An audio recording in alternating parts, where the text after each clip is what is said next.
tomorrow never ends. You're rising up again. Watch the stars turn signals from another place. See the colors birds lifting off to outer space. On a new path, waking up, it's not too late. There's no time to waste. We will elevate. The skies turning to a blue high. We are traveling with our gravity. Reaching new horizons, we just keep on rising. We are traveling with our gravity.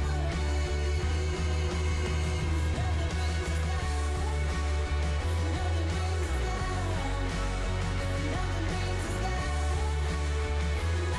us down. Nothing brings us down. Nothing brings us down. Nothing brings us down. We are traveling with our gravity. Taste the sky, travel to the stars, let's live a little life and be a little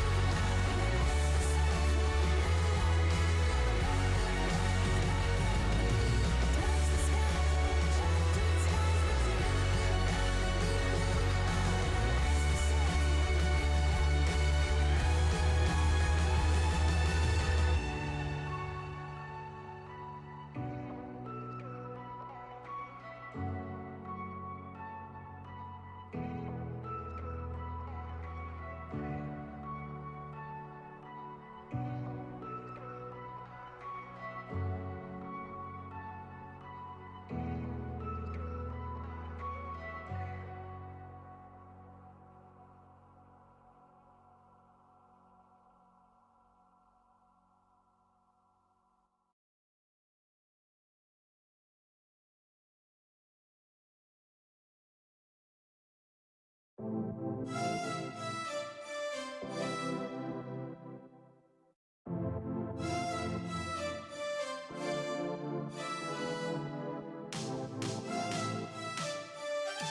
CTBC Bank is Taiwan's top financial institution, but we're not stopping there. We're crafting an international brand and already have over 260 outlets in 14 countries. We are by your side, ready to embrace the future.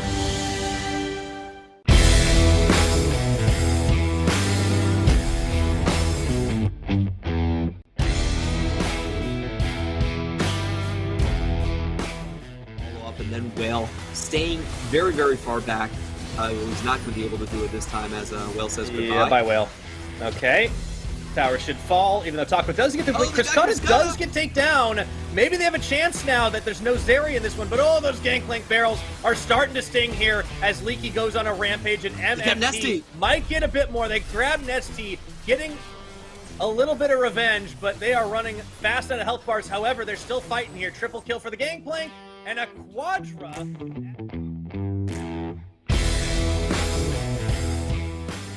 How are they going to do it when they're the ones that are supposed to find flicks into the back line and they're late to the party? And look at where the Dragon is. It gets bursted down. Taco in a weird position. He has Flash and Moonfall available. 5Ks are going in. The quickness set up the face of Wombo's a Moonfall as well. Right now burning down the back line. 665. The jungler is destroyed. Taco on top of FaZe while the rest of Impunity blow them up.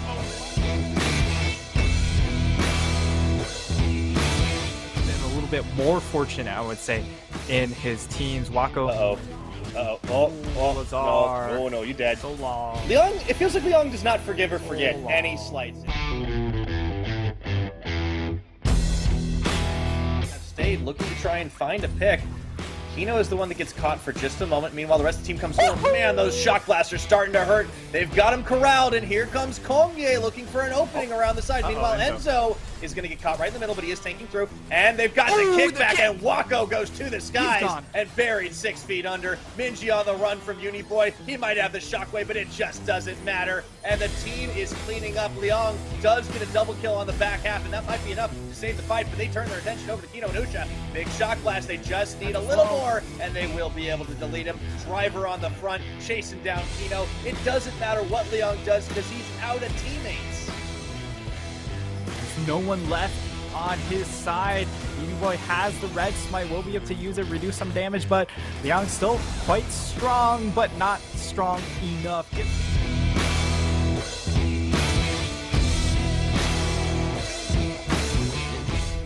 Hard again with the Baron wave in front of them. Look at Woody. Solar Flare dodged away from by Wako. Gale Force as well. That was smooth. And now too deep is Hana. Woody giving him something to safeguard too, but Husha with the ultimate. A 2-man Moonlight Vigil. Hana burning down. Ticking over the side, he survives. But look at mid lane here. Woody and Chris Carter against the world. Zap down on Kino as Leaky. Snipes down, but Kino is not in kill range. Maybe he is! What a combo out! Leaky with the snipe down and successful in the end.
CDBC Bank is Taiwan's top financial institution, but we're not stopping there.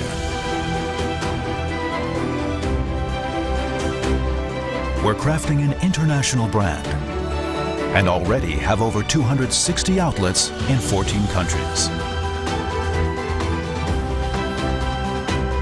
We are by your side, ready to embrace the future.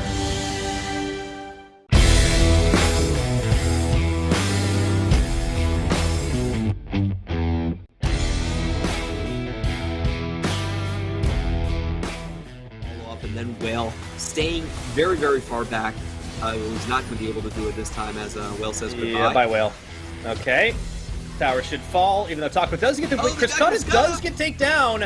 Maybe they have a chance now that there's no Zeri in this one, but oh, those Gangplank barrels are starting to sting here as Leaky goes on a rampage, and MMT might get a bit more. They grab Nesty, getting a little bit of revenge, but they are running fast out of health bars. However, they're still fighting here. Triple kill for the Gangplank and a Quadra.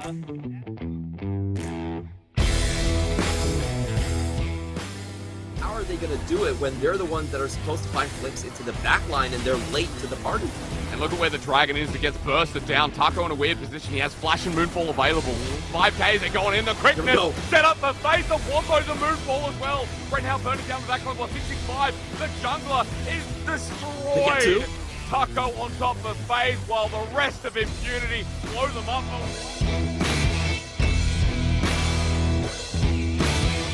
A little bit more fortunate, I would say, in his teams. Wako. Lazar. No, you dead. So long. Leong, it feels like Leong does not forgive or forget any slights. Stayed looking to try and find a pick. Kino is the one that gets caught for just a moment. Meanwhile, the rest of the team comes forward. Man, those shock blasts are starting to hurt. They've got him corralled, and here comes Kongye looking for an opening around the side. Meanwhile, Enzo is going to get caught right in the middle, but he is tanking through. And they've got the kickback, and Wako goes to the skies and buried 6 feet under. Minji on the run from Uniboy. He might have the shockwave, but it just doesn't matter. And the team is cleaning up. Leong does get a double kill on the back half, and that might be enough to save the fight, but they turn their attention over to Kino and Usha. Big shock blast. They just need a little more, and they will be able to delete him. Driver on the front, chasing down Kino. It doesn't matter what Leong does because he's out of teammates. There's no one left on his side. Uniboy has the red smite, will be able to use it, reduce some damage, but Leong's still quite strong, but not strong enough.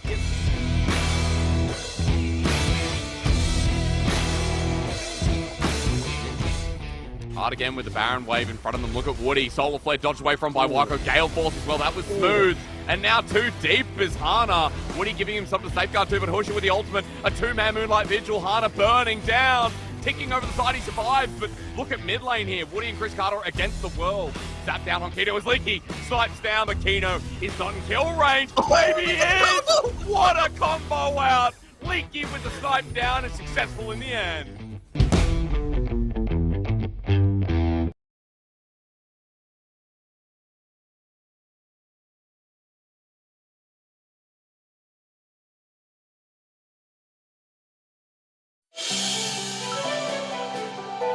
CDBC Bank is Taiwan's top financial institution, but we're not stopping there. We're crafting an international brand and already have over 260 outlets in 14 countries. We are by your side, ready to embrace the future. The difference between medicine and poison is the dosage. Allow me to demonstrate.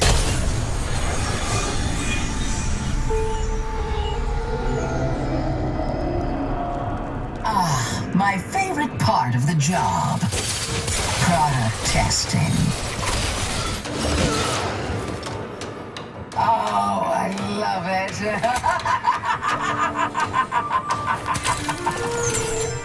Move now! Die for me. I don't need to get my hands dirty. Oh, but I do enjoy it. Kill them and suffer! work for me or work against me. Doesn't matter. Everyone comes to my side eventually. I bankrolled your pistols naked, Samira. Those guns are mine by right. Step aside, worm. Don't think, just do. Get over here. Remember who helped you in your hour of need. Never cross Renata Glask. We don't have to be enemies. Let me change your mind.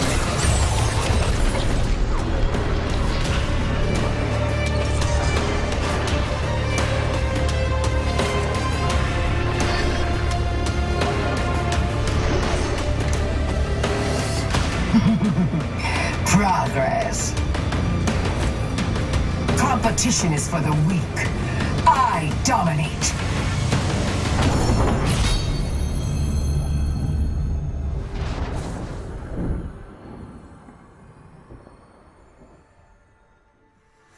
It's Ms. Glask, if you value your life.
How can I save you when you're tangled in your lies? Caught up in the middle, I can see it in your eyes. Lonely in the corner, waiting for somebody to come and save you from the cold of night. Easily, we've been falling in disbelief. I think I'm ready for another try, but this feels like the last time. So why did you say goodbye?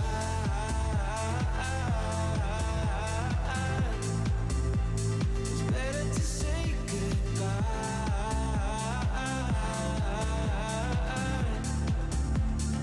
Why did you say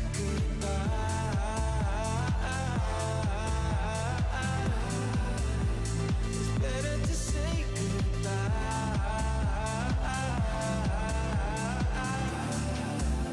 So why did you say goodbye?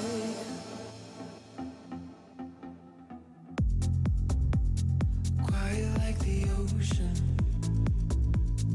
with the rumble running deep. This is how I see you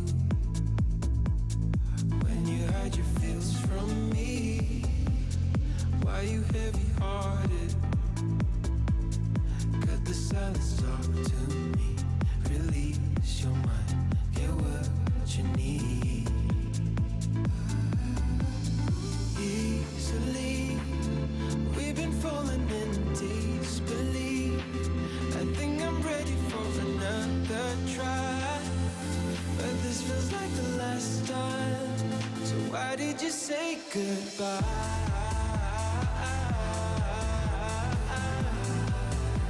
It's better to say goodbye.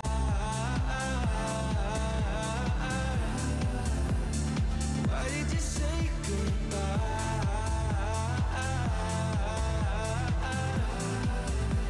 It's better to say goodbye.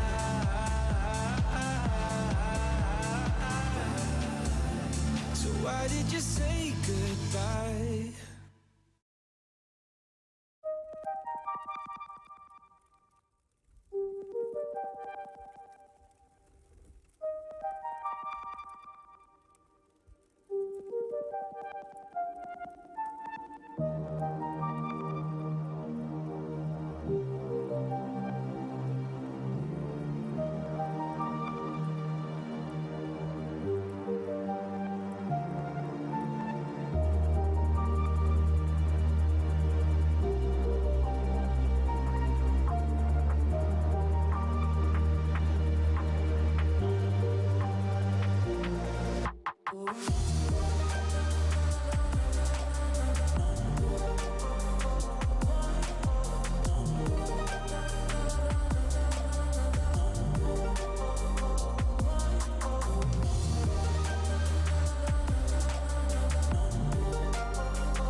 Ladies and gentlemen, welcome back to the PCS 2022 Spring Split. My name is Asterix, and for the first time on the broadcast, I'm joined by Nightstar. Sir, I've been watching you for a while. I know the PCS has been grateful for having you for a while as well. And finally, I get to join in. None of this Clement Chew stuff.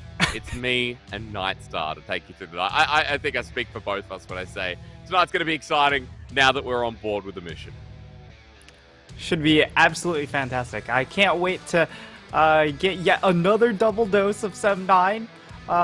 We had that throughout last week, and they didn't play yesterday, so that means we are gifted with another 7-9 doubleheader.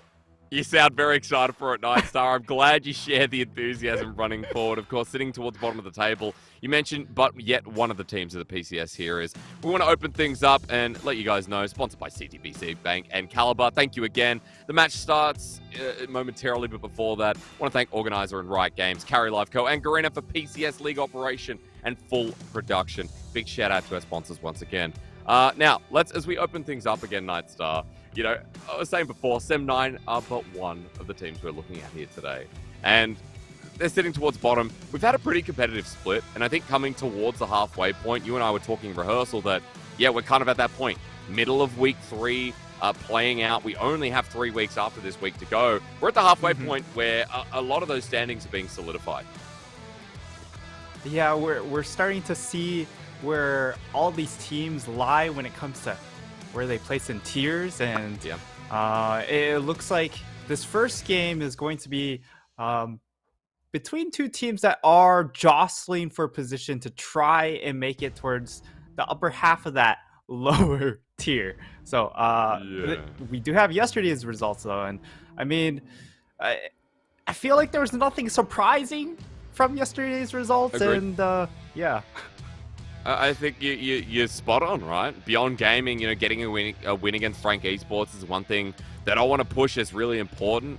Beyond were middling after a team that came back from Worlds, and we've expected big things from, but other big names are coming to the league. City BC, Deep Cross Gaming, even PSG Talon starting to roll with it as well. So it is nice to see that Beyond kind of get off their recent loss, move back up to an positive score. And as we look at the standings here as well, this is what we're talking about, Nightstar. The PCS starting to cement that top 5, that top 4 even, are running to that halfway point of the split. Yeah, and PCS has always been a very top-heavy league. And it's really always been like, okay, well, we have the top half, and then they're really jostling for like, hey, who's the actual alpha dog in this group? And on the other side, it's about finding your identity and being able to play to that identity when it comes to the lower half. And I think the two teams we'll see showcase at the start, that's definitely going to be a big focus for both of these teams. To break through that upper or lower half. Either way, for Sem9, 0 and 6, Nightstar opens you up with a quick line that, we are going to see more of Sem9 here today. 2 games to be played.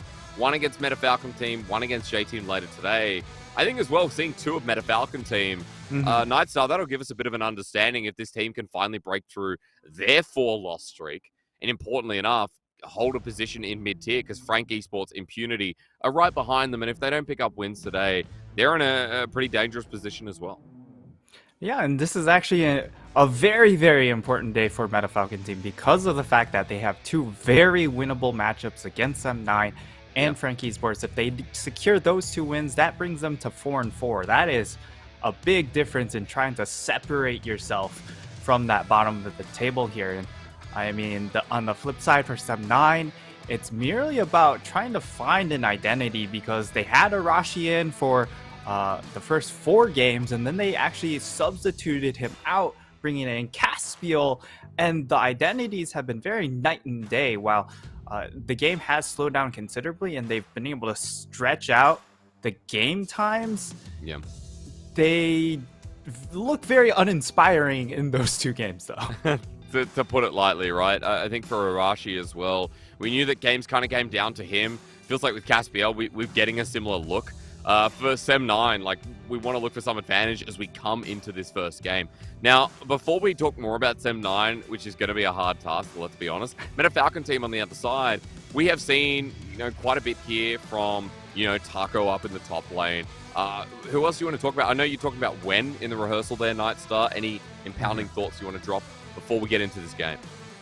I think Wen is going to be a very interesting player to highlight in this particular game, just because both of the mid laners in this game have really struggled when it comes to the lane phases. Wen, more so because of his champion pool, I feel, and Lazar on the flip side has just not done particularly well during the lane phase and has absorbed a lot of resources.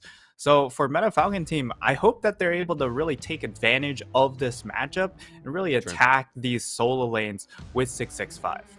I really hope as well, with Epoch coming back on the roster after the game out against Impunity, was there for PSG Talon, that, we still see great things out of this support. Another player we were talking about in that rehearsal where Epoch has looked more serviceable, to say, than someone like Brenhau. Yeah, and I mean, currently the PCS meta has been very interesting when it comes to supports, because we've seen a lot of dosage of Nautilus in our league. And it seems more like, because of the fact that you have a lot of these carry style junglers and a lot of these top laners have, for the most part, strayed away from champions like Gragas to provide engage for their team, a lot of these supports have been tasked with the incredibly difficult role of being the main engage. I mean, Felia can say the same thing. The Leona picked up here 3 times. Rakan, Thresh there along the side. I like that you pick up the Nautilus, the most played for Epoch by far, with only one other Brom gained by the side. So feels like there's a straight core identity here for the supports. While we go to a bit of a comparison, now looking at 80 carries here, Nightstar, it's kind of interesting because Clayx within the lane, the solo deaths that have come out, have been a bit of a detriment here for 7-9. But again, they're a losing team, so I'm not sure that is necessarily 100% fair. Yeah, it most certainly isn't fair in that case, as a lot of the times Felia will also leave the lane to try and make a play elsewhere, try and prop up Lazar especially. A lot of times you see him make roams into that lane along with their jungler, whether it's Arashi or Caspiel, in order to make sure Lazar is able to get out of these lane phases. And as such, a lot of the sides have ended up suffering, whether it's Clayx or over in that top side. So yeah, it's not too surprising, but for Whale being able to perform when the rest of his team really is about diving forward, he ends up being really the only scaling member on his squad. I think it's important to note as well, like the dive you talk about, we're seeing such interesting picks coming through from Meta Falcon team. Things like the Renekton mid, a lot of the dive ability in the Rise, the Galio from the mid laner as well, LeBlanc, Silas, Set, all those champions do a very similar thing. Taco even up in the top lane with Camille, Akali, Gragas, like even a Darius game coming through. These interesting picks left out for the other members of the team, while Whale is, on something a little bit more solid. The scaling picks that you just talked about is kind of interesting. So I feel like it's going to be a really diverse dynamic between Whale, between Clay in this first game, considering that both of them have very different roles running into their teams. Absolutely. Clayx, hopefully he gets to actually play the game this time around.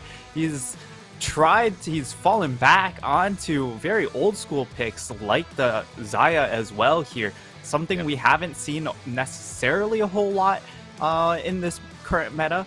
And he even played it with the lethality style, which is something that we've seen very, very briefly in its existence. Yeah, very, very true. As we get closer to this one as well, Nightstar, Meta Falcon team just setting the standards again for this game. Meta Falcon team need to kind of bridge themselves up for the gap that they're now facing against Beyond, against J Team, if they truly want to be, a better playoff team at the moment. Keep themselves away from Frank Esports and impunity. Meta Falcon, their lineup, or rather their schedule coming up, is winnable. You said at the start of the day, 2 very winnable games. Frank Esports comes up a little bit later. Then they verse the likes of J-Team that, are middling at the moment. Then it's DCG. Then we get PCG a little bit later in week 4. They'll then verse CFO later in the split. So it feels like this is a very important game for Meta Falcon to kind of define themselves against M9 that have been struggling to really round out their identity with the jungler change coming in as well, shifting gears and trying to find something for this new roster. Yeah, this is a great matchup for Meta Falcon team to really take advantage of really their only playstyle and try and take it to a perhaps less mechanical squad here. So hopefully they're able to perform. And for 7-9, now it's about seeing if they can actually contest some of these lower teams, because yesterday, or not yesterday, but last week, when they did have Caspiel, it was against Beyond and Impunity, and they did get really out microed. And when it came to those key moments where they had to bring out those small micro mechanics and be able to outperform their opponents, they really failed to do so. And look, that's a real big issue here, because if you're not getting off the ground running, already that spells trouble. I think the biggest thing for me coming into today is that, I look at the drafts of these two teams in the past, and I looked at 7-9 have been more standard. I see that for Meta Falcon team, they've been more willing to play risk, which is always beneficial against lower tier teams. So I'm kind of excited with that going forward. And on that note, Nightstar, I want you to run me through some of the big picks you expect here in this series, what's going to be contested, and what kind of needs to be taken away. Let's start with Meta Falcon team, because when they're the team that's running more uniques across the board, it feels like it's going to be harder for Sem9 to really identify what they need to take away in this first game.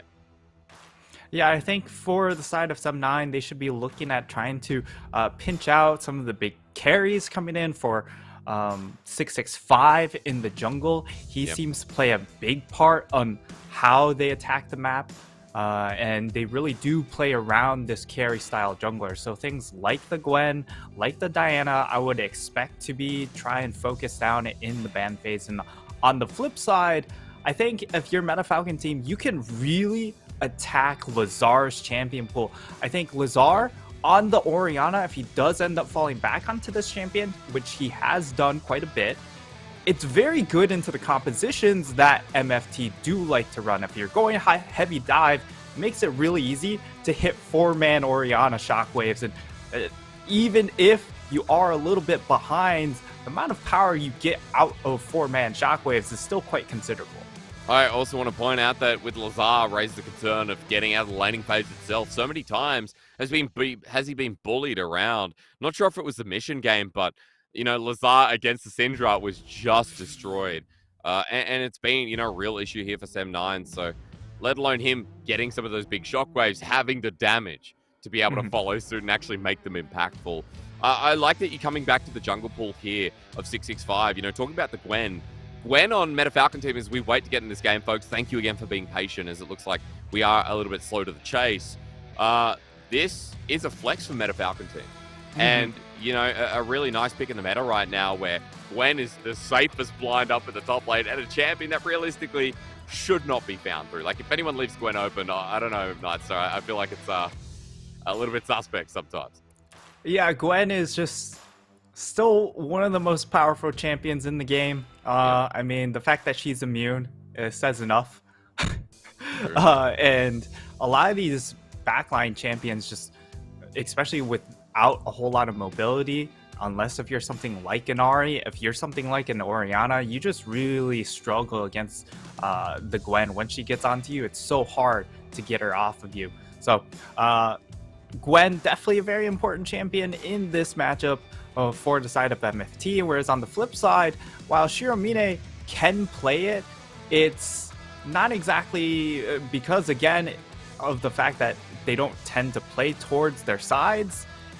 It could be in for a troublesome time, and I think Tryndamere, just in general, in our league in particular, has been overly dominant. It has. I was surprised. I looked at your pick and bans, and I looked at how often Tryndamere is prioritized. You know, in the LPL, like, Tryndamere is looked at as a potential option through mid, you know, maybe a response to, you know, like a side lane threat, or we get Gragas, et cetera, et cetera. It's not looked at as highly as PCS, the third most played top laner in the league, along with Gragas. And I'm looking at your win rate as, you know, that's also counting the Lakai mid. Let's not forget. You're at 8 for 2. So 80% win rate after 10 games on Tryndamere is kind of nuts when you think about it. I'm surprised it's working so well. And yeah, I feel like that big gap you talk about in the league, the big macro difference between our top 4, top 5 and the rest, being abused. As I've just been told, ladies and gentlemen, we have some tech issues, unfortunately, so we're going to throw to a quick break when we return. Hopefully jumping into that MFT vs Sem9 game to kick you off. CTBC Bank is Taiwan's top financial institution, but we're not stopping there.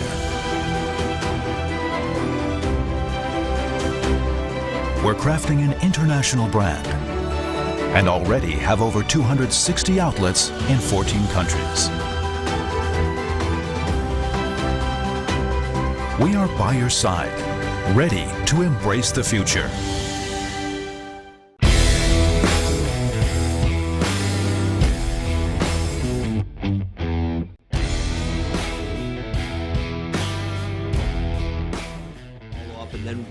Staying very, very far back. Was not going to be able to do it this time, as Whale says goodbye. Yeah, by Whale. Okay. Tower should fall, even though Taco does get the blink. Chris Cutta does get taken down.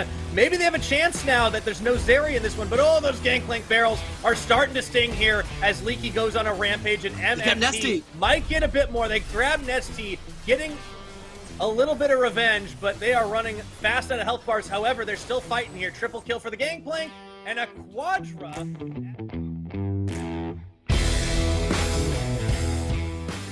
How are they going to do it when they're the ones that are supposed to find flicks into the back line and they're late to the party?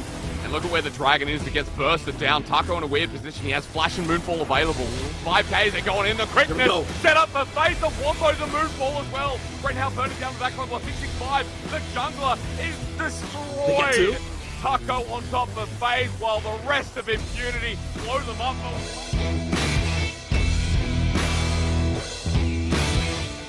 Bit more fortunate, I would say, in his teams. Wako.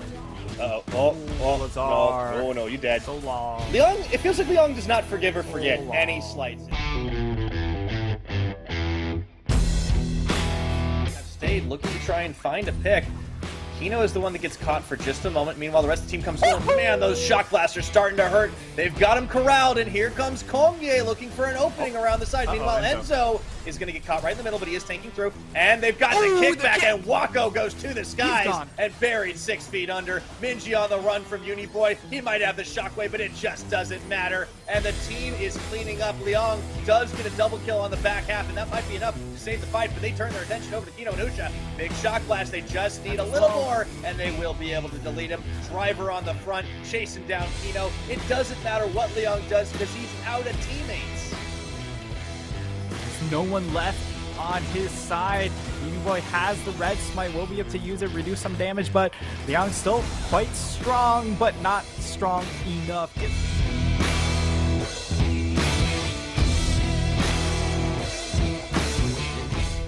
Hard again with the Baron wave in front of them. Look at Woody. Solar Flare dodged away from by Wako. Gale Force as well. That was smooth. And now too deep is Hana. Woody giving him something to safeguard too, but Husha with the ultimate. A 2-man Moonlight Vigil. Hana burning down. Ticking over the side. He survives, but look at mid lane here. Woody and Chris Carter against the world. Zap down on Kino as Leaky. Snipes down, but Kino is not in kill range. Maybe he is! What a combo out! Leaky with the snipe down and successful in the end.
CTBC Bank is Taiwan's top financial institution.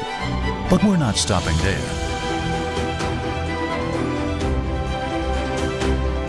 We're crafting an international brand and already have over 260 outlets in 14 countries. We are by your side, ready to embrace the future.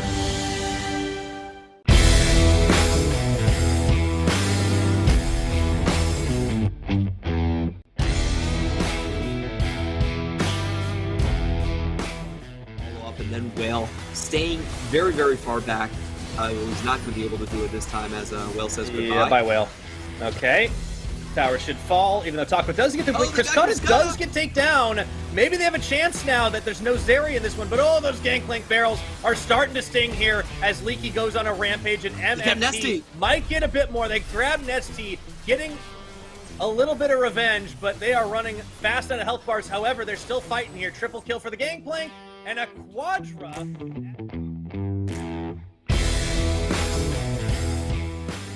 How are they going to do it when they're the ones that are supposed to find flicks into the back line and they're late to the party? And look at where the Dragon is that gets bursted down. Taco in a weird position. He has Flash and Moonfall available. 5Ks are going in. The quickness set up the face of Wombo's a Moonfall as well. Right now burning down the back line. 665. The jungler is destroyed. Taco on top of the phase while the rest of Impunity blow them up.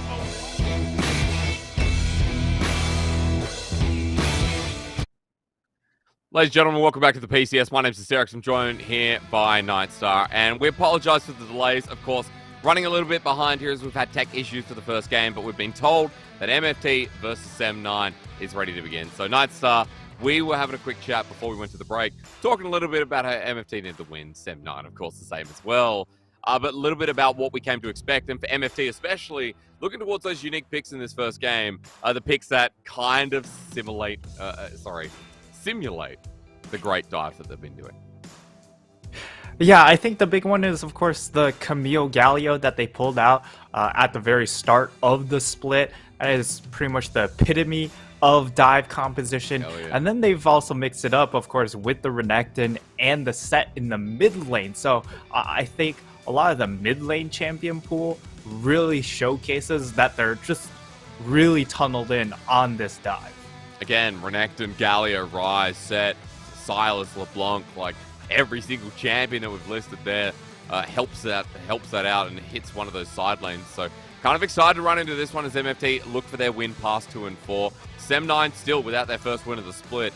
And we're talking a little bit about how concerned we are for Lazar, especially considering that you know, his Orianna he picked up needs to have huge impact. Otherwise, the value of this pick, the value of this mid laner after he falls so far behind isn't really doing too much. So kind of keen to see how we go here. Again, tech issues have been there, and it feels like, you know, we're not quite 100% there yet, Nightstar. You know, I deserve this, dude. In LPL, I never get these pauses. We never go through this. And then finally, I come to PCS and I join another region, and first broadcast, we got about 6. And now we've already started with tech issues, so I'm definitely getting balanced out in my casting life, I feel. It's casting karma, I guess. Yeah. Just like bringing the pauses over. But, I mean, I suppose you've dodged a lot of the longer ones over in LPL. Sure. So, you know. There haven't been many over the past couple of years, right? It's actually been pretty good, despite the fact that, you know, like everyone's playing in Shanghai, so that's why. But there's been a couple of series here or there that have been in either Hangzhou or like a different part. So kind of interesting. There we go, folks. Thank you for waiting patiently with us. Yeah, 665 even. Probably waiting for this one to kick off the mightiest yawn I have seen in competitive esports history as we take you in. MFT on blue side, Sem9 on red. Now, Nightstar, we're already talking about this. Look at this. Sem9 are like, we ain't giving you any of that dive. Yeah, they're taking away the Renekton, the Diana, and of course the Zeri. Zeri is just, it has to be permabanned on red side. Yep. There's been a few cases where it has been banned over on blue side. I believe it's been CFO that's, interestingly enough, been the ones to ban it, but nothing too surprising as we are literally sprinting through pick and ban. They want to get through it, man. They've waited long enough. Caspiel quickly on your screen, going to pick up the Jarvan here. So standard bottom lane, 2v2s. We've got the S tier junglers already picked up. Standard bans as well with the Gwen going for the blind. No team interested in getting it in the first rotation. And that pick we talked about for Lazar, getting him off his comfort in the Orianna. I like this ban from MFT. Yeah, and I think the next one, okay, interesting enough, they went for the Galio instead. I was going to say ban away the Syndra here. Syndra still could get locked in here. I think it fits a very similar role to the Orianna with being able to use the Scatter of the Weak to disengage a lot of these sticky situations. And also just has a lot better laning phase than an Orianna, being able to get better priority to then play around jungle. I hear you talking about, yeah, that priority, that strong 2v2. So I like it as a nice pick here in the mid lane for Lazar to get something in this game. As they open up, though, MFT, their options stay true. We get the Graves up the top lane for Taco. In the mid lane, one returns to Rise. So we do get that roaming mid lane, I should say, influencing the side lanes while Lazar wants to match this with the LeBlanc. So we still get a strong 2v2 here. We just don't get the Syndra. Yeah, it's not going to be a Syndra, and it's not going to provide as much utility for the squad here in this case. And it's a very, very focused on just getting picks and trying to snowball. But what I'm a little bit confused about is that it doesn't quite fit in with the rest of the composition. Else kind of wants a team fight, and then you just kind of lob in the LeBlanc. Yeah, it feels like they're destined to play side angles in the fights, right? You know, with the Felios Thresh in the front, you know, Jarvan hidden to the back, Gragas, and then we have ourselves a little LeBlanc. So a cheeky setup at the very least here for Sem9. And if you want to talk about coordination here, I feel like that's what Sem9 have been lacking, whether it's been the draft or whether it's been, you know, the in-game play. So, you know, there's still a lot of questions regardless of the draft here. And we sprinted through it. You said it yourself. We have gone through this draft at an all-time record, and I'm glad because it means we just get quicker into the game. No more tech pauses to worry about as they seem to be fixed. So Nightstar, final thoughts on the draft. You already talked a little bit about Sem9. MFT have the rise once again to start impacting with their semi-global pressure. Yeah, I think I'd be a lot more comfortable with MFT's composition here. And for the side of Sem9, this LeBlanc pick really doesn't make a whole lot of sense to me. But if Lazar is able to really get going in the early phase of the game, being able to snowball, get a few kills for himself, then I can certainly change my mind in that regard. But as it stands, MFT, a lot more of a standard composition, which is a little bit surprising from their side, but I do like the comp. Okay. Well, you said something curious for me. Get Lazar ahead seems to be the name of the game then for Sem9, because for Lazar, his laning phase, I've noticed, hasn't really been great. He's been bullied out. He's been CS gapped multiple times already this split. And it's been a bit of a learning curve for him. So I want to see if he can do well here up against Wen, because for both these teams, towards the bottom of the standings, you and I were talking about MFT being 2 and 4. They really need to kind of bridge that gap up to beyond, up to the J team of the league. And this is a really important matchup for them today to get what should be an expected win. Yeah, and for the side of Sem9, it's about getting some steam under you, because there's just really nothing going for the squad so far. And while the past 2 games have looked slightly better when it comes to, okay, well, they've been able to extend the games longer. The issue has been they don't have the real big impacts coming out from a player like Arashi when he was in the lineup. Being able to have that coin flip ability when you're up against harder teams is a little bit more necessary if you are the underdog squad. Yeah, big burden on Caspiel, you know, running into this game again, as it seems like they want to continue running him.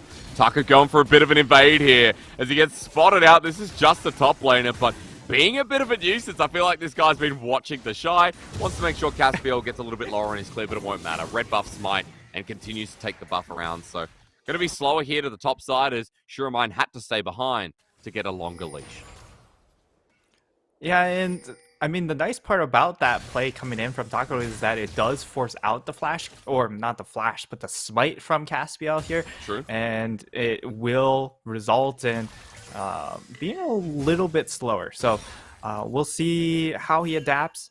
I feel like as the Jarvan, in this composition, you want to try and attack the lanes early on, add a level 3 or a level 4 gank. before you hit level 6, and then hit that lane again, of course, at level 6 once you have the ultimate. Thankfully, he doesn't have to deal with a whole lot of mobility in this game, which he had a lot of trouble against last week, where he took it into Beyond's composition, and they had Ari, they had Ezreal, they had so much mobility. He won't have that issue this time around. And so if we're talking about attacking the lanes again, you talk about Lazar needing to get ahead early. Feels like that's going to be the lane that we continue to watch out as he's up towards the bottom side now. Clearing away wolves as Lazar just trading off with one in the meantime. My curiosity stems towards the bottom side because that's where 665 is as well. So it does feel like there is an opportunity here for 665 to be in a good position to kind of counteract this angle as Caspiel starts moving into the mid lane, but it will just be Scuttle for now. We'll keep track of jungles here, Nightstar, because again, it does feel like the early game, especially at level 3, is where it's all at, and even one flashing away, trying to bait in Lazar, but forces a flashing response. Lazar has to burn his own, and that'll be an even trade now for MFT. Yeah, and the problem here is Lazar's level 3, Wen's level 4, so a slight level advantage here actually could make the difference. Is you're just going to have just that extra little bit of damage, and now Taco steals away this Scuttle Crab, which makes for a very, very sad J4. He's still level 3. He's going to have to move up towards that Krug camp. That'll give them the experience, but there's a level lead here still for 665 as he moves down to the bottom lane. He'll have his own Krugs to go to. Should be a camp ahead, should be a bit of tempo ahead as well. So overall, I feel like for MFT here, Nightstar, it's a nice little trade when it was a mistake by one walking up to Lazar. Yeah, he ended up sort of playing a little bit too far up in that situation, but all in all, it plays into their favor as they're able to get now advantages in mid and jungle when it comes to EXP. Oh, Epoch, nice dredge line here. They get the root down. 665's on the way as well. He has his flash available as Death Sentence is blocked. The Ignite ticks away on Klex and he survives. They're setting up for the dive. Wern is behind enemy lines. He may not have his flash, but he's got the damage to deal with. Philia gets rooted in place as well, and this Thresh ain't going nowhere. First blood over to MFT with the altered aggression. And doesn't even take a whole lot of effort to get that kill secured. There is when comes back into lane with the teleport and immediately just walks bot lane after he crashes that wave. So now he could get collapsed on. Well, that's good flag and drag. Lazar now in with the chain. It connects. Nice combo here from the 2v2 of Sem9. One with one tick away and Caspiel gets a kill. So a good response here from Sem9 in their strong lanes. Yeah, Caspiel with a brilliant response there, cutting off Wen before he gets all the way back into the lane. And that is a massive kill, right? Because now he's going to get denied this wave of the XP. He's going to lose a couple of those minions to the tower as well. So all in all, a great recovery coming in from Sem9 to try and even out things, especially for this mid lane, which we highlighted needs to get ahead. And it is ahead, right? That assist comes through. The kill does go to Caspiel, but Lazar's actually up 15 CS. We're going to cancel that. Yep. There's about 4 minions that are going to go down here to win, but still close to 10 CS. A very big deal when Lazar's laning has been something we've been critical of.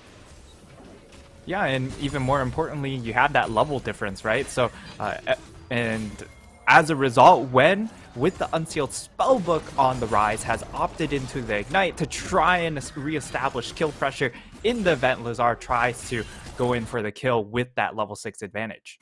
Might even look for it in the bottom lane, close to Realm Warp. That's 1 minion's worth of experience. As Caspiel with the lens, not going to spot them out. The flag and drag is available.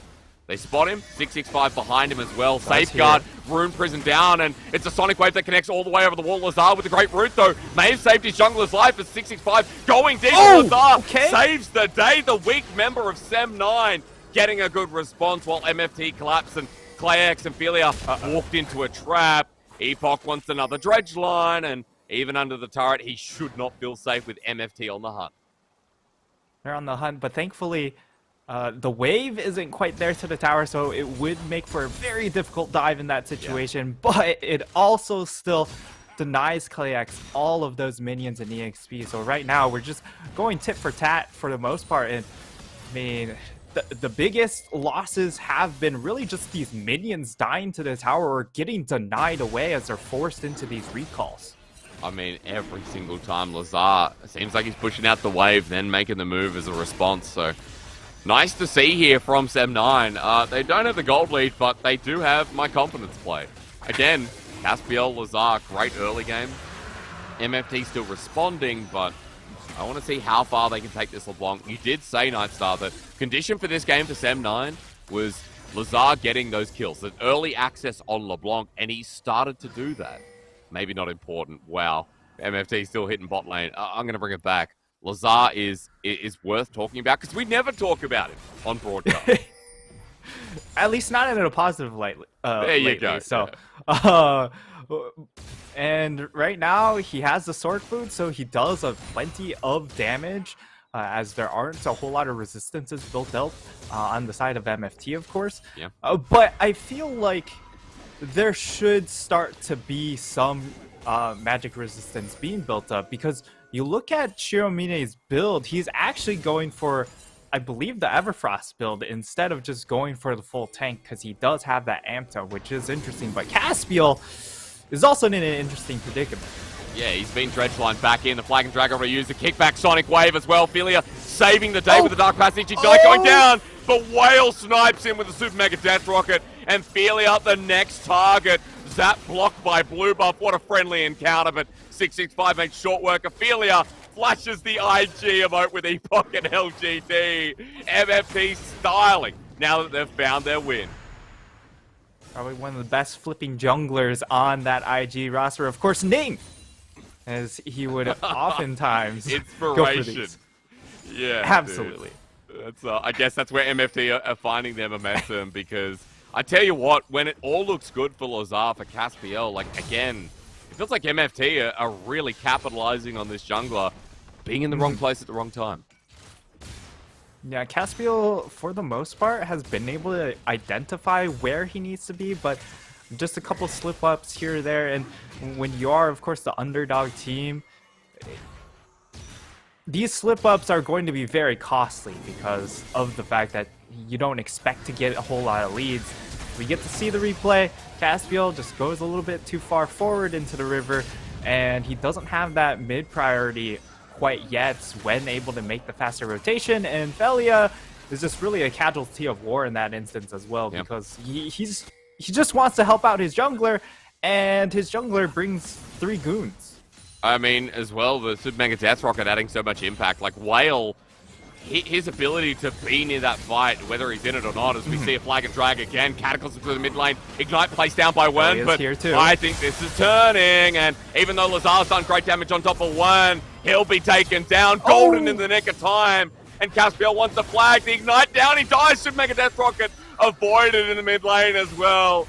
Nightstar, we are heating up in this game, and 665 wants to kill Philia again. There's the play, the flash forward. Epoch helps him out, and 665 now on a killing spree. Make it double. 4, 1, and 3. MFT styling. Man, 665, we talked about him being the carry jungler, and Lee Sin can certainly do that, as he is just absolutely taking over this early game. And MFT have shot out to a 4K gold lead at just 11 minutes into the game. I don't know how it got to this point when you have such a big gold lead. What has just been that, as you called it, IG trading going on? Yeah, they're just constantly looking for these flips. At the very least, Caspiel trying to look for that level 6 play. We highlighted, hey, at level 6, you do have a decent amount of burst damage. Not quite as much as something like a LeBlanc Lee Sin combination, but it's pretty respectable nonetheless. But I mean, it's just this Lee Sin's just too far ahead. Level 7, he's got the level advantage, levels up once more after that fight as well, so he's just got a massive gold and EXP advantage. And the biggest benefactor of all this action towards the bottom half of the map as well has been Taco. Like, you look at what he's been doing, he has Hullbreaker completed, he's got 1,000,000 CS over Shiromine. Shiromine is also going for the carry version of Gragas. Like, it's the carry version just gets punished a lot harder against this Graves, and really you're just trying to find those burst casks, but at the same time the cask interaction with the Cataclysm interaction is not very synergized. Yeah, it is definitely anti-synergy. We've got another fight going though. 665 in a bit of trouble. Wanted Lazar once again, who gets Ophelia the same box down though. But look at 665, they're using everything to kill him. But at least into a choke. Clayx is doing some dirty work as Realm Warp gets them out. MFT in the wrong place at the wrong time this time. It's Sem9 who get a kill.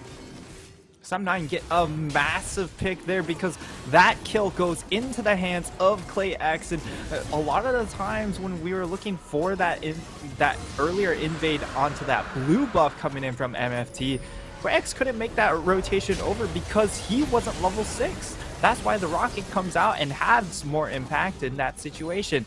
But with that kill, he gets a lot of EXP back into his hands. He's caught up on CS as well, so that is an amazing turn of events for the side of Sem9. I just love we got the back end of that replay. Obviously, observers are MFT fans. They don't want to see 665 going down.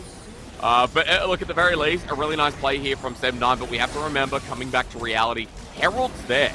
I'm wondering if it's going to get the full charges. Nope, smite down, Caspiel denies it, and yeah, maybe another Ning play coming through. As with that Herald denial as well, I feel like for Sem9, options are starting to open up again. Despite being 4,000 gold down, we're getting past turret plating here as well. And I want to point out, Nightstar, that you did talk about, you know, what can be dangerous here for Sem9, and Caspiel's ult almost up and available. Lazar close to his first item too. I think there are options that will create itself around these next couple of objectives. Yeah, absolutely. And again, the nice part is Clayx now keeping in pace with Whale, has the Gale Force completed alongside Whale's Gale Force. So that'll be very important to keep track of because, again, limited mobility when it comes to the backline for both of these teams. Lazard doesn't exactly count as backline in my opinion, but more fighting. Oh, they flashed away. Cataclysm Bird as well with the Graviton follow-up to the ult from Clayx once again. MFT stepping way too far forward. Sem9 are starting to bridge into this mid-game quite nicely. Yeah, in the early phase of the game, we talked about Caspiel perhaps overextending himself and getting caught out. Now it's on the flip side. 665 ends up saying, okay, I'm Lee Sin, I'm ahead, there's no way I just die here. But he doesn't exactly have a whole lot of defensive stats, even though he does a lot of damage. So he gets caught out, ends up dying yet again, and that's going to take a lot of the momentum out of MFT. I mean, it's slowed down by the last couple of plays. And they've got a dragon, Sem9. So with the Mountain Dragon in their back pocket as well, delaying that soul point that is going to be an Ocean this game, it does feel, again, we can be more positive on Sem9 than a 5k gold lead suggests. We need to keep track of Lazar, who picked up the kill in that last fight, in that last pick, I should say. He's now got the Ludens. We have 4 Mythics there, Nightstar. And the Everfrost, even though I know you're not a big fan of the AP Gragas in the top side, that's at least picked up now. So matching MFT quite nicely, there is going to be a lot more damage Sem9 can play with. Yeah, and what... Okay. Caspiel. Okay, maybe it doesn't matter. Maybe it doesn't matter. Oh my god, he's denied. He is denied, and Wen joins in. So what I was saying about Sem9 doesn't apply if MFT look for picks themselves. Yeah, it's really just going to be a battle of picks, right? And because of how fast-paced this game has been when it comes to just try and generate kill after kill, there hasn't been a whole lot of quiet time to allow for these teams to set up vision, to set up pockets of safe places to actually play around. That's why these picks just keep on coming forth. True, there's a lot of turnover in those brushes, like... Not enough time, he said. Even Lazar walking up to the wave. Sonic Wave is going to connect as well. He's following suit. Lazar has to double distortion backwards. Stop flexing it, 665. We get it. And I wanted to say something in this game that MFT, they're also, while the trades go back and forth, and I'm being optimistic on Sem9, every single time Caspiel shows up or you see that Sem9 set up for a play, they're losing that pressure on the other side of the map. 204 CS for Taco. He has not played League of Legends. He's played PvE. He's literally been playing Elden Ring. So that's a level 12 Graves at the side lane. That is 50 CS over his counterpart. Yeah, and you just consider 207 CS. We're not even 20 minutes in. Like, you would consider that to be the mark at 20 minutes, but he is above and beyond right now. And I mean, he's completely set up to take over the game. I really don't know if they can kill him. Whole Breaker in a solo lane is pretty strong. And maybe with 3 Lifesteal. people. Yeah, the lifesteal you mentioned, Eclipse is there. Everfrost locks him down. Explosive cast is good, but he still has his ultimate and collateral damage getting out. But now with the mid laner in as well, explosive damage to take down that solo lane Graves. A shutdown over to Shiro Mine, and Sem9 do it again. And they're able to find the pick. Really, really nice there. Unfortunately, Taco, you know, he's going to be a lot harder to take down next time around because he now gets himself the Merc Treads. And again, a lot of the burst damage coming in from the composition is going to be front-loaded on this Magic front with the Everfrost Gragas and the LeBlanc. And it will make things more and more difficult for the LeBlanc later on because of the fact that they are running double AP right here. And that's why this mid game is going to be very important, because at the moment, there's not a whole lot of magic resistance. Well, come 5-10 minutes from now, that magic resistance will come through and make things harder for Lazar. Going to play in the mid lane. Whale has to get away. Gale Force DP right in the spot as well. Klayax getting depth charge in the back line. All they need to finish it off. And it's 6-6-5 with a double kill already. Sonic Wave resonating strike. He won't get the triple. He wanted it badly, but he'll be denied. And just as Sem9 set up for their next bridging play, it's MFT who once again slapped them in the face. As that gold extends 8,000, and Nightstar Taco is back doing the dirty work in his side. He is just playing Elden Ring. He's just constantly just doing his own thing, hitting these towers. Meanwhile, everyone else is playing League of Legends. And objective bounties are starting to come up, but I feel like it's already starting to get really out of hand. I mean, how do you get out of the base here? Like, all of a sudden, it's a 10k gold lead. Even more Where are the towers? At 19 minutes. And yeah, Taco pushes in. All waves belong to MFT. As Caspiel runs into a jungle that doesn't belong to him, 665 threatens him out. Lucky to get the romp with the smite, but you know, at this point for Sem9, they may have 2 objectives under their belt, but every single time MFT look like they're just striking back harder. And this is what we talked about. MFT needed to put on a really good performance here against S9 to show that they are worthy of, you know, holding a potential playoff spot. 2-4 in the league right now. This is a must-needed win. Certainly looks good for them at the moment here. And now that Baron has finally spawned, that of course will be the next big thing for the side of MFT, because usually when you look at that first Baron, you're trying to crack those tier 2 towers, but already we have all the tier 2 towers gone. So now it's just kind of a waiting game, because it's so hard to just break the tier 3s without the help of Baron buff, especially this early in the game. Yeah, I mean, only 20 minutes in, but speaking of Baron as well, MFT with a pretty fast one. They've got to clear out that one ward, but apart from that, Sem9 will be completely blind. And playing time around Baron, benefiting the whole Breaker Graves, of course. So I want to also point out, he's 3 items. I just missed that one. Black Cleaver now picked up 2. So those waves do not last long whatsoever. And look, the rest of MFT around Baron, while Taco threatens the side lane, waiting for Sem9 to step on vision. Yeah, and the big issue, of course, is the fact that Taco, he's going to demand pressure from multiple players from the side of Sem9 because of how far ahead he is. And I do like the Black Cleaver buy, actually, in this case, because of the fact that they are running triple AD, but Shiromine coming under fire here. An easy dredge line, Sonic Wave, explosive cast, buying him time. Caspiel on a flank, look out for Whale. He's going to get dunked on, and Klayax is right near him. Positioning of MFT's AD carry cost them so much. The Realm Warp to get out of there. And Taco doesn't have a lane, so Sem9 defending well. Taco trying to get pushed up, but it's just way too hard. Unless if he gets this kill, that would certainly change things. I mean, Lazar does no damage against him.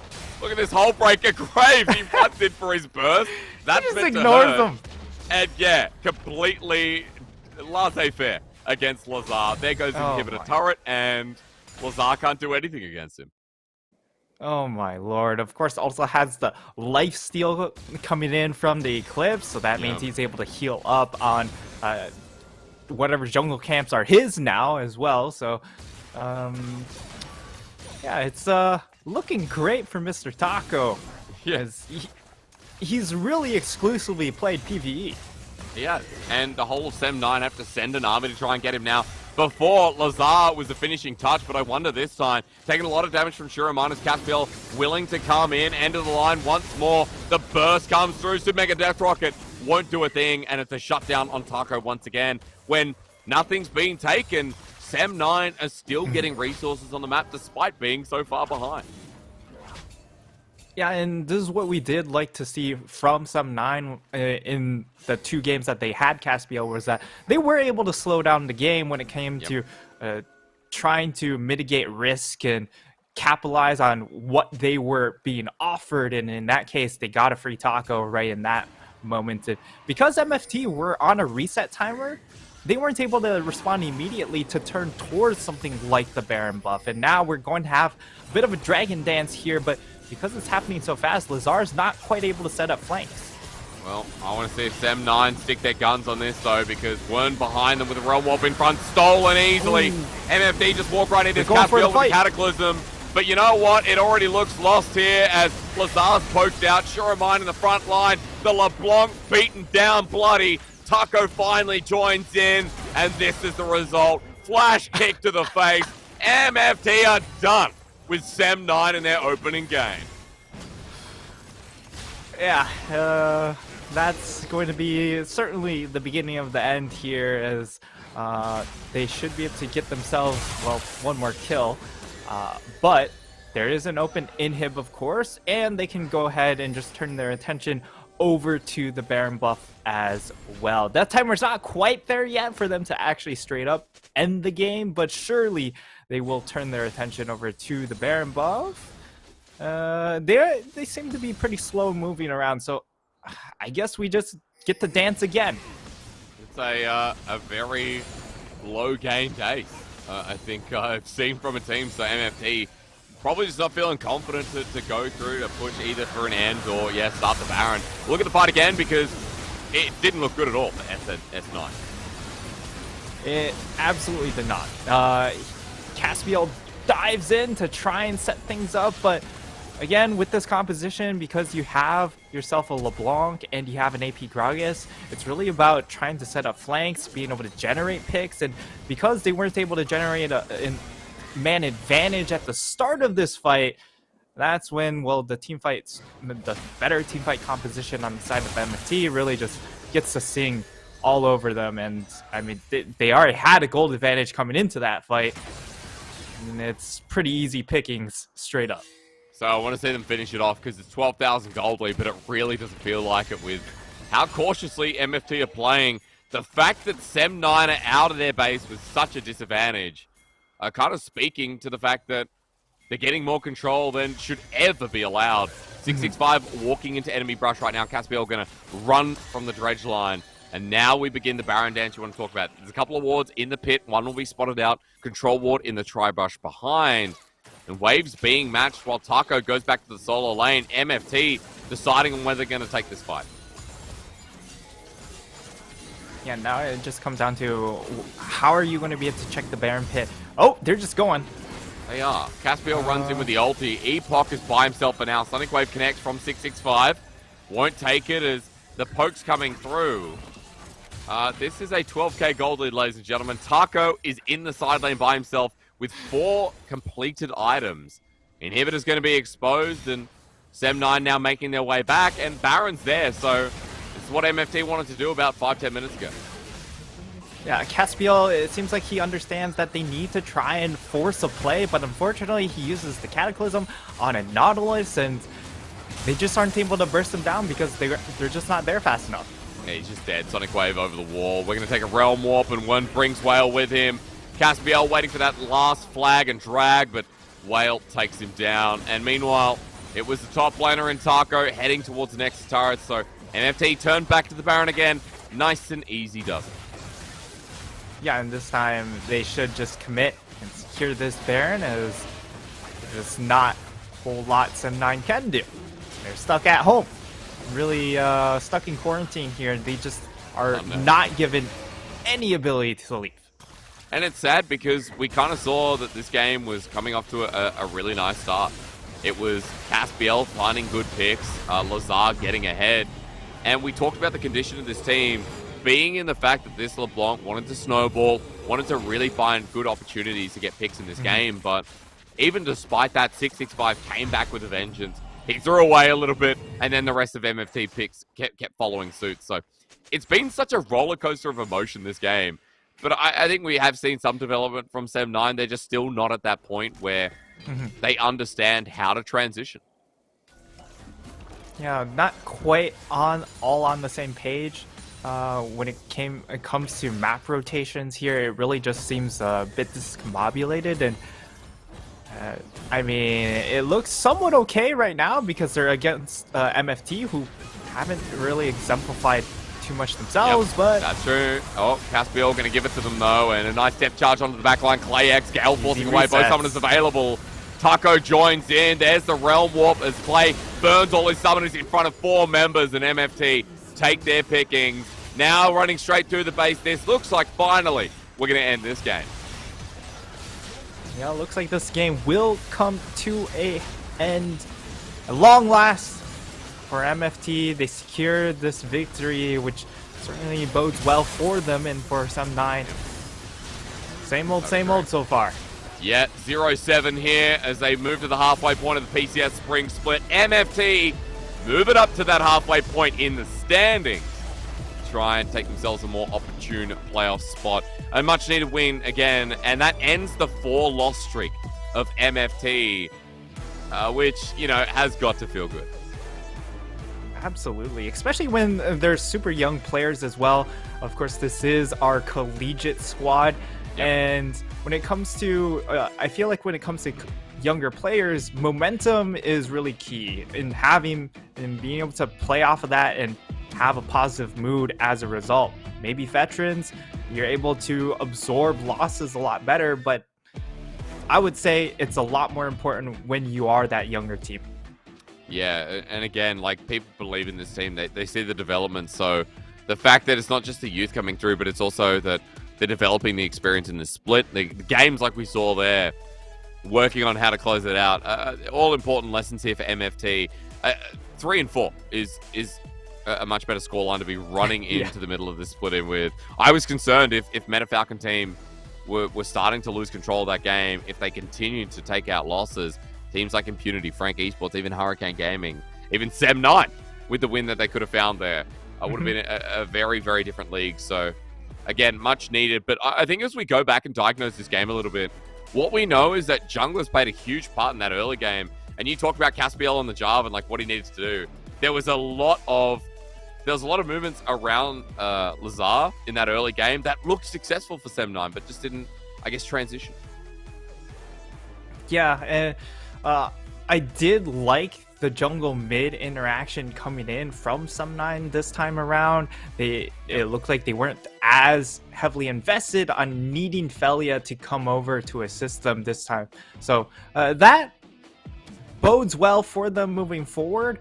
However, the composition, it didn't feel like it all lined up with this draft. Going for the LeBlanc, trying to make sure that Lazar gets a strong laner. Unfortunately, it didn't really line up with the composition.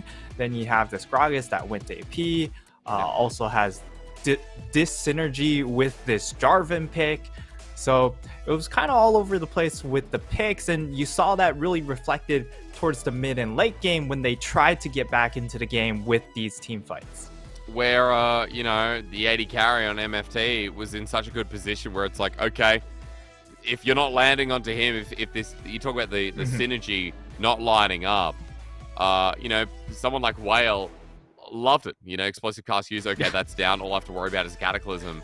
And at the end of the day, it really clean stuff here. I think there's a lot to break down from the way the early game went down, but there's a lot of quiet earners on MFT. It was Taco up in the top lane on the Graves. It was Whale on the Jinx. Both of them playing really cleanly and getting so much gold.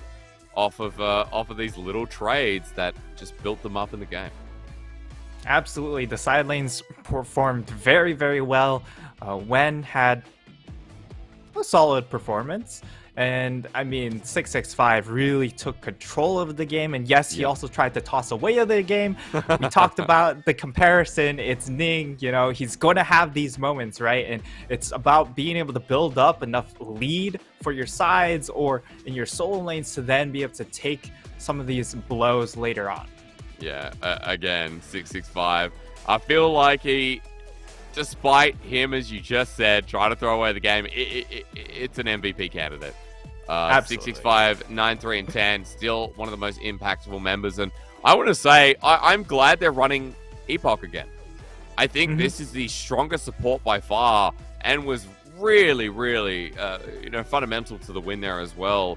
We saw Renhao only one game, and I'm glad that we've seen Epoch again. But no, forget MVPs, forget support and jungle. Who are we talking about? We're talking about Whale on this Jinx. I mean, Whale in these teamfights, he was the big piece that won them the teamfights, but I do feel like 665 did get the short end of the stick. Perhaps he ran it down a few too many times for the MVP awarders to actually give him the... They kicked him off, man. They saw the way he was playing that mid game, and they said, "You're a little bit sus, and we're gonna have to put you aside." So congratulations to Whale. Again, huge amount of damage, but the big part is positioning. You just mentioned how Whale was in those team fights. I think his positioning and the cleanliness of how he pathed. Not even the right word. What am I saying? No, so you know what I'm trying to say. Positioning was key. Yes. Whale, he played very, very cleanly, and while he didn't have to do a whole lot, you still, like, if you're given the alley-oop, you still have to put it through the net. True. That's right. You can always decide, like 665 almost did, to throw it behind you back into your own net. Ladies and gentlemen, we're going to go on a break. That's only one game here out of the PCS night. Coming up for you next, we got Hurricane Gaming versus DCG. I'm curious about this one, especially in the drafts. We'll be right back after this. CTBC Bank is Taiwan's top financial institution, but we're not stopping there. We're crafting an international brand and already have over 260 outlets in 14 countries. We are by your side, ready to embrace the future.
All too familiar with pain, all too familiar with pride. I've been on my knees 6, but gotten up 7 times. It was never even a question of is it gonna be mine.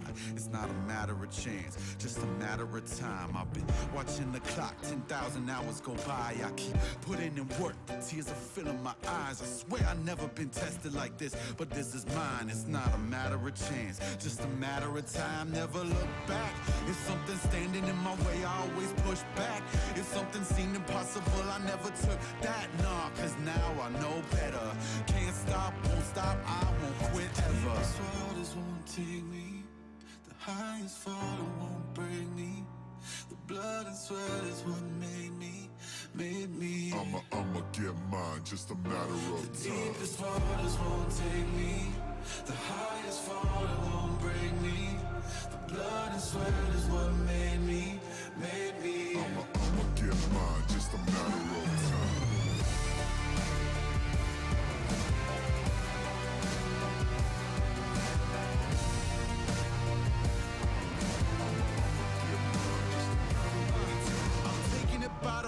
I'm taking it to the sky. I'm never taking a break, I'm only taking what's mine. You say it's taking too long, I'm taking that as a sign. It's not a matter of faith, just a matter of time. Never look back. If something's standing in my way, I always push back. When something seemed impossible, I never took that. Nah, cause now I know better. Can't stop, won't stop,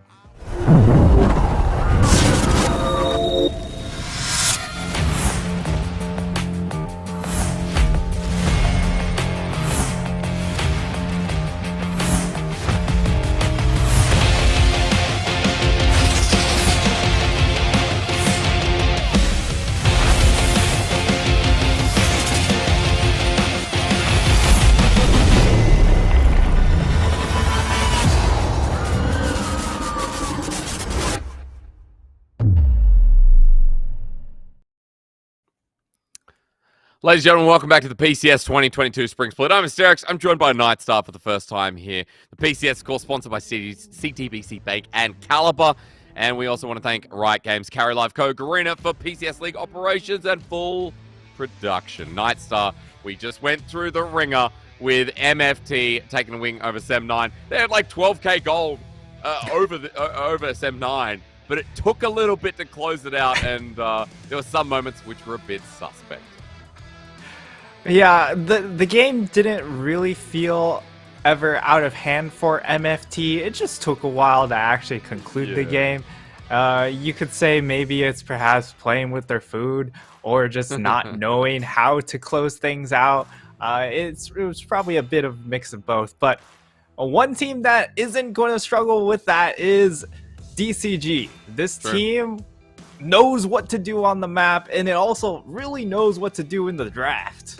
Yeah, I think DCG, one of the most exciting teams, draft-wise in the PCS right now, the most exciting team. You never really know which angle's going to come out. We've seen the Bard multiple times. We've seen a couple of Vegars now as well. I think Zillion in the recent game too. Like, DCG are innovators in the draft, and going up against Hurricane Gaming as the next game in the PCS, I'm kind of curious because Hurricane finally got their first win last week, and I just want to know where they can start challenging here. As first, we're going to talk about DCG. Leaky, Hana, Nesty, Chris Carter, and Woody. Now, we could talk about this for a while, Nightstar. I feel like we could talk about this team for the majority of the segment. Yeah, I mean, for the side of DCG, the highlight is just the draft for them.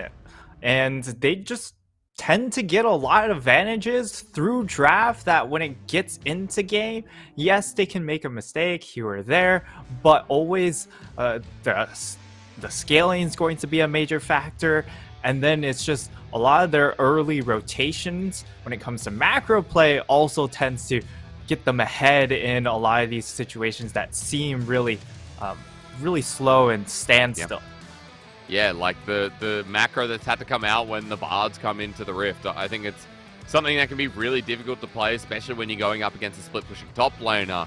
And Nesty and the rest of DCG have been really coordinated, and that's why I've been so impressed with this team. One of the most fun to watch drafting, one of the most fun to watch on the Rift, and I hope I can say the same about Hurricane Gaming after today. ICU, Aliao, Chia in the mid lane, Bang2, and Hao.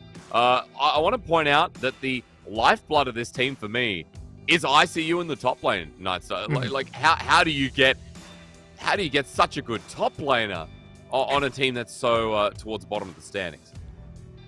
Yeah, ICU certainly is the highlight for this squad, but the team doesn't revolve around him. It really just revolves around Aliao, right? Because he, even more so than what we saw in the last game, he is the coin. He doesn't flip the coin, he is the coin.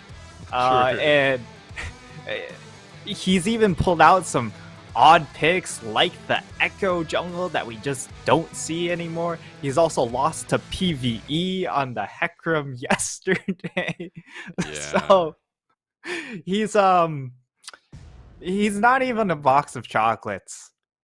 You know what you're gonna get is what you're telling me. You're not gonna bring me the Forrest Gump quote. I get it. I completely get it. Aliao, if he's playing the coin, which lane will he flip? You told me it is a question of where he's going to flip it, and that's what we were saying within the rehearsal. But now that we're here, before we talk about junglers again, just coming back to it, ICU for Hurricane Gaming, still, I think, the most impressive member. Going up against Leaky today, who has just kind of had to facilitate what his team has wanted to do.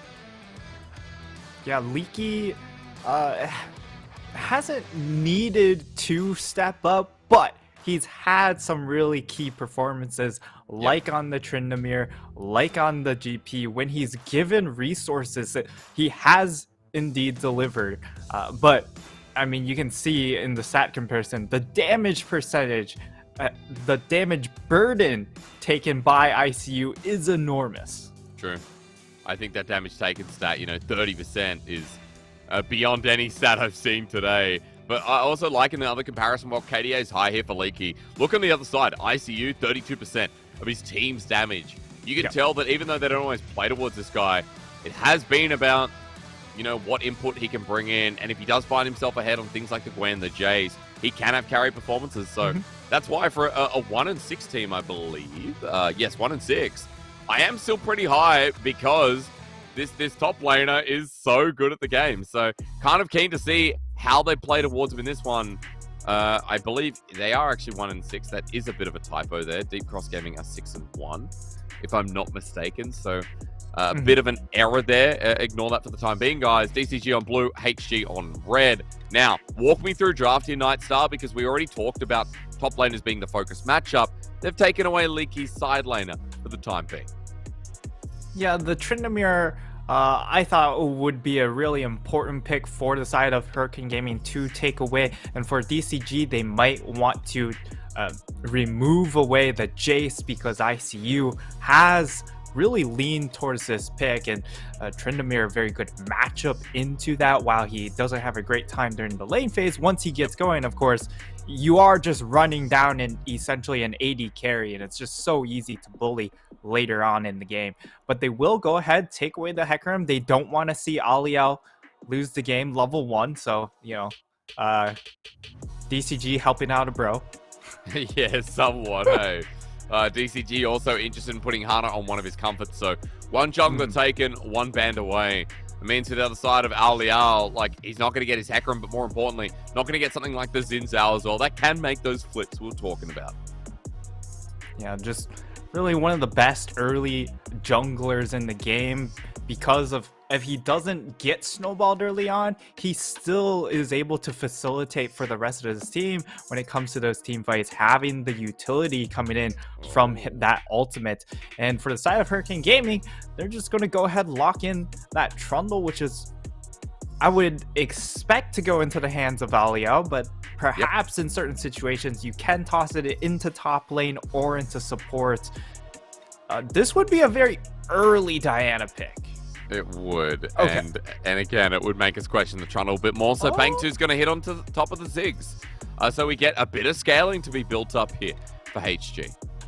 Yeah, and Ziggs is a pick I looked at for the side of Hurricane Gaming. If you want to invest all of your resources topside, Ziggs is a perfect facilitator for that because you're able to clear waves endlessly. And that also allows you to actually flex this Trundle pick into that bottom lane because the pillar along with Ziggs is very, very difficult to play against. Also sets up for easy ganks in that bottom lane. So I actually liked the opening 2 picks coming in from Hurricane Gaming, which feels like it's probably the most thought they've put into a draft so far this split. Wow, okay, well that's saying something, because for HG, we got to see what they do around with the jungle pool, right? Because even though these first 2 picks are great, there's a couple of S-tier junglers still left open up and available. For DCG, they've picked up the Jinx, they've picked up the Graves, really strong picks that are great in the meta right now. It looks like Hurricane Gaming are just going to ignore jungle, assuming that we have the Trundle in the jungle, I should say. We get Irelia picked up, which is going to be a really nice synergy with the Trundle itself. I fully expect this to go into the hands of Irelia carries you as he tries to carry them to a victory. It still could go into the hands of Chow Chow, but I would love to just see a player named after Irelia, you know, your namesake get put into your own hands. So very, very excited to see that come out here as we head into the second phase. I mean, for DCG with this Jinx, nothing too surprising. Cristata really showing a great depth to his gameplay. Of course, has the Jinx, has the Jhin that he showed recently, and of course Zeri and Heimerdinger, which was the curveball pick. So give him any place out he needs to fit, and he's been able to perform. Curveball's a key word there, isn't it? So many crazy picks we've seen from DCG. Looking like a normal draft for now as they ban away support after support. HG with the double support ban, Thresh, Nautilus. Woody's been pretty good on the Naut especially. And they're just taking away Engage, considering they've already got the Xin Zhao. Ari as well, which was flexed around. Because I reckon that DCG think what I think here, Nightstar, that it could be set up for ICU to go up against the Graves and give something like a control mage to Chacha, something that is a little bit better at controlling the mid lane. This Veigar pick or a Victor would be fine in this situation, and it will be the Veigar. That also does kind of block out something like a Ryze coming in from DCG, as Ryze is very difficult to play in team fights against a Veigar. But if they still go for the Ryze pick, it would mean that they really want to accelerate the game, and TF is also a pick that plays in that similar manner. But instead they actually go for the Tahm Kench here. So I think it actually gives a lot of value here for Hurricane Gaming now to just move that Trundle into the support role. Well, we'll see. We're going to find out on that last pick at the very least. Because a lot of the time, you know, Trundle with Aurelia 2 melee matchups, really good at closing the gap. You raise a valuable point, though, seeing it with the Ziggs. We're going to have to wait and see. Twisted Fate locked in at the end, and now we have a pretty standard comp from DCG. I don't say this very much, as if this gets locked in, you would be dead on the money. If Lee Sin gets locked in here, Nightstar, you will be a massive 5-head right now. I can't believe you've seen this. Everyone would expect, you know, jungle, but you talked about the flexibility, and wait a couple seconds. Just wait. Lee Sin, Jarvan, doesn't matter. You're right. It is Trundle support. Nightstar, you're seeing into the future. It's actually going to be the Trundle support, and we do get that Jarvan, of course, still has a lot of early game jungle presence here. So it still fits that bill for the side of Hurricane Gaming. This is actually a really, really nice draft coming in from Hurricane Gaming, and it seems like they just play to their opponent's level, right? If you're going to be using your brain like the side of DCG, we'll bring our own brains to this battle. So I actually love the draft matchup here, and for the side of DCG, this is probably one of the few times where I look at that and their draft and go, they actually need to be the ones to be a bit more proactive and get things snowballing, because they do have a TF. Of course, when it comes to those mid and late game team fights, he's going to be lacking some of that damage for the rest of his team. True. I think you raise a valuable point, which is that the scaling on Hurricane Gaming side is immense. Veigar, Aurelia. We know Aurelia definitely wants to snowball, but Ziggs as like this mitigation policy to make sure that Hurricane Gaming always have a condition to play towards. There's a lot there, and I feel like as well, the Twisted Fate point you raise is going to be looking about that level 6 point and seeing if they can stop topside. Because while it is a Trundle in the support, Jarvan and Irelia is still a strong 2v2 up top, and we wanted to see them play towards ICU. This gives him the opportunity with the Aurelia going up against Graves there from Leaky. I'm excited. This draft is hilarious in the sense that Hurricane Gaming have drafted like they were DCG. The tides have turned. DCG looking a bit standard this time around as we jump into Summoner's Rift. Nightstar, nice call on the Trundle there. Didn't actually expect it to finally go into support, but you told me, you said it would pair really nicely with the Ziggs, and here we are with Enhao taking Guardian alongside Bang 2.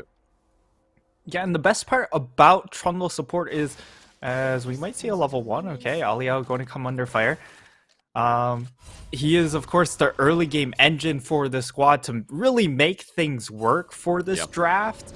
And it makes a lot of sense for DCG to try and target him out. But going back to the Trundle pick, like, you put down your pillar, it's so hard for this backline of DCG to really do anything because there is no jumps. There is not a whole lot of mobility on this backline, and that sets things up very easily for everything else, whether it's the Cataclysm, whether or not it's the Satchel coming in from the Ziggs, the Event Horizons coming in from this Veigar.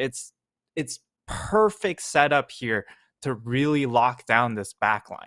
I'll be looking towards Woody and who he ults, because considering all the tools that Hurricane Gaming have that you just labeled off, Woody's ulti becomes that much more valuable as ICU going to be walking into Leaky.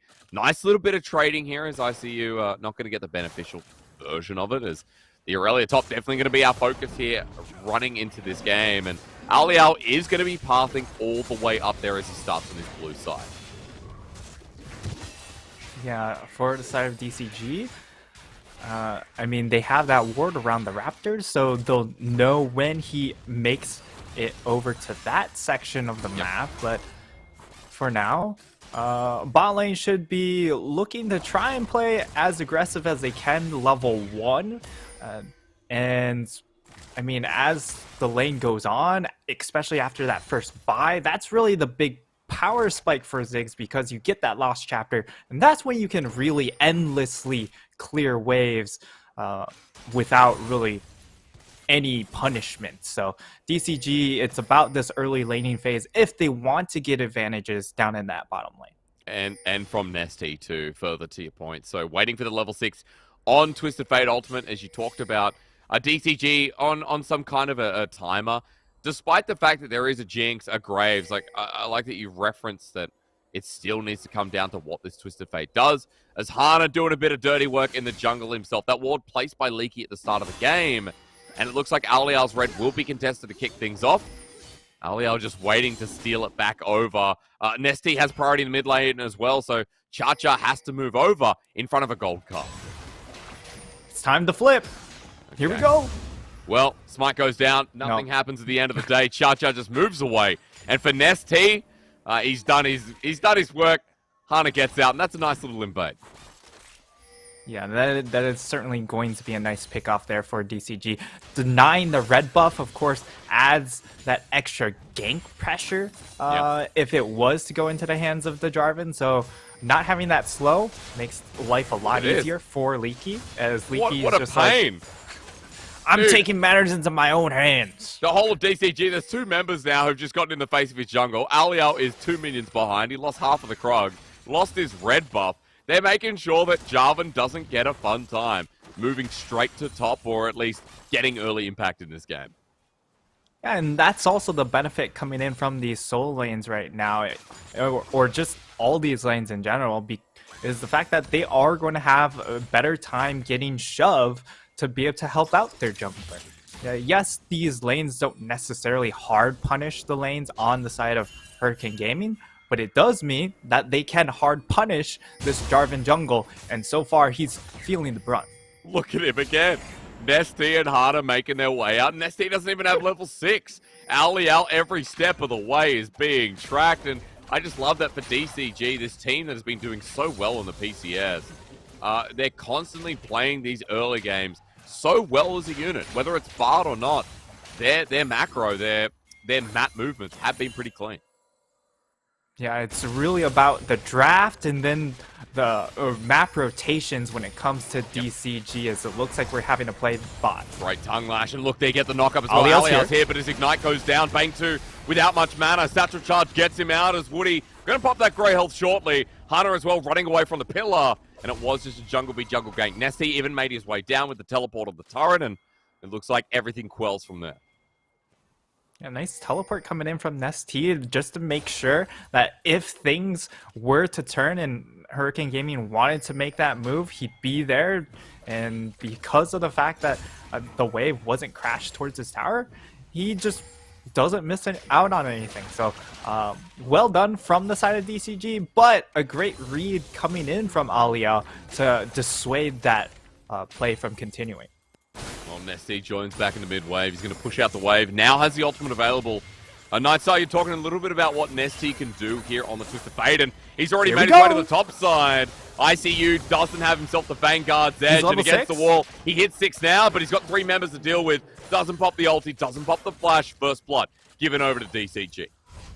Actually, really intelligent coming in from ICU, playing the fight as he did, not expending any big cooldowns like the flash or the ultimate. That means when he comes back here, he will have kill pressure on the Graves, and I think that's going to be really important to keep track of, as this will be the timing for him to try and get things done in the 1v1 against Leaky. As a result, you see Leaky, he gets that wave down in that over in the mid lane, and we should see DCG play pretty defensive, keeping Leaky, or trying to keep Leaky safe. I think at this point as well, like, knowing that Hurricane Gaming are going to play towards the top side. We knew that when Aurelia gets locked in, when Alial on the Jarvan was pathing towards top, that they were going to hit that lane at one point or another. The DCG are one step ahead, and as soon as that ulti comes up, Nesty, that's the direction he picks, is really nice peace of mind. Really nice, what would you call it? Upfront play. From DCG, kind of what we expect. So a lot of praise coming through. Leaky in a great position with a CS lead in this lane. Look even at mid with the first blood going down. Nesty keeping up in CS. was able to pick up Mercury Treads as well, so Event Horizon becomes a little less useful. And here at 7 minutes in the game, it's a 1k gold lead. This is Dragon up, Herald coming in about 40 seconds time. And I'm kind of curious to see which one DCG pick, because they've got Pryor losing out in the mid lane and Hana swinging down bot. Yeah, priority for the side of DCG should be towards this Rift Herald, but of course if they're able, they are able to most likely get bot lane priority, as last chapter hasn't quite been obtained by the Ziggs. It would mean that they really get to pick and choose what they target here, as it's a 2v2. All right, Event Horizon comes down. Hana with his ulti still up, and Aliar decides not to flag and drag in. Doesn't have the Cataclysm available. Hana's ulti difference kind of dissuading to play, and Hurricane Gaming looking for options here. And that might even signal the start of the Herald as he backs away. Yeah, that's exactly the read DCG have, is that they need to snowball, and Rift Herald is the best way to snowball that, and also means that they can have a lot of members towards this top side, which means ICU has to play a lot more respectfully. We'll see if they actually go for this team fight, though, as they are setting up for it. That was an early smite, playing it risky here. Ulti comes out, and Aliar can't get the steal. Collateral damage, Ignite down the burst onto Cha-Chun. Down he goes, man, like a nice swing dance, and Hurricane Gaming with 4-0 against them. DCG absolutely explode him. Well, Hysterics, sometimes when you have a lot of scaling, or a very solid scaling draft, you kind of just go, let's not do it. Let's flip. Yeah, so I like flipping, man. I never got a job at McDonald's growing up, so I'm all about flipping that burger. it certainly is a lot of fun, but it's not exactly the results. That's a lie. Don't pretend like working at McDonald's is good, as Aliar walks into this one. Flag and drag in as well. Eaten up. Nice little devour as Woody spits him out in the team. And collateral damage, excuse me. Oh, they could get one. Explosion from Bang 2. A good response as Hana matches with the flash from Howard. Tongue lash as well. A double click over the wall. Here. And Woody's done his job. Event Horizon down, but Nest, he's responding. The knock up as well. Cha-Cha again, man. The name ain't doing him any favors. He ain't dancing well at all. Oh, that is so tragic, because Woody pops his Grey Health just in time as well, and it absorbs a lot of that ult damage. Now Bang 2, he's just dead. He's dead. He's dead. Gold cards doesn't even need to be used. Big Eddie cards it. Good satchel charge. Woody not absorbing the damage. It's balanced by Chris Carter. 8-1. I'm ready for a 20-minute game here because Nightstar, this is looking too easy. Oh man, we get to see the replay on just how close that Rift Herald actually was, and it was really, really close. But this is the issue when you play scaling, is that your first Herald fight, 9 times out of 10, will not go well. And that's exactly how it happened. Like, yes, Irelia gets a nice little flank in that fight, but in the end, it's not going to amount to much, because the other side of the fight just doesn't go well whatsoever. I want to point out that, like, the other side of the fight was was worth looking at with the early smite. That there was opportunity there for Hurricane Gaming, but it's been barreled from one play to another in front of Herald. 6,000 gold now stems at 11 minutes in the game. This is huge. I don't know what more to say than it just feels like Hurricane Gaming have to stem it out and get to that 40-minute point. But even then, DCG still have great scaling on their side. It's not going to matter much. Yeah, it's not like DCG scale that poorly. It's just they don't scale as well as Hurricane Gaming. But when you have a Jinx that's 3-0-4, it really shores up a lot of your issues with scaling towards that mid-later part of the game. So they're going to get a bunch of plates for Cristata. They're going to just... I'm not sure if he breaks this tower. I wouldn't be surprised if he breaks this tower. He's going to get solo turret gold here. It's first turret. Like, I don't know how much gold advantage he has, but it must be a million. Yeah, it's big, right? 3-0-4. First turret blood going to be 6-10, and Leaky puts up the white flag. The Irelia was such a fun pick to talk about in draft, but ICU, as he gets collapsed on with the Destiny's Gate once again, is feeling the brunt. Everfrost down, and this guy, you know, a great top laner, but if he's not being played towards, if the whole map collapses in front of him, what can he do? DCG in front of another turret with plating still up and available. Leaky spreading the plating, and Nesty helping him out with yet another kill.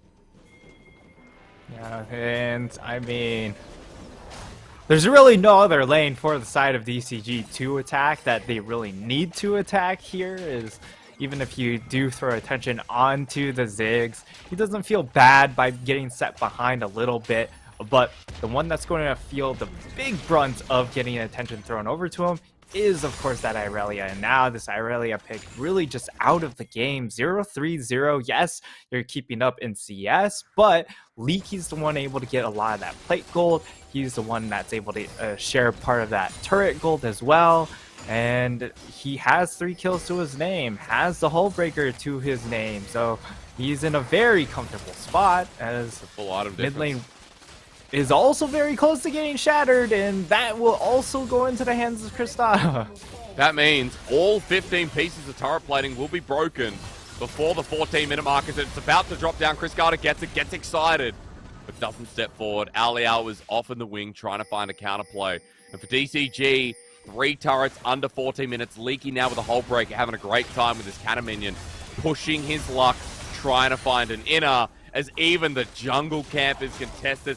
This is a 10k gold lead at almost 14 minutes. This is ridiculous. This is illegal, as Cadra would say, and yeah, give him objective bounties. Hurricane Gaming needs something. I don't know if objective bounties are enough. They need like triple objective bounties here to even salvage this game at the moment. And I mean, one of the big differences with a team like Hurricane Gaming over a team like Sem9, Sem9 know how to slow the game down. That's not Hurricane Gaming. No, DCG know how to speed it up at this point. It's a nice pillar to disengage, but it's already the kill picked up once again. And this full scaling comp from HG, you know, the problem is that they didn't account for the fact that they had to lane against a team that's played the early game so well. Gold goes down, and ICU wants to take this, but Everfrost buying time as Hana makes his way in. Another gold card at the ready. Flashes there if he needs it. Vanguard's edge flies through. ICU wants to take it, even as Irelia behind. He can't do too much. Hana picks up another kill, and, you know, if you could FF for 15 minutes, I would say spam that button. Oh, it's definitely that sort of angle in this game. Certainly getting out of hand. Oh, man. I mean, if this was LPL, you just kind of say, all right, we'll think about the next game. But unfortunately for Hurricane Gaming, they don't have a next game to think about for today. So it's about going to next day at this rate. Yeah, I think for Hurricane Gaming, what we've seen is, you know, they've had a couple of great moments with their top laner. And that's why the team's sitting at 1-6, because, you know, straight off the gate, they're... I don't know how to say this. There's been a lot of early game mistakes in the past couple of games where the Tristana comp we saw here from Bang 2, it was around Dragon where they all inned and tried to flip, and it went badly for them again. This game around the Herald, Hurricane Gaming flipped, and it went badly for them. So I don't know what to say, but the decision-making and the first 15 minutes of the game need to be analyzed, because HG aren't making it through without falling behind for 5,000 gold, at least. Yeah, the one win they had was, of course, against, I believe, Frank Esports, where it was at the 17-minute mark, and they were only, I think it was like 2 or 3k gold behind. So yes, they were still in a deficit, but they were able to find the team fight victory at that point. And we would like to see that sort of approach be reiterated this time around, but, you know, this gold lead's a little bonkers. Yeah, it is. For DCG, in a turret being threatened. Look at the inhibitor turret being threatened in the bot side. Leaky is level 12. Can't be matched by any solo member. Needs more. And as Herald number 2 gets the charge in, they're trying to get an under 20-minute game. Chris Carter does so much damage himself. There's good wave clear, but the poke and the range starting to build up as inhibitor turret threatened here, and How is not tanky enough. The Event Horizon trying to play defensive as Woody goes in aggressive. He gets a knock-up, he forces them backwards, and DCG have broken 2 inhibitor turrets now that Leaky's mid. Inhibitor 1 threatened the top side, mid going down as well. This is easy as Hana pops the Crescent Guard once again, and Inhibitor drops down. HG are fighting for their life. Trying to get a pick onto Leaky. They land the stun, but I mean, there's just no follow-up, right? And they're gonna poke him away, but that's also their only tool to clear out waves if you use your ultimate like that. So we'll see how the game progresses, but as it stands, good luck. Yeah, Lens, tongue lash, smoke screen out. Leaky forces him to flash. Woody even follows up with a nice little Abyssal Voyage. And ICU's out of there. 0-4 here with only Blade of the Ruined King. You look at his counterpart, Leaky is taking it all. That's about to be a 3rd item with the coal being sold. 3rd, or at least 2.5. Let's look. What's the gold like? That is a Last Whisper and a Cloak of Agility. So, yeah. Just insult to injury.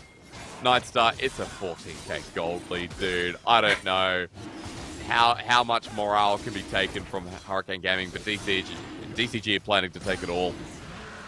Yeah, for the side of Hurricane Gaming, at the very least, I hope the burgers that they did flip early on, I hope they taste good, because that's the only takeaways for them for this game. I'd be having a big meal after this, that's for sure. Whether they taste good or not, I'd be eating. Need something to get through the stress that was in a game that, you know, realistically, if they got through the laning phase, if they got through the first 15-20 minutes at an even state, Hurricane Gaming, it could have been very winnable. But Nesty, Hana, props to this jungle mid who was so proactive in the early game that put the game to this state, meaning the fact that Hurricane Gaming now have no damage, have no way back in. Like, it's going to take 20 minutes, but DCG, the game will be well and truly over as we can see them once again crushing in on the final inhibitor turret. This could be triple inhib at 20 minutes. Hysterics. It will be a second one in the mid lane, then it's really just a siege on this bottom one, and I mean, they're going to lose their support. Oh, no. Yeah, that was quick. Leaky got the mid inhib, as you said, and now as the level 13 Graves continues rocking through mid by himself, Nesty joining in. And those Event Horizons not connecting either. Top lane minions are channeling in.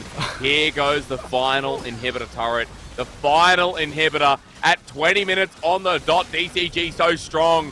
They don't need a Baron to finish this one. They're just going to charge forward themselves. They might be able to do it here because of the fact they have super minions coming in from mid lane. They have them already coming in from top side. So Hurricane Gaming, they need some way to engage, but it's pretty binary. The only way to do it is just kind of running at them. Yep, and every single time they do that, their health bars tick down. They've got the fountain behind them, but Nexus turrets are getting bitten off. Ali Alf makes his last stand, but he's burnt down, and Chris, doesn't matter that they got Woody the jungler down, part of the engage as well. And DCG 4 versus 4 as Event Horizons dodge once again. Nesty with the red card to slow down, and How who just respawned. And ICU tagged out again. Leaky heading forward as Vanguard's edge misses. They use this opportunity. The gold card lands, the poke again. End of the line, literally here for Hurricane Gaming. The 1-6 team acting like it in the standings as DCG explode this team. What more can you say than that was a shellacking in 21-minute fashion? Oh my lord, what an absolute clinic there. They just... there was nothing of a Hurricane in that game. It was all DCG dragging them down into the depths of the Mariana Trench. Holy moly. Well, nice and easy, nice and quick, does it? Moving through the day. Yeah, we're going to get to the next matchup. DCG didn't want to muck about, and they've only got one today, so they figured it's time to go to Hot Pot after this. And honestly, they deserve it. Like, the early game was sublime. And what we've seen, like in the Bard games, like in some of the other DCG games, their early game is just so impactful. They're all on the same page, and for a team that's coming together, like Nesty moving into mid, Chris Carter as well joining the league. Like, it's so surprising to see this team functioning as a unit so well. Absolutely. This team, like, when it comes to planning around the macro movements, they just understand what needs to happen on the map so well. And even when the other team has a play in mind, they'll either match it or just attack the other side of the map to trade out. So I love watching this team. This is probably the funnest team to watch. And really the only shortcomings when it comes to this team is maybe they suffer a little bit if you have a mid laner that can really attack Nestie's lane phase. Someone like Mission, or, you know, I mean, really it's just Mission in our league. Even Bay on a top team, he doesn't necessarily hard punish you through the lane phase. No, and look, you know, all those teams, like, out of the picture when you're versing Hurricane Gaming and when you know that the laning phase is going to be some of their weakness, right? DCG, the early game taken over once again. And you and I were talking a little bit about the, you know, the fun nature of this draft, especially from Hurricane Gaming. Seeing the Trundle so early, a good response from the Ziggs. But problem being that there was Engage on DCG, like the Xin Zhao was such a clutch pick here. And they had priority in the early part of the lane. So for a scaling composition, what do you do when you have to play passively and your Jarvan gets taken out and like overrun in his own jungle 3 times in a row in the first 5 minutes of the game? Yeah, that was the big key thing to that game, was the fact that Aliao just never got to play the game. And as hard as he wanted to try and impact top lane, it was just impossible to do so because he was constantly getting invaded on. He was constantly tracked, especially early on by Leaky, who did a wonderful job in warding up around that area, going in and invading early on as well to shoo him off that red buff. So it was really, really nicely done coming in. And we get to see the damage charts. Like, your Ziggs, you did a lot of damage. Great. Unfortunately, the rest of your team couldn't catch up. No, you know, like, and that's just from clearing the waves with DCG under turrets, like trying to play defensive. The fact that we didn't get any damage this game out of Chacha after, you know, picking the Veigar here, hitting level 6, we know that he's a lot of burst, just shows that he didn't have access to the game. That he didn't have impact into the fights because the fights were already over by the time he joined. And it is kind of sad because there's a lot to talk about with Hurricane Gaming, but even more with DCG's Woody picking up MVP as the Tahm Kench support. I had really good engages, and you can see that, like, this guy is such a nice little addition alongside Chris Carter. When it is Chris Carter's first split, there's a lot of experience added to this bottom lane. Yeah, and with Woody, when he's put on primary engage, then he shows a little bit of flaws in just his decision making in those regards. But when you have a lot of planning and a lot of engage coming in from the likes of Nestie and Hana, where they're the ones to really decide how we play out fights, I think that changes the dynamic a lot for Woody, and he's in a much comfortable spot now than he was last year on J-Team, when Mission would be more of the big damage dealer rather than planning around how to attack the map. I'm glad there's that level of adaptation from someone who started back in 2017 on J-Team and spent his whole career there, now on a new organization in DCG, doing really well. Congrats on the MVP, ladies and gentlemen. We're going to go to a quick break. When we return, we're up with Beyond Gaming versus Impunity. See if Impunity can finally get another win. CTBC Bank is Taiwan's top financial institution, but we're not stopping there. We're crafting an international brand and already have over 260 outlets in 14 countries. We are by your side, ready to embrace the future.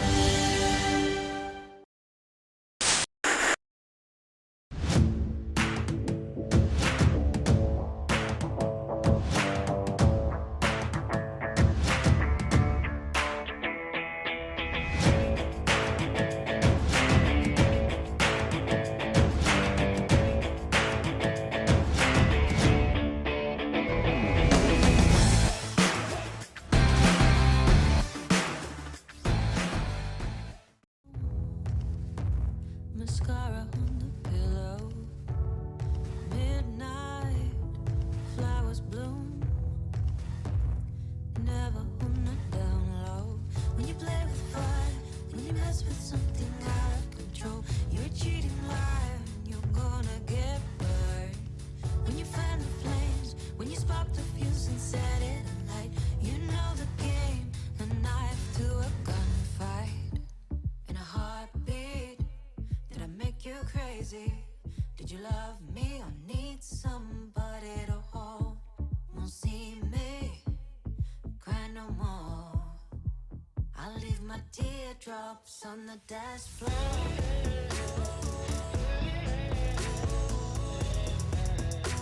My teardrops on the dance floor.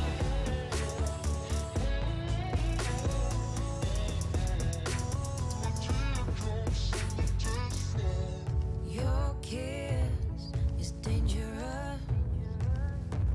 I'm walking on a wire. You're just the same as me, dancing in the fire. When you play with fire, when you mess with something out of control, you're a cheating liar, and you're gonna get burned.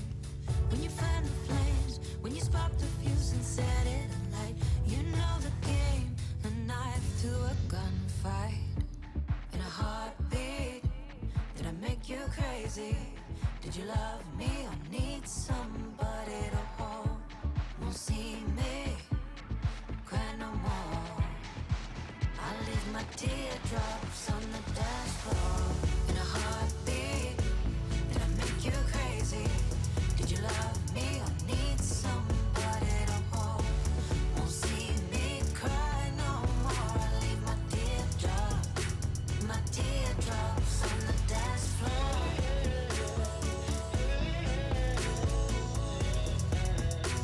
My teardrops on the dance floor.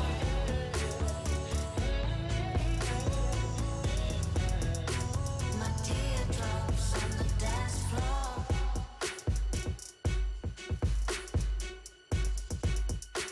My teardrops on the dance floor.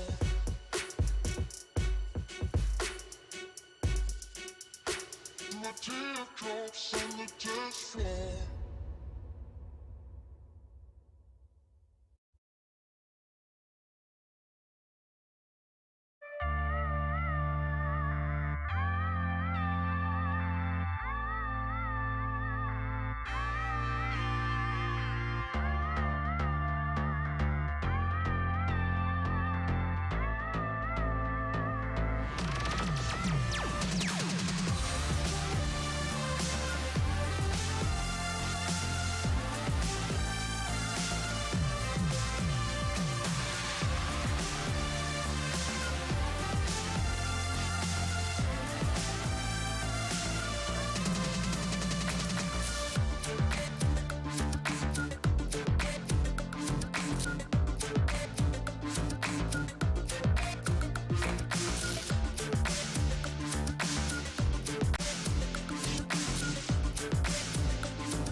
the darkness turns to light. No, wait, you feel alive. You're floating in the air. There's lightness everywhere. Watch the stars turn, signals from another place. See the colors burst, lifting off to outer space. On a new path, waking up, it's not too late. There's no time to waste. We will elevate. Blowing up the blue skies, journey to a new time. We are traveling with our gravity, reaching new horizons. We just keep on rising. We are traveling with our gravity.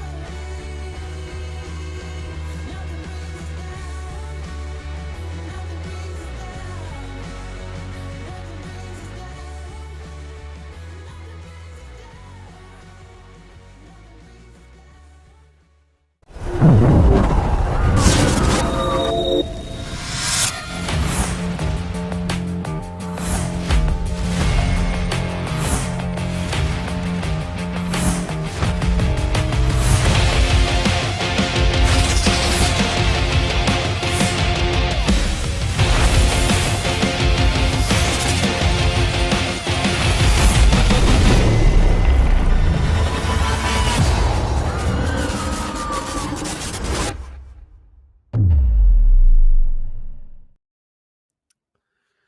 Ladies and gentlemen, welcome back to the PCS 2022 Spring Split. My name's Hysterix. I am joined by Nightstar, who's going to be running me through this third game and the rest of the night. Remember, sponsored by CTBC Bank and Caliber.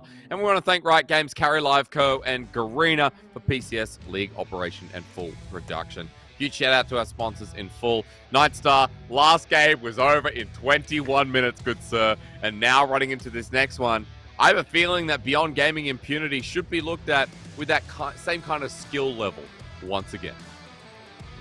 I mean, shout out to DCG for keeping us on schedule, right? A bit of a delay early on in game number 1. You're like, time to get back on the schedule. Yeah, we're back. We're literally back, yeah.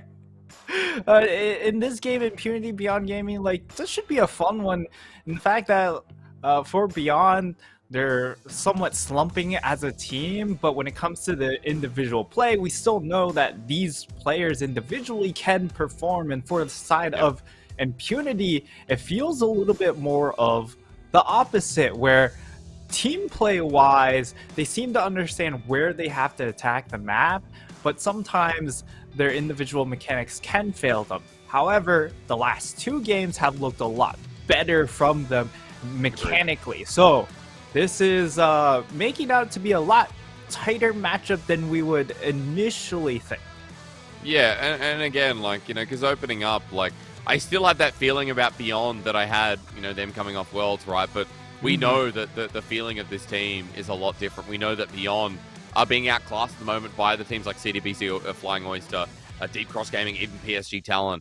So BYG, we kind of want to see those strengths rise up. And talking about them first, you and I had a really good discussion about the strength of this top laner. Like Liang, who is going to be the person we talk about for sure this game, has just been tearing up his lane.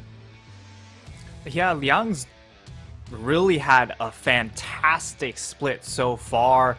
And it helps that if you look at who they brought in as well, they brought in Lee Kai, probably one of the other premier top laners of last year, into the team, perhaps pushing him a little bit more. And in that regard, he's looked fantastic. So you take away some of the competition on the other side of the rift, and then you put it behind you, give you that little bit of a push. Like, it's done wonders. That's a Chad move, making sure no one else can acquire him. Let's give him so much money so we make sure that Liang continues dominating top. And I think top has been a really strong role for the PCS to split. People like Rest coming through, even Leaky having a really good couple of games. I mean, split, right? We still have the good old faithful Hanabi, drivers coming in and kind of testing us a little bit. So I think there's a lot to be talked about in the top lane. Going up against Quiet today, you were telling me that both these top laners, we're going to be seeing a bit of a Tryndamere contention here, which is exciting for me because I don't see too much Tryndamere over in the LPL. Yeah, whereas in PCS, we just go ahead blind pick at first rotation if it's left available. And some of these top laners, like, you can really push the limits of this champion. And Quiet being one of those players, he's been 2-1, but a 10 KDA. So even factoring the loss, he's been exceptionally dominant on this champion. And going through the rest of the Impunity, like, we have Taco, Faith, Blaze, and Pinway. And Pinway has been a really nice addition to the squad. He's really been able to make up a lot of while Krelix was making plays. I feel like Pinway's been a lot more efficient with them. Yeah, he has. And again, like the Nautilus games, the Rakan game especially, his Rakan game was insane. So I love to see that this guy is coming through, giving Blaze a bit of a strong support and giving something for Impunity fans to really look towards. Remember again that for Impunity, they're sitting down towards the bottom of the standings, which is, not a good sight, but up against Beyond Gaming today, as Nightstar opened up, maybe it could be a little bit more winnable than we expect. Liang, Husha, we've got Minji in the mid lane, Wako and Kino down in that bottom lane. And so far for Beyond Gaming, like, this team has been really fun to watch those solo laners develop. But Liang, we talked up. Minji's got a little bit of a way here, but at the very least, when he's on things like Akali, he still kicks butt. Yeah, when he gets his hand on the Akali, that's where things get really, really deadly for the other team. And he also had a great success on that Ahri pick, so perhaps yet another pick to watch out for. Of course, Ahri hasn't dominated the region as much as it's done in other regions, but I think teams are starting to pick it up, and Minji certainly performed very, very well on that champion. So look for him to get Assassins or Zoe, and that's where we can expect him to perform. On the other side, look at Minji, and you can see that today, going up against Faith. Faith's someone who, you did talk about him being, an improvement. Enough on that. Obviously, top lane is going to be the priority here. We can talk about mid as we go on to pick and ban, because you and I started this segment really raving about top lane, and I'm going to ask you, what is First Blood? What is the V? What is the V? Normally we have First Blood percentage. What is V?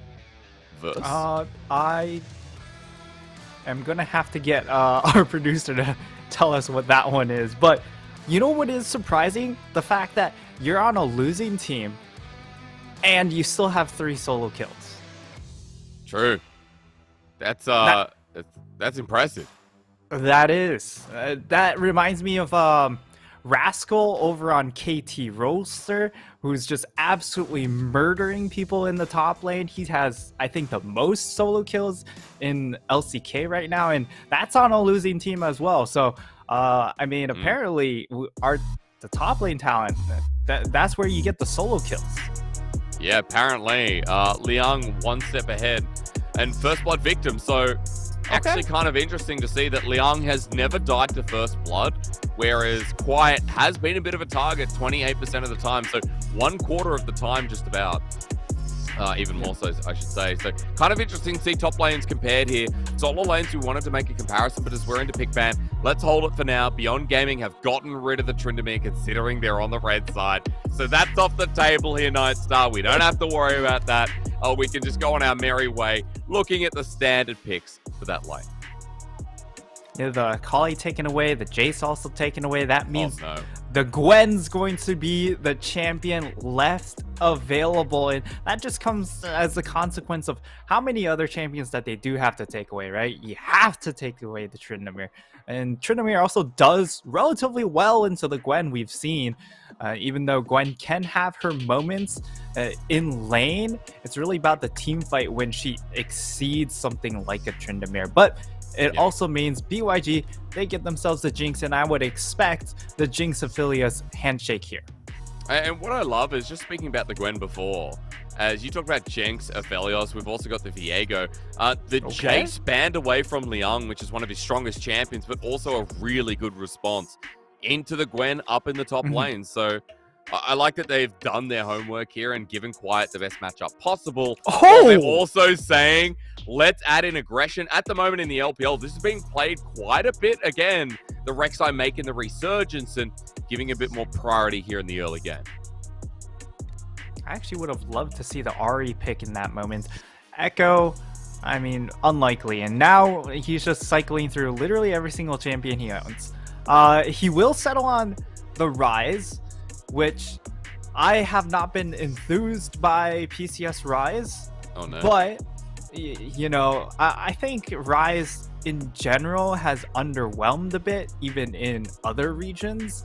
But he's still a very powerful pick in certain situations. We'll see how the rest of the draft plays out, and then we can kind of come back to see if this is a good Rise pick. But the answer from BYG is the Young's going to get his hands onto the Graves. So we see, you know, good amount of scaling here. We've got Husha on the Viego, which is going to be fun to watch this early game play out against Taco. Now, 80 carries, because Impunity have none. So the handshake doesn't come through that you were talking about. We've already got the Aphelios banned away, and it feels like they're kind of going to sacrifice Impunity's bottom lane in the hope that they do get things continue rolling. Excuse me, for Faith and Quiet in this game. Yeah, for the side of Impunity, they'll go ahead, take away Minji's Zoe, and I would expect to see the Ahri banned out as well. And for BYG, we'll see if they go ahead and ban away something like a Rakan or a Nautilus to take that away from Pinway, or if they decide to go ahead and ban yet another bot lane champion like a Caitlyn or an Ezreal perhaps to try and force Blaze even further down. Caitlyn's an interesting one that's normally banned away at the starter pick ban, and I think funnily enough, you know, as Poke gets taken off the board, it's going to stay in the back of my mind. The Zoe against Minji. You were talking about this champion. He's now lost his Akali as well as the Ahri. So Minji's champion pool pinched a little bit here into the Rise. Do we go back to something basic like the Orianna in this team composition? Pick we have not yet seen in PCS at all is the Corki, still left available. This champion has been forgotten, and it will still remain forgotten. Be forgotten, yeah. As we get the LeBlanc. I still don't understand why we've just kind of tossed it into the trash bin. But regardless, LeBlanc coming out here, really, I mean, it fits Minji's play style, and hopefully, if it gets ahead, it will really facilitate the upfront damage to burst that first target to get the Viego sets and the Jinx excitement going. Well, on the other side, Impunity rounding out the draft now on the bottom side.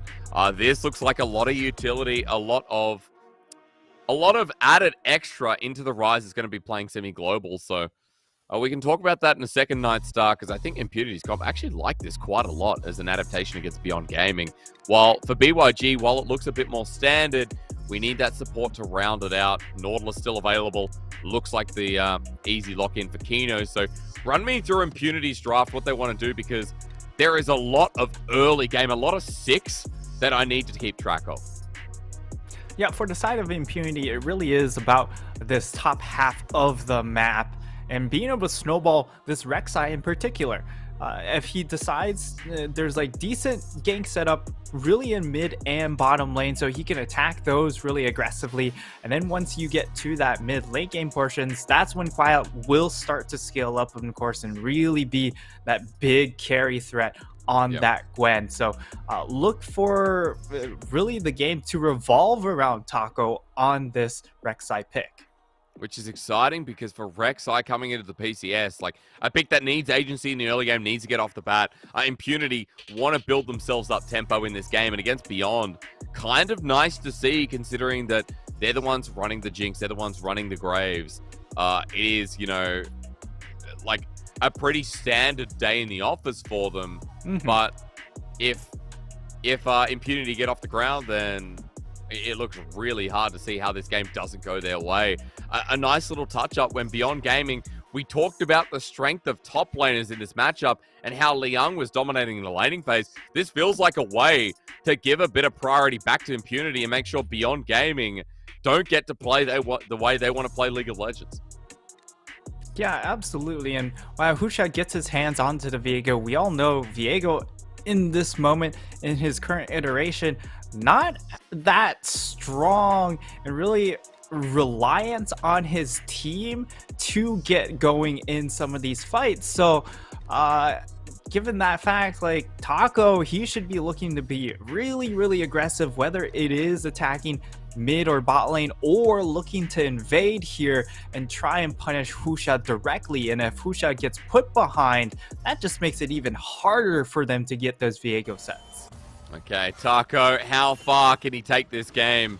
And to give Impunity another win, the goal today is climbing your way out of the dirt. Right now, Impunity sitting 2-5, and they're 7th in the league, tied with Frank Esports. If they could find something, then... Oh, did Taco forget items? Hang on. Did Taco forget items? It looks like items. He did. All right. At least he realized with 25 seconds into the game, not like at a minute 30. Yeah, at least he remembered to go back and get them, unlike Hana. Shout out to Hana. Yeah. But, I mean, he did end up carrying that game regardless, so somehow. Maybe forgetting items at level 1 is the way to go, Hysterics.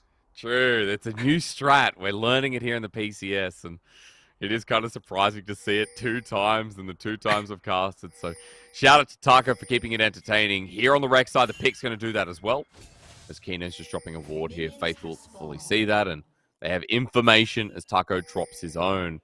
And this Rek'Sai you talked about getting ahead early. He's gone Conqueror this time around, so I'll be more interested in the build because in LPL, we've seen some iterations of the builds, like Prowler's Claws come out from SOFM a couple of times. We have seen, you know, like full lethality with another Mythic. We've also seen like the Bruiser Rek'Sai too that can just absorb damage with things like the Gore Drinker. So I'm kind of curious to see how Taco plays this one, considering that he has a lot of damage sources on his team. Yeah, he's got a really nice balance of tanks and damage right on his squad, so he can really take his build any number of ways.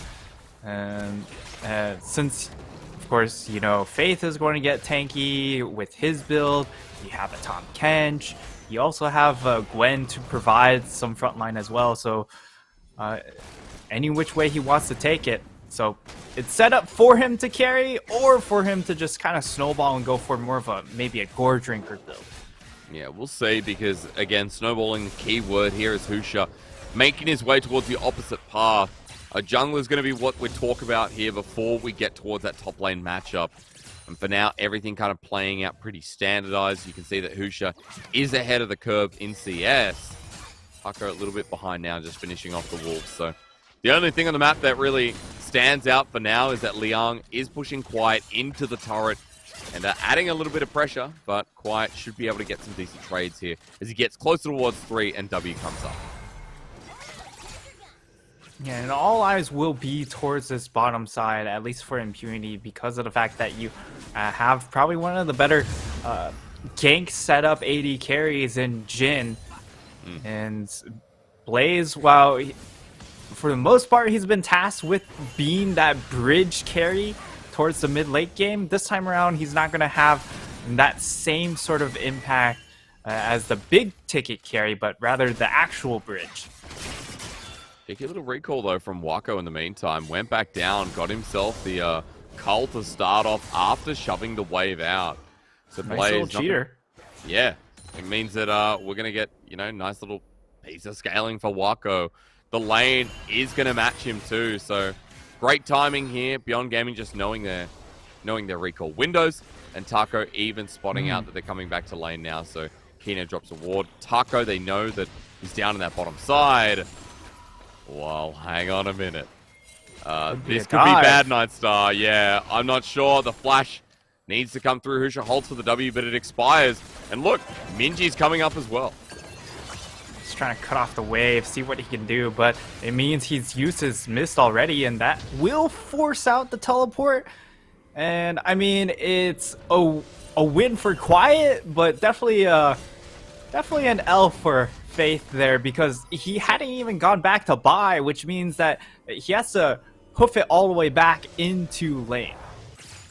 That's little ward deep into the lane itself as well. It's going to spot out if Quiet was just going to back into brush. He burns his own TP to get back to lane. Liang will probably do the same, or at least walk it as he pushes the wave in. So, yeah, that teleport going to be down for the time being for Faith, and Minji having his own. He was even able to make it back with the Dark Seal and the boots. So, we'll have a bit of an advantage here to at least make a nice little reset. So this early game being about strategic moves, and so far Beyond Gaming have made the better one. Yeah, and I love that deep ward coming in from Hucha, right?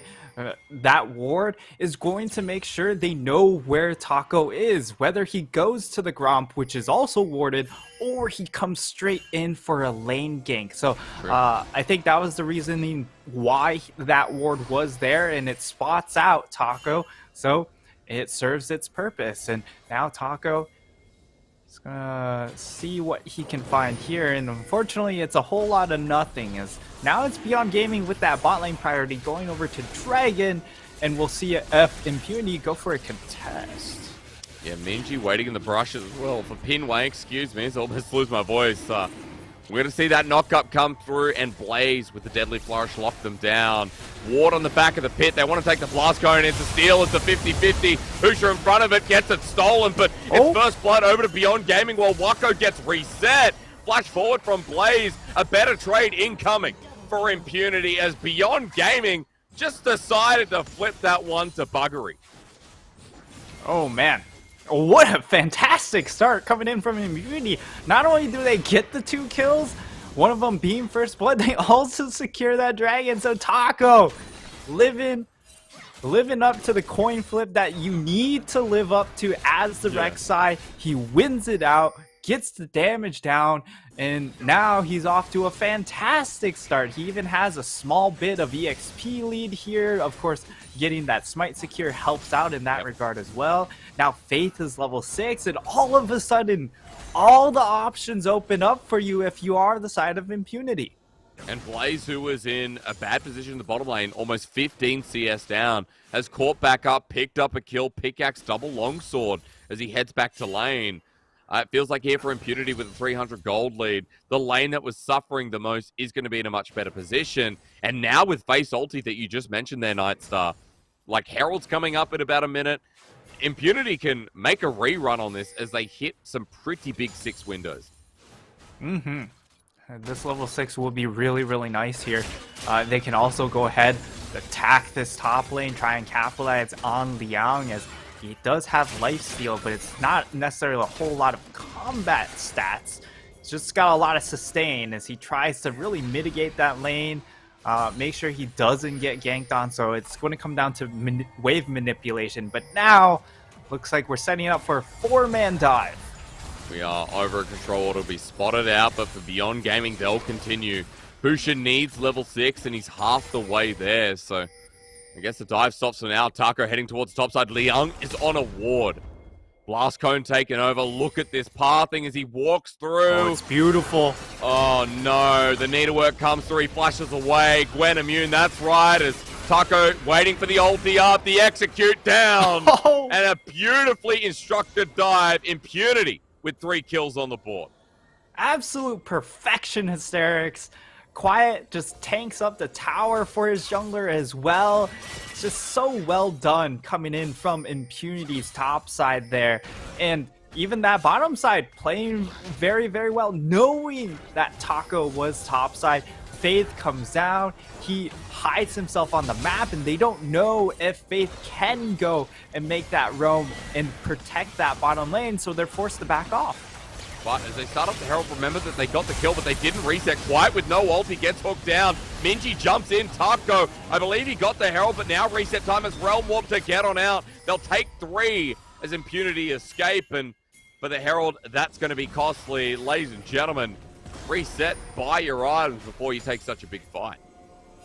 Yeah, it seems like that they just weren't quite aware of their power window here, so now Pinway is trying to secure a little bit of safety for Faith to approach this wave, and that's going to be mission accomplished in that regard.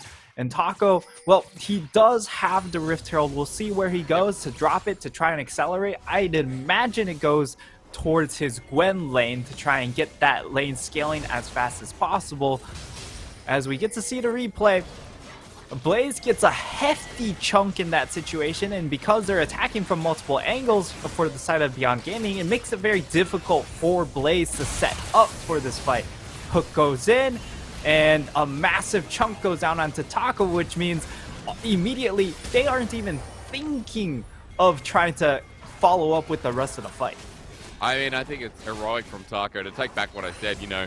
After all said and done, getting the Herald for the cost of his life, you're right, with turret plating up, seems like it could just be worth anyway. So a gutsy play that might net positive as Beyond Gaming, in this early game, they might not be behind goal, but we can see that Impunity are really starting to take control. A 10 CS lead by Taco in the jungle with a level lead on top of that. He's close towards what seems to be, we are going towards what I believe is Gore Drinker. I actually can't understand items anymore, to be quite honest, and I always second guess myself. I don't know if you're the same. I think that's actually the Stride Breaker. Stride Breaker, yes. Because of the move speed there. So it's looking like it's going to be Stride Breaker. Of course, it adds to the sticking potential. This composition does have a ton of that, right? Because you have Gwen with Ghost. You also have Phase Rush Rise, who's also going to be tanky. So his trademark is being sticky. And now they're just going to try and set up yet another dive. Hushia's there to respond, though. And there's needlework too for Taco as he tags him down. Liang knows he's dead. Bit of damage taken as Husha with his ulti just walking back to the lane. Really nice coordinated dive again. And Quiet and Taco in this early game have been working together at Peach.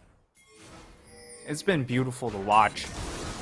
This two-man has been fantastic. They're going to secure themselves another dragon. They know it's not going to be contested in this situation because of the fact that Beyond Gaming's bottom lane duo are showing up towards that top side. So the response isn't going to come in fast enough, and they get themselves a second dragon. This is pretty nice early dragon setting up for an early soul, which is exactly what Impunity really need to finish out this game. It comes back to what you talked about, where Impunity with the Rek'Sai pick really wanted to get the game rolling. You know, Faith's ultimates were going to be big too. You talked about options in this map, and they've definitely been playing around with the fact that Quiet has created many. And Blaze and Pinway, you know, have been the quiet lane that we kind of expected as well. They're behind 30 CS, but the fact that he got those 2 kills makes it less terrible than it is. So feels pretty nice here as your Impunity, as you ride along this early game. Still down in gold, but at a position where you're comfortable enough with those 2 dragons you just mentioned, Nightstar, and the Herald coming up in 2 minutes 20 to keep snowballing ahead. Yeah, they're really setting themselves up to snowball the game and really take control of this map. We could see more action in this top side. Oh, Taco actually jumping down on top of Liang. It's an engage, though, as Beyond Gaming find the pick on top of Taco. I'm not sure, but Taco, I don't think, dropped the Herald in the end. I think it's expiring. Yep. And as it drops down there, that's just a big no-no that Impunity have had to play with. As, no. Blaze is dead. 1v1. Yeah, Blaze going to be dead. It's a Jinx with lethal tempo.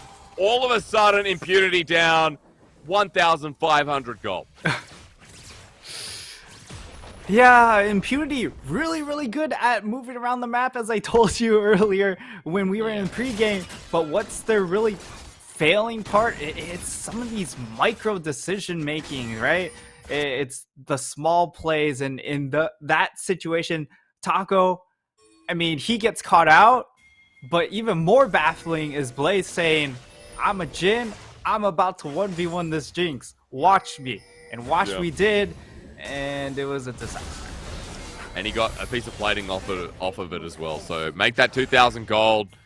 Taco's play with the Herald expiring is just sad to watch. As Beyond Gaming, it feels like in this game so much more turret plating should have been taken away, but it's limited. Impunity with their early game has been quelled by a simple couple of plays. And even though Quiet's going to get this bit of turret plating himself, just note that Wako is so big. He's 30 CS up, mid's 20 CS up as well.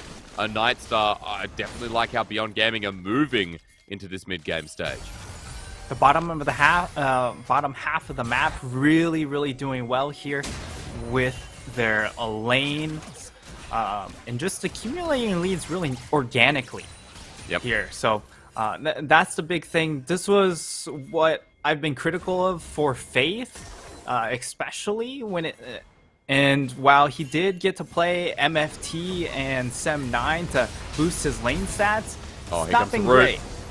Well, Taco versus Husha it begins, but Pinway wants to get in for that action as well. Husha still with the Heartbreaker available, and Faith was burnt out by Minji. And, you know, as you were saying, like, yeah, you know, Faith has improved. And Faith in this laning phase, however, still not at the level of Minji, who gets one of his comforts, who still gets one of his assassins, and has just been playing the laning phase really well. Yeah, the comfort is just really there for Minji in this game. Put onto the LeBlanc, not a whole lot of pressure set onto him in the lane phase either. And Taco, it looks like he's going to be able to secure. Oh no! Oh no! Okay. Okay. Alrighty. Collateral damage not doing too much. It's a whole break of Graves, so we're not at the point of it doing 400-500 damage. So a worthy attempt from Leon. Yeah, a worthy attempt. If they were able to actually snag that away, just think of how much momentum would have been killed from the side of Impunity, because they really need this Rift Herald to get 2 towers. They have to get the initial tower and that tier 2. Otherwise, the amount of gold value that they sunk into taking those 2 Rift Heralds is not going to be rewarded. Really not. Like this time around, let's see Taco use it. Climb back some of that 2k gold disadvantage. Note that Dragon's up in 30 seconds would be a good time for them to leverage that fact. Because Beyond Gaming looking for their first, it is a Mountain Soul, and with all the stacks coming through from Hullbreaker, Mountain's going to get extra value here on Beyond Gaming. Yeah. And at the same time, for the side of Impunity, because you do have a tank Rise, he's going to get a lot of really solid stats in this game if he's able to secure those. So it's going to make his, or the Impunity composition, quite impressive if they are able to get the Mountain Soul. But Husha is going to be the first ones on the objective, and with the side of Impunity clearly invested elsewhere. It's Impunity just saying, hey, we don't think our comp is strong enough right now to fight, but the issue is BYG's composition is going to scale up just a little bit better, at least when it comes to full team fight, because of the Jinx. Which is why it looks like Impunity still want to keep the ball rolling. Herald's going to get a second charge in this top side, and for Liang, he can't stop that. Good damage done on the inner turret. And at the very least for Impunity, getting some of the gold trade at this point. So you're right, talking about scaling there, it's going to be a very big deal. We do have first items across the board here for Impunity, so I'm going to wait for that Baron, that potential next Dragon setup as well. See how this game develops, because BYG right now, they found a couple of picks to get them into a very beneficial place, and they're just holding strong, being patient, clearing out the waves, and not overextending. Yeah, and that's been BYG's identity so far this split, is that they've been very slow and methodical. They try and extend the lane phase as long as they can, because they know they're the better mechanical players, and they're going to be able to accumulate CS advantages. And it's really just reflecting here, as you can see, and it's about just saying, hey, we'll just take it slow as long as you want, and then once it gets to that one team fight, that third dragon, and you decide to duel us there, we'll have so many lane advantages that we'll just smash you in the ground. It'll be easy as that, Liang, laughing at Taco. Just coming in to steal some more camps away, but Liang's already taken away the Krugs, and he'll be backing off, heading into what could be the Eclipse or the Shield Bow. Okay, let's be real, there's no lethality there. It is the Shield Bow coming through second, as Taco just moving into a bit of fog of war. That was greedy pathing. Death Rocket comes through. Taco's dead. What a big mistake from Impunity's jungler. Yeah, that was most certainly a massive blunder there, just giving more gold over to the Jinx. That is the one thing you do not want to see, as Jinx just outscales your composition completely. That's, as you said, a big no-no. Yeah, that's rough. Even now, you can see what it cost them. Down for another 5 seconds. BYG going aggressive here under the turret. He wants to, but he's on a ward. Kino's going to spot him out, and Wako pays the respect, but Mid-tier 1 turret will stay standing. However, BYG still gets something off the back of the jungler, and with Dragon coming up in 2 minutes 20, with Baron in 30 seconds, like, those are the kind of mistakes that help you define games. Kino again with the dredge line close to hitting plays. He gets zapped down. Ignites there. Taco wants retribution as he comes in, but goals golden into Kino. Husha gets his first reset, and it's a Viego. You're laughing now. They can't get into the Realm Warper's face. It's targeted next, and Husha is having such a good time. It's a party as even the Rockets send out fireworks in the end. Double kill over to Wako. Beyond Gaming relying on Minji now as the collateral damage is overkill, and BYG have done the killing they need. And Impunity, they just get absolutely punished for that earlier mistake. They weren't able to really set up here. And, I mean, Taco, he comes straight off of Fountain, immediately looks for that next play, and unfortunately, BYG, they're just ready for it. And now it's just playing around their stronger mechanical carries. Blaze not put in a situation where he can even attempt to carry here because of the fact he is stuck on Jhin. If he's going to have an impact, it's going to be, you know, at 4 or 5 items, and this game certainly does not look like it's going to get to that point. Let's look at the replay again because Taco comes back alive, and it's just front to back here, buying space here for BYG. Yeah, it's really, really easy. If you're the side of Impunity, at this point, you need the Rek'Sai to come in from a side angle, and you also need the Gwen to come in from a side angle. And in that moment, Quiet, he was just chilling out down in that bottom lane. So he didn't get to contribute a whole lot there. And Wako, he almost contributed 4K of damage in that fight. As it'll get bigger. There's an Infinity Edge coming third here for the 80 carry of BYG. Has had impressive performances, and you know, this is a guy that has been in the scene for so long. You know, Wako's still stepping up as one of the premier 80 carries of the PCS. Good to see him dominate over Impunity here in their game of the day. And as BYG head forward with this Baron buff, we're already at 2.2k, the gold lead. Impunity making the play onto Liang, but remember, Hole Breaker on the grave, he just goes over the wall. I'll take the turret, but Liang is joking with him as the base. Wait. Nightstar, it's breaking, and they're just going to keep heading mid with this Baron buff. Oh, Liang's just like, guys, go home. Your base is, your home's falling apart. It's on fire. And Taco's like, nah. I'm gonna keep going. Yeah. I do what I want to do. That's right, dude. No one tells Taco what to do.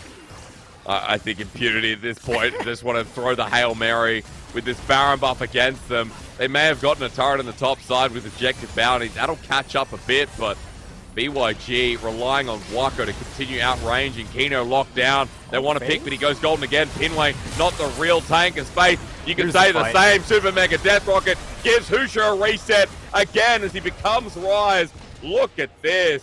They're just scared. Impunity running for the hills. In comes Liang. 1 versus the remaining 3. Taco's next with the ulti, but at least he gets a trade. Minji gets knocked up. Saved by Pinway, but Wako resetting again. Ladies and gentlemen, let me tell you about this 80 carry, the PCS. Wako making BYG look extra spicy, and BYG making Impunity look absolutely nothing. They'll run back to their fountain, and BYG will get their 5th win of the PCS 2022 Spring Split. I could make Beyond Gaming, showing that mechanics-wise, they have to be considered among the top teams.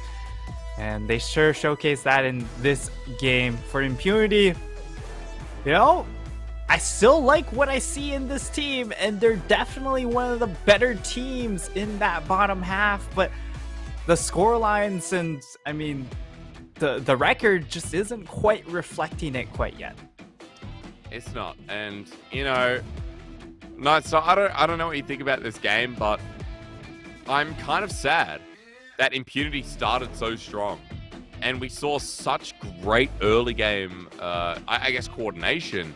Their goal was to focus on that top side of the map, and it's sad that it gets transitioned out by really, I guess, sloppy plays after turret plating goes down. Yeah, it was just really a couple of empty head moments. There you go. Where you were trying to be nice. You were trying to be nice. I hear you looking for the word. They were just really brainless in a couple of these moments where they forget what's actually happening, and those are mistakes you can't make at this level of play. No. And against BYG especially, right, when we talked about how methodical this team can be, it was really clutch to see, like, okay, Liang was the focus for, for Impunity in that game. He's still a Graves who was keeping close enough with CS, got Hullbreaker, did his job, played side lanes. The rest of the team still farming up. That CS difference from Minji in the mid lane on the LeBlanc, the CS difference from Wako in the bottom lane was big enough so that even every time that Impunity found leads, found picks, Gold was still even or slightly in favor of Beyond Gaming because of just how solid things were going. Again, that cleanliness, that confidence in their play, resolving itself slowly but surely. Yeah, for the squad, it's really just about keeping the lane phase going as long as possible and just continuously showcasing that they are just better players individually. And time again, at least since taking a couple of losses, they've really showcased that. So I think when it comes to macro movements, we still haven't seen a whole lot out of them, and that potentially is going to be concerning, especially when you take to the Rift against some of the better teams. But so far, like, it's really everything we kind of expected to see out of this roster. Yeah, it is. Like, expectations kind of in a solid place after this matchup for both teams, I will say. Impunity now sitting 2-6. And the crazy thing is, the bottom four is so closely connected. Meta Falcon getting that win up against Sem9 before bridges that a little bit, but bottom four going to be highly contested now that Impunity haven't been able to get up towards that top 6. And it was a game, again, if you've just tuned in, if you missed out, this was an early game where Impunity had so much to say. And it was a shame because it looked so good, but a couple of big plays, a couple of mistakes, and Beyond Gaming took over, and took over with force. Like, Nightstar, look at that. At the 12-minute mark, all the way to, let's go to 20, we got to about minus 4,000 gold against Impunity. A quick turn. Yeah. It was definitely a big jump. The game really just suddenly ended there, and the key part of that was Wako on this Jinx, getting early CS advantages, getting that 46%. double kill early on. Look at his damage. Absolutely outrageous. Although not the highest recorded, because that still belongs to LCS. You're gonna give me more than LCS, Nightstar. It was LCS. What it was tactical, putting in, I believe, 70% on Jinx. Oh my lord. Wow. Okay. That was double supports. It was Enchanter top lane. I was gonna say, like, that's crazy. Thank you for the fun stat. I'll say that, in LPL, like, we're used to Corkies doing 50%, Jinxes as well, that get to late game doing 52, right? Didn't know we actually got up to the 70s. That's kind of crazy. It should never hapen. But, Wako still with 46%. A big game for Beyond Gaming. Even bigger here, cementing themselves up towards that 5-3 markers, ladies and gentlemen. We're going to go to a short break. When we return, it's Sem9 versus J-Team for your penultimate game of the night. CTBC Bank is Taiwan's top financial institution. But we're not stopping there. We're crafting an international brand and already have over 260 outlets in 14 countries. We are by your side, ready to embrace the future. You're floating in the air. There's lightness everywhere. Watch the stars turn signals from another place.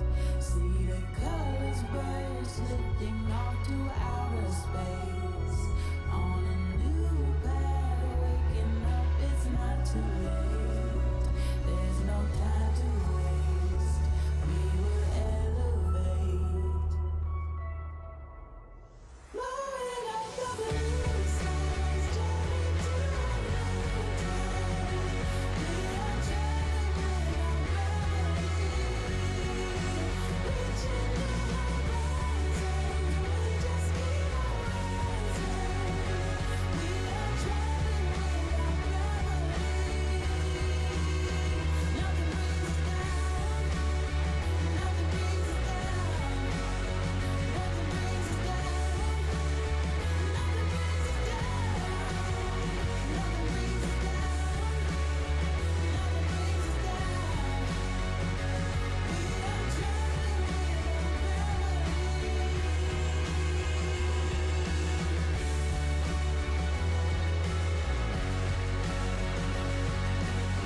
You're carried by the sun.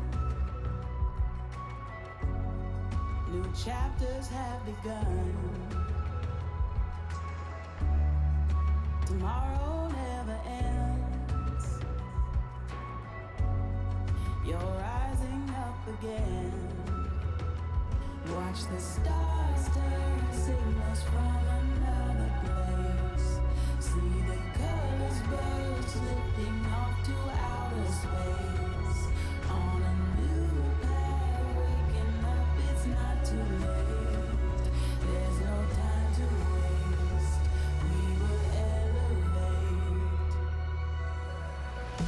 Blue skies turning to a blue high. We are traveling with our gravity. Reaching new horizons, we just keep on rising. We are traveling with our gravity. Nothing brings us down. Nothing brings us down. Nothing brings us down. Nothing brings us down. Nothing brings us down. Nothing brings us down. We are traveling with our gravity. Taste the sky, travel to the stars. There's a little bit of light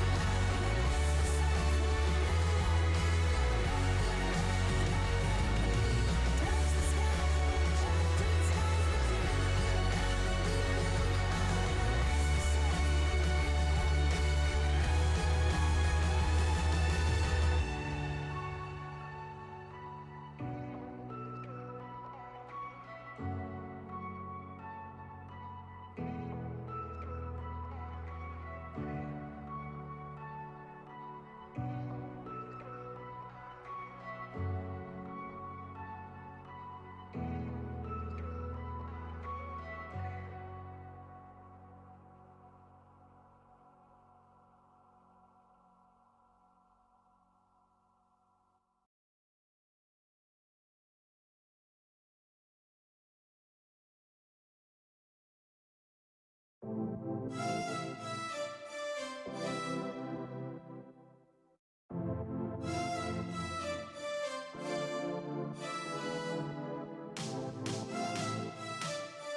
Ladies and gentlemen, welcome back to the PCS 2022 Spring Split. I'm Asterix. I'm joined by Nightstar. It has been a fun night at that as well.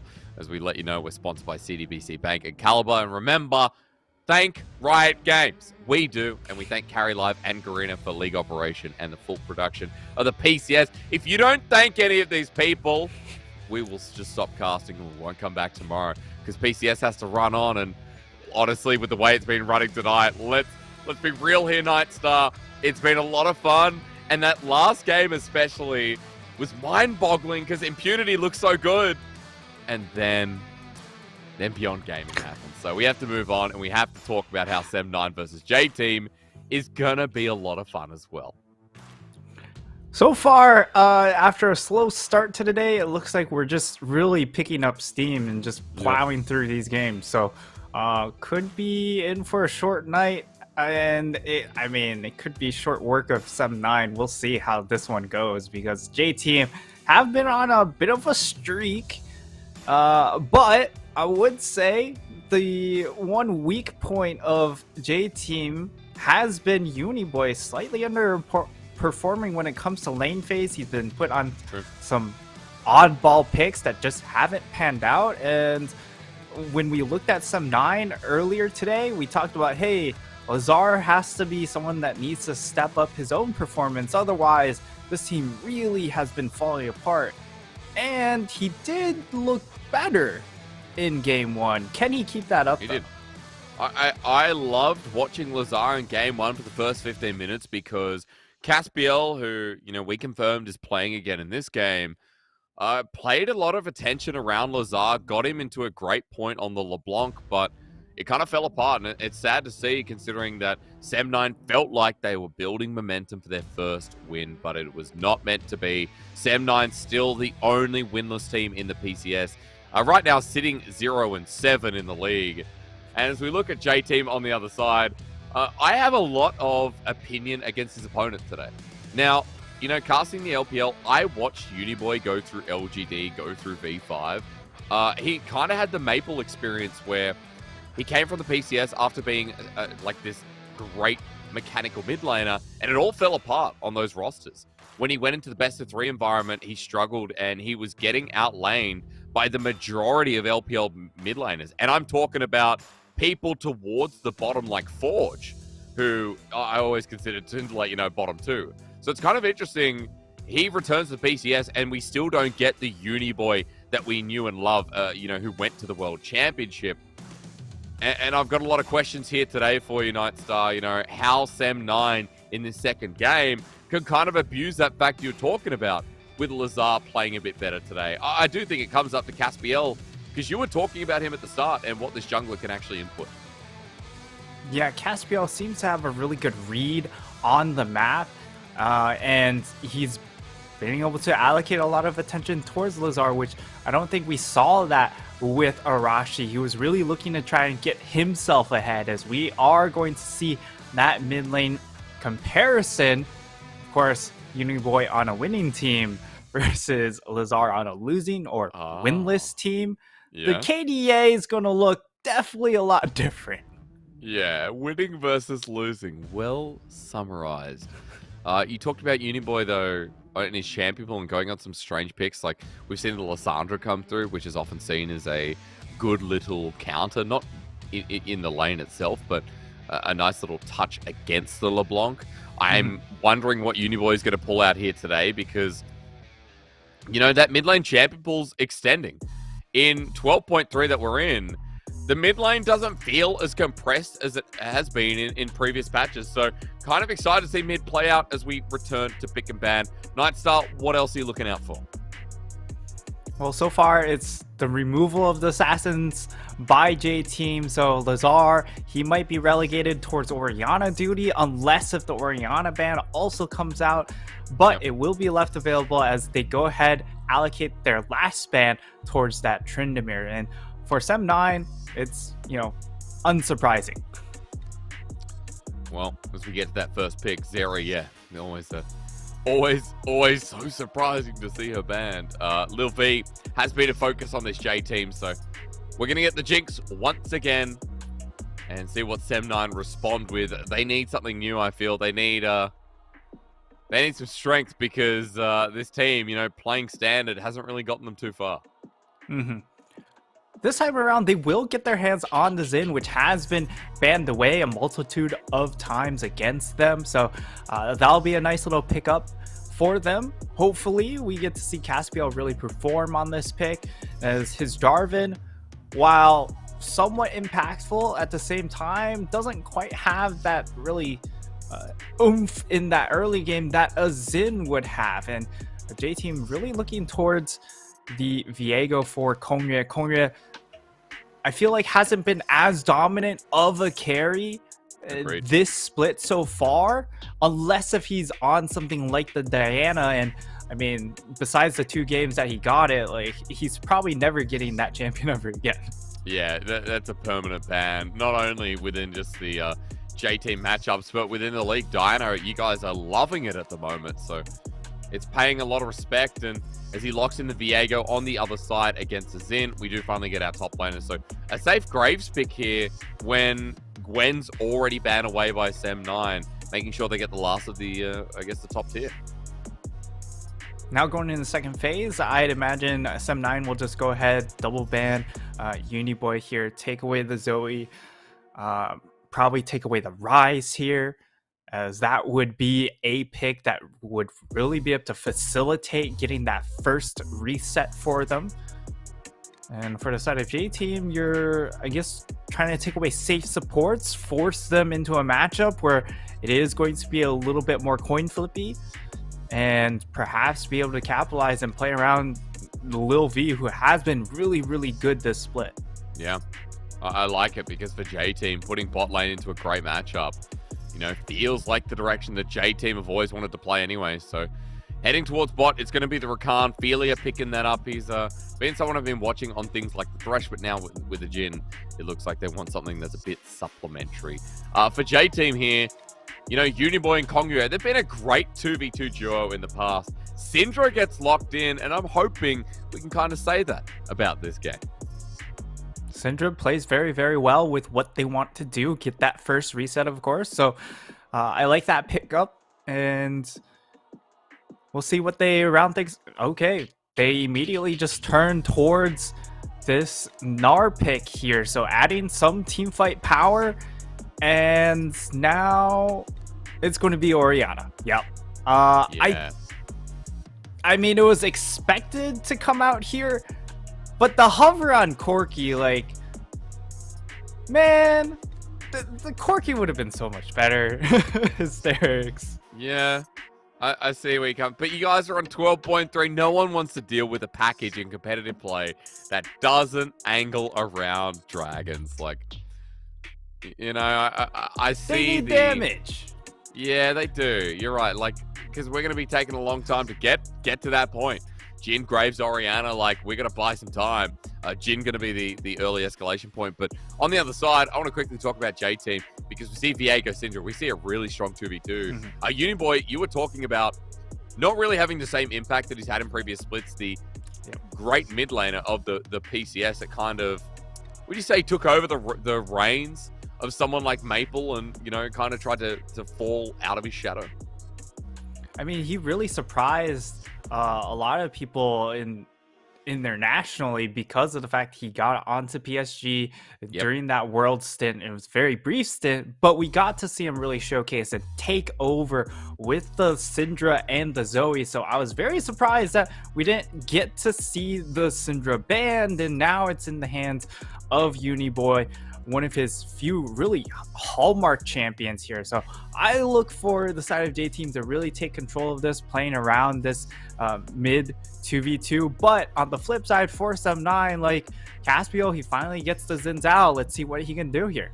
Yeah, because Caspiel needs to dominate this early game. And in the first game of their night versus Meta Falcon team, we saw a great early game from Sem9, considering they're the bottom place team, but it all just fell apart. And I've noticed that as a trend in the PCS. We've had strong early games or contestable early games, but mid-game, just question marks. Like, teams sometimes really don't know how to transition leads, or if they're at a deficit, how to play out their comp, and I found that as a growing trend in the PCS from these like bottom 4 teams. So I kind of want to see Sem9 grow from that here, Nightstar, and get their first win on the board, please. This team is starting to hurt too much. If they're able to get a win here, that would be very, very surprising. It would mean so much for them because not only would it be a win on the board, it would be against J Team, one of the teams in the upper half of the standings, which would be massive. So hopefully we get to see those improvements carry over, and at the very least we get to see a bit of a change here. Caspiel gets his hands on the Zin.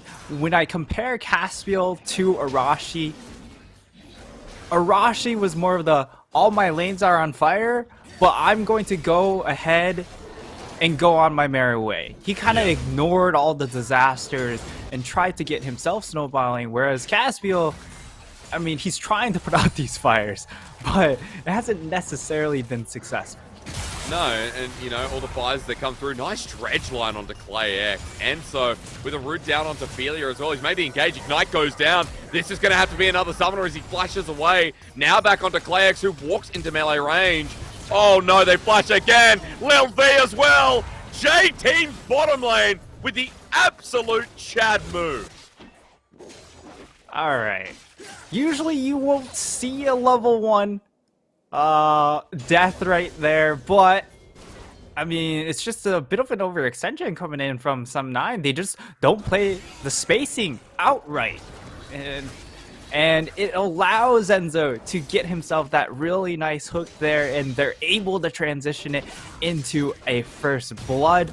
ClayX still has his flash, and because J-Team did have to expend both of or all of their summoners there, so both flashes, it could be a target for Caspiel to try and target to even things out very quickly.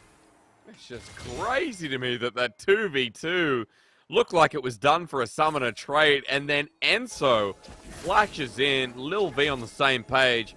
This is what you come to expect here out of what I think is, you know, the strongest, or at least one of the strongest bottom lanes in the PCS. As Kongyue is moving mid, Feely is going to spot him out. Lazar in trouble. He's going to get rooted down. Still has a flash available. Will he get to use it? No.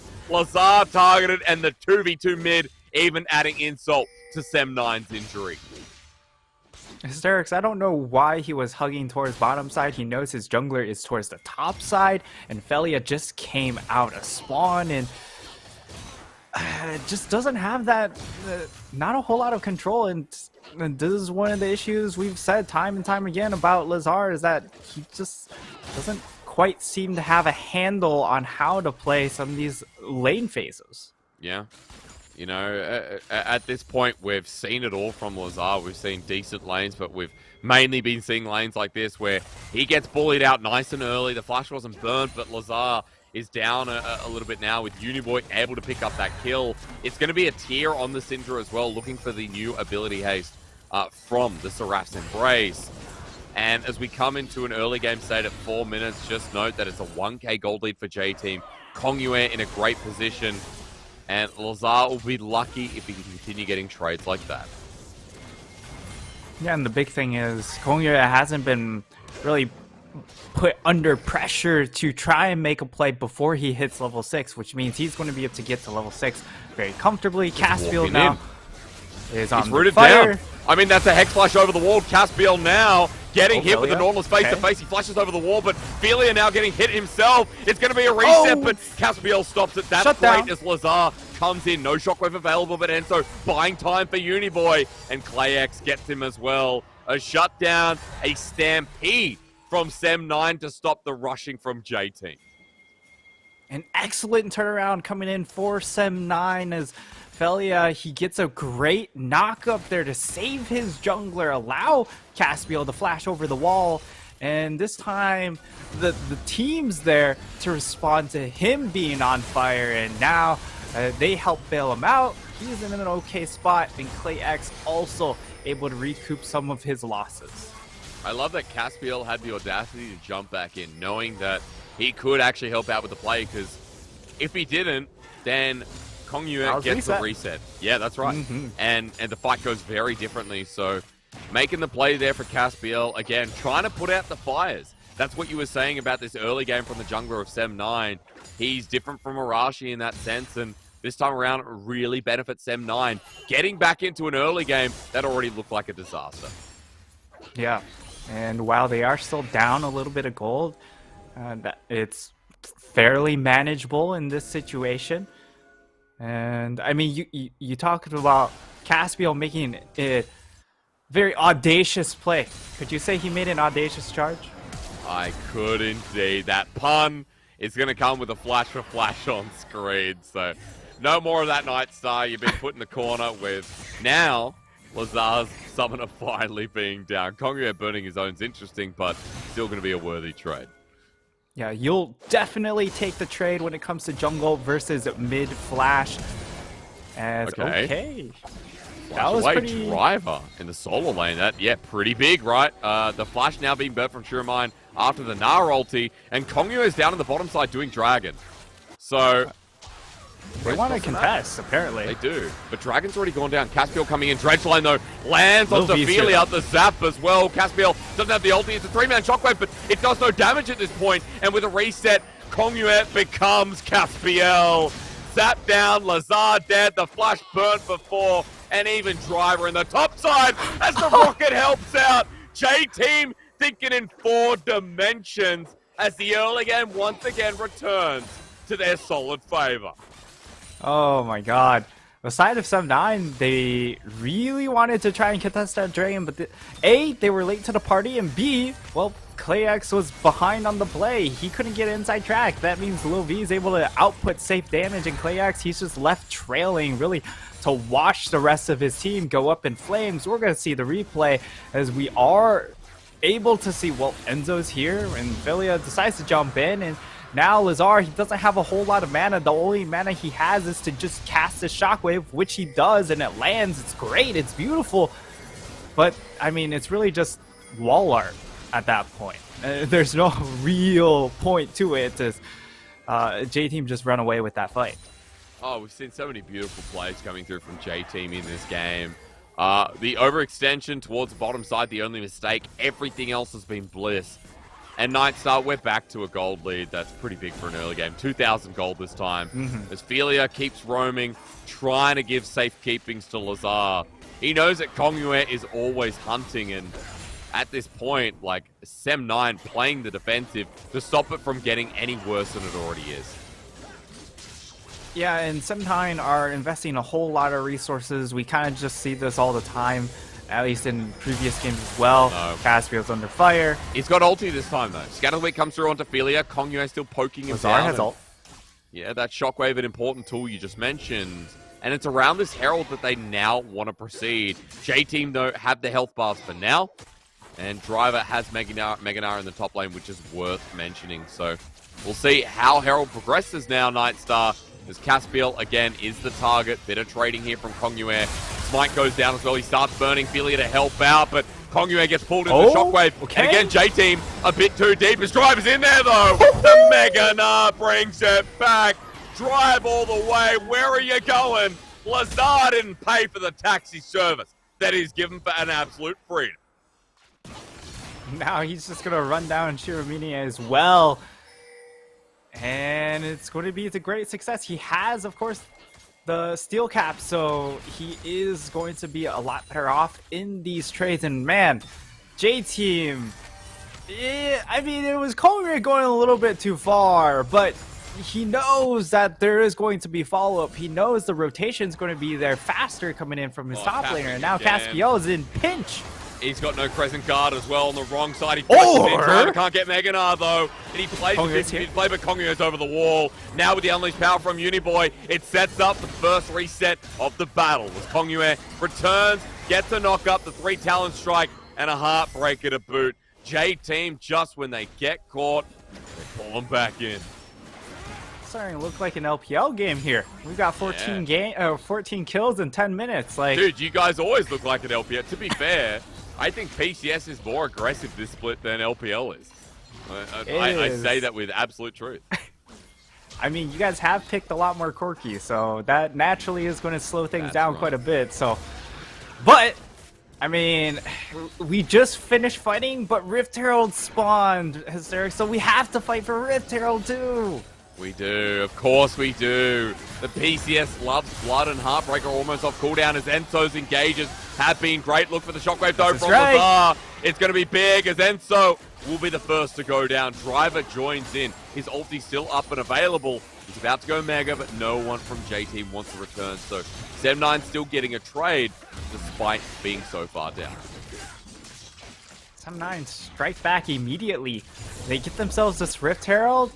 And, I mean, it's not to a large cost, right? Because Lil V, he is not shoving for plates in that situation. So he's not able to essentially get the Rift Herald reward that you would get from dropping Rift Herald. And so he isn't able to answer back. I think this is a great play coming in from SM9, but more importantly, it's J-Team not respecting their timers, right? They just don't have their ultimates available to them. Right.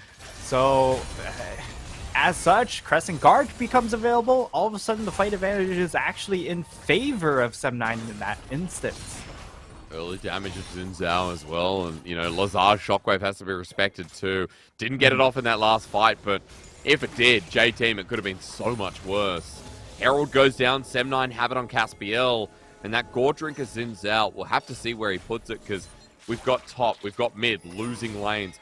Bottom lane as well, Little V is striking down ClayX against the turret.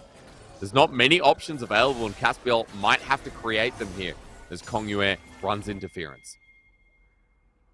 They're going to turn their attention towards the dragon, so that's going to mean Caspiel is looking to respond towards that top side, and I mean, Driver's kind of out in no man's land a little bit here. He plays forward knowing that he has that ward, but definitely could have looked a little ugly, as now they're just going to look at to drop the Herald here and actually go for a dive. Yeah, he's backstopped, not paying the respect. Shockwave comes through, he's just dead. That should never happen from Driver, and with that, now opens up the turret you mentioned for the Herald. It's going to be a race, though, as Lil V down the bottom side wants to get his own, and he's pulled it up before Caspiel even drops the pink thing. At the very least, they'll be able to answer back, so trading gold for gold is going to feel good, especially when you already are in a losing position from the side of Sem9.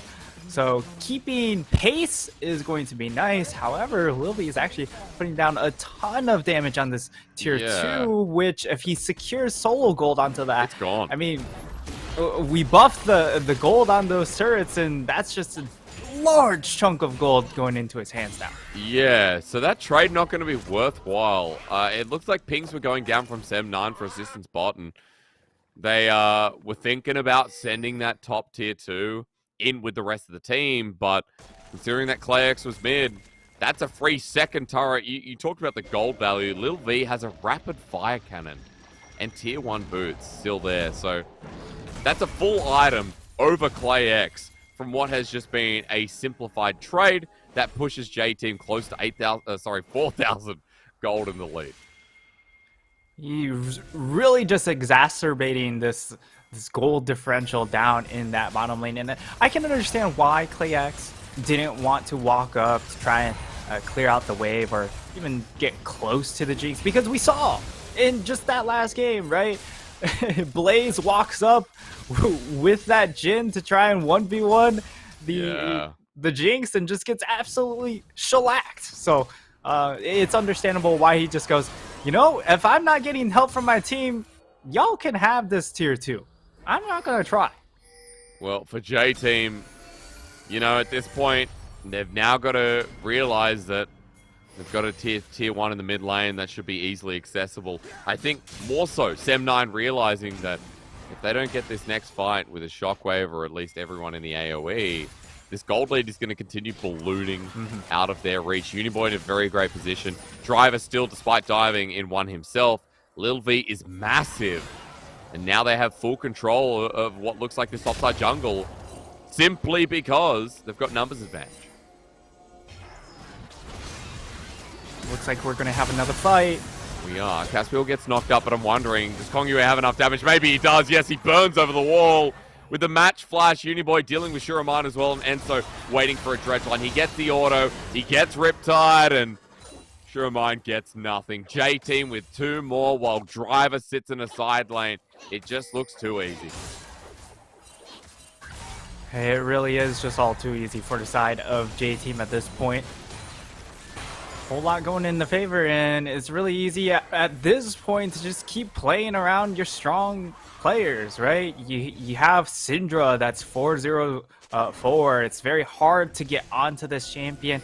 Usually, as a Zen in this point in the game, you're able to jump in and really throw a fit for this Syndra. But, I mean, if you jump in, as long as Uniboy's within the Crescent Guard, Uniboy has his outplay button, so you're not much of a threat at that point to that backline, and Lil V has more than enough damage to blast you as well. I like that you bring up Uniboy in this situation where, you know, pre-game, we were talking about Uniboy not having the same impact. This time around, his laning phase has been decent, but Uniboy has been pretty solid in these little skirmishes too, so it's nice to see the player that has received a bit of criticism for not being as good as he was back when he was last with Kongyue or even in recent history, to now kind of slowly returning to form in the spring split. This is a really good game for him to shine as he's close towards the Void Staff second. And alongside Kongyue, they are doing a lot as a 2v2 unit with backup. Yeah, a bit interesting that he does go for the Void Staff, as there isn't necessarily a ton of resistances built up, at least item-wise. Of course, you are going to have some hidden MR boosts coming in from Hullbreaker, but that's only in certain situations, of course, when he's by himself. So perhaps they're suggesting that they want to put Uniboy in a 1v1 against the Graves, since Uniboy can match with the teleport, but now we're just going to have a bit of an A ramp. So very comfortable with this situation from NA. Feels like J-Team are grouping towards the Dragon because third Dragon will move to Soul Point. It's an Ocean Soul. And for Sem9, forced to be around this objective when Meganar is about to come up. Enzo with the engage. Feeling in the backline. Enzo sacrifice, but Driver does it again. An instant double kill. J-Team are on the board in more than a big way as the poke, the burst, and Driver taking us in a nice little Ferrari ride. And they're just going pedal to the metal at this point here. We're going to have the curtains called, but I mean, there's no curtains to call in that situation. They're going to lose this next tower as well. Lil V is going to get excited. He'll be able to walk out. They get themselves a third dragon. Everything going into the hands of JT. That ulti once again. I mean, watching a good Gnar ulti, watching a great fight with Gnar in the prime position. Can't get much better than that. A bounty now achieved. 2 items with the Mythic just picked up. This is looking like J-Team mean to storm the rest of the game. 7,000 gold lead. 19 minutes into the game. And what started a little bit rickety with Sem9 punishing them for overextending, like it could have been here. Nightstar, it's all about Driver again. Yeah, it was just really good Gnar timing there. And the side of Sem9 also not respecting the Gnar bar, right? They take that fight. Sure, you get that initial pick onto Enzo, but what does it cost you? It costs you 3 members, it costs you a dragon, and it costs you your 2 mid towers. So all in all, this is not one of those hashtag worth moments. It's not. It's definitely not. I wouldn't even be thinking about that as Enzo wants to trade back onto Caspiel. Dredge line at max range. Being thought about. Lazar off on the wing with a shockwave. And this is Baron territory, Nightstar. We've got ourselves a 20-minute Baron setup here with Vision getting cleared. Sem9 again, it's another objective they have to walk into, and it's Caspiel hit first. A 2-man depth charge as Kongyue now has his jungler in a pit. Crescent Guard means nothing. It gives him a reset as Felia's low as well. Driver jumps on in. Flash over the wall. That ulti from Kongyue kind of strange, but sure mind with a good smoke screen as it doesn't matter. Lil V's excited again, and J-Team can do no wrong when they're this far ahead. Yeah, at this point in the game, it's just too much of a mountain to climb here. And, I mean, it's tough, Hysterics. Especially when you're not really helping yourself out when it comes to itemization, as well as we see Clayax, he's now completed the collector. That's not going to do a whole lot given what he's trying to hit, right? He's going to be hitting Driver, he's going to be hitting Kongria. Both of them have steel cap boots. You're not bursting through these targets very quickly at all. You're hitting this Nautilus who has Even Shroud with steel caps himself, so it's so hard to play this game from here on out because of also just your items not helping out in the cause. Feels like so many options taken away as Nightstar will look at the replay again. Another good hook. Another good hook there, and they just, I mean, Caspiel gets bursted out. He doesn't use the Crescent Guard fast enough to mitigate more damage. And then at that point, Lazar, he's trying to help out his jungler in that instance, which gives Driver the easy path to just walk up on him. So it's pretty smooth sailing from there. And yeah, unfortunately, they don't get Baron off of that because, well, I mean, your jungler died. So you don't want to try and flip the game back to them randomly. But, you know, at this point, I wouldn't even see J-Team desperately need the Baron. They're 8,000 gold ahead. Enzo flashing in. Now going to depth charge after missing it. Caspiel wants to get out, but Driver's in against the wall. Knocks him down, and you can see the backline. 7-9 still taking a lot of damage, but the curtain call bullying out as half HP Enzo goes.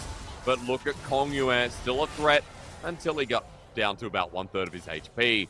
So J-Team try, but Sem9 used every ultimate to survive. And now that'll definitely be the Baron started by J-Team. I'm quite surprised that Sem9 did not just shatter to pieces in that instance.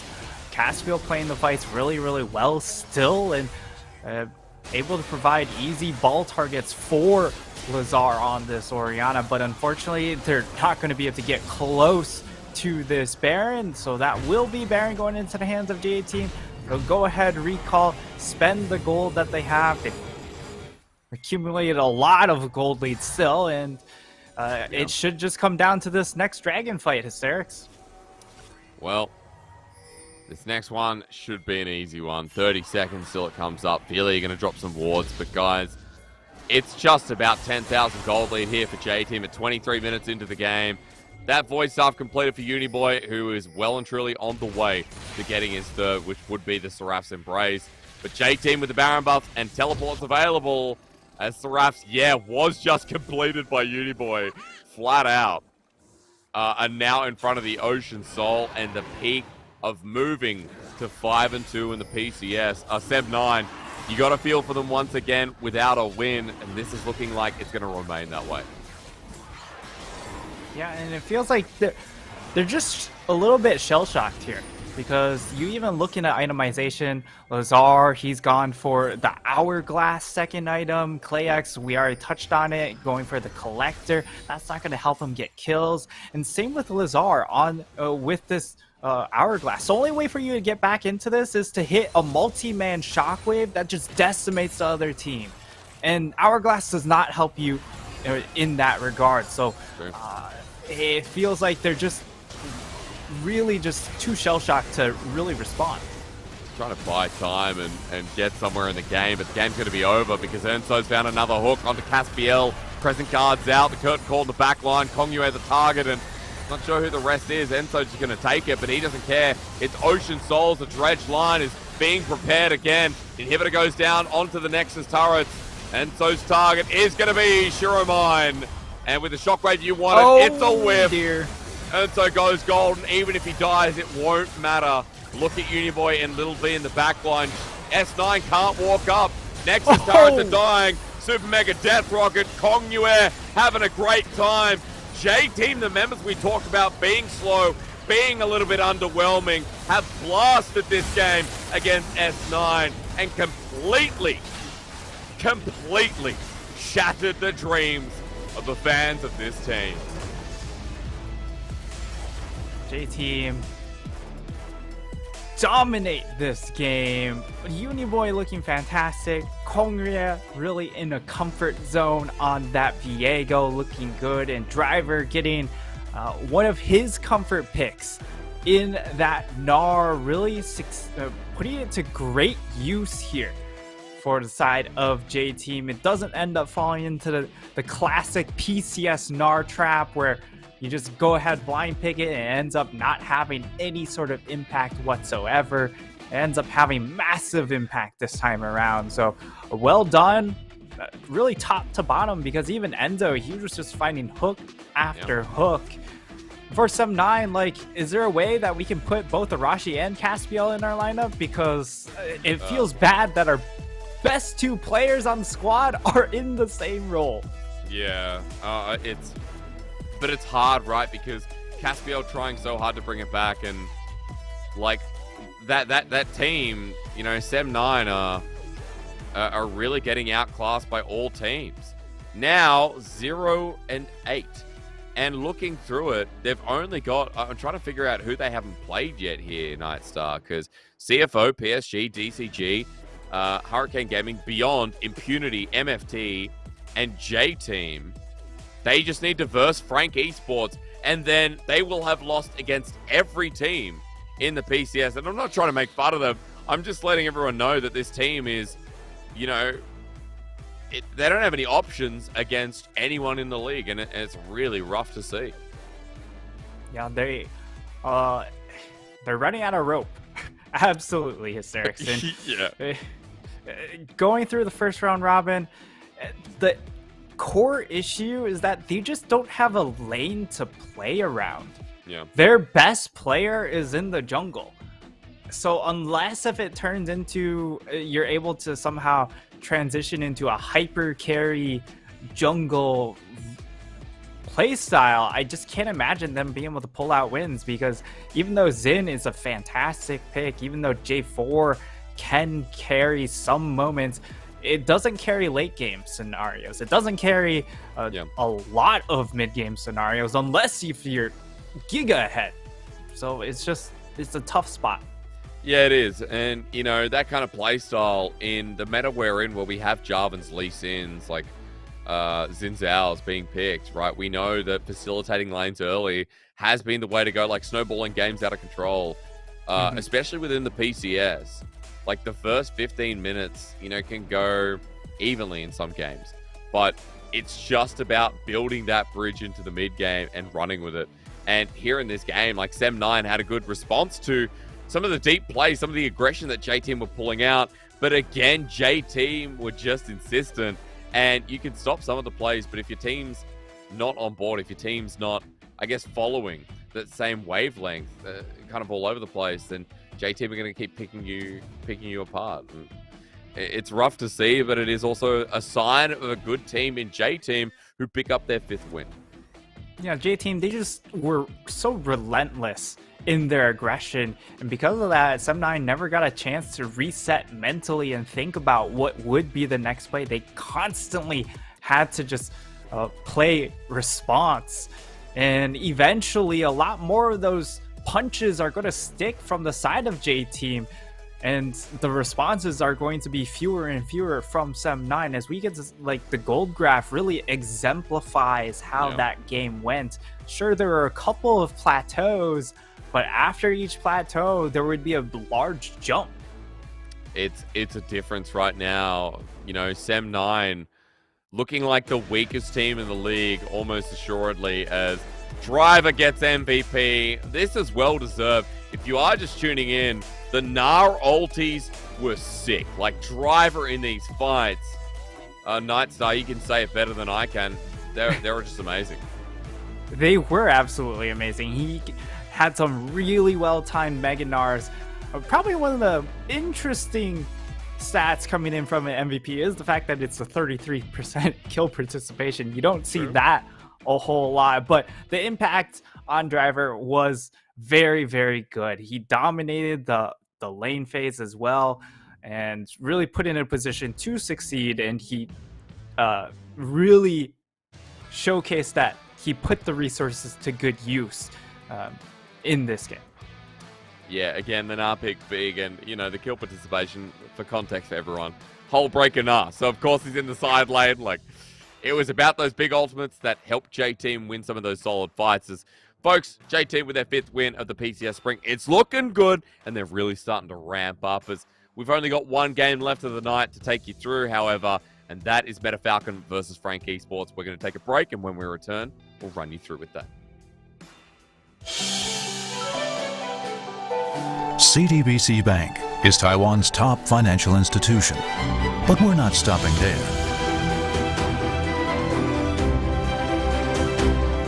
We're crafting an international brand and already have over 260 outlets in 14 countries.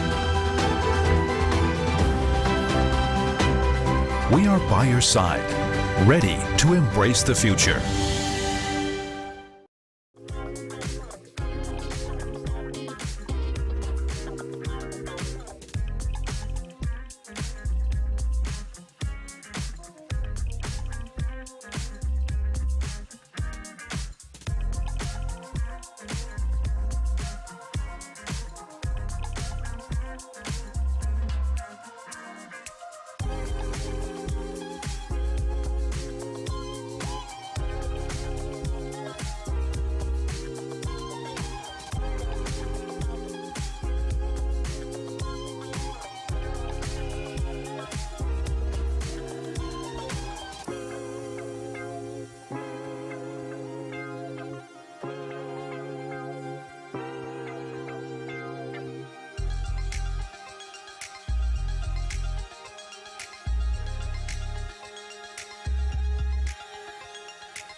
How can I save you when you're tangled in your lies? Caught up in the middle, I can see it in your eyes. Lonely in the corner, waiting for somebody to come and save you from the cold of night. Easily, we've been falling in disbelief. I think I'm ready for another try, but this feels like the last time. So why did you say goodbye?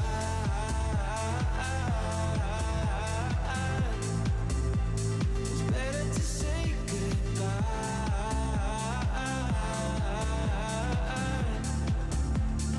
Why did you say goodbye?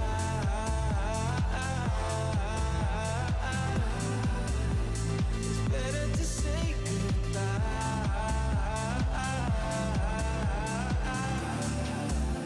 So why did you say goodbye?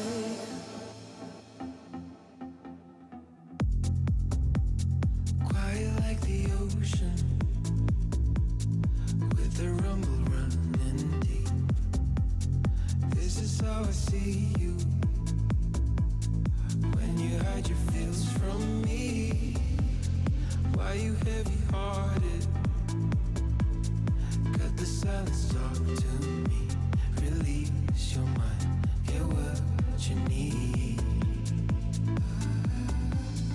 Easily, we've been falling in disbelief. I think I'm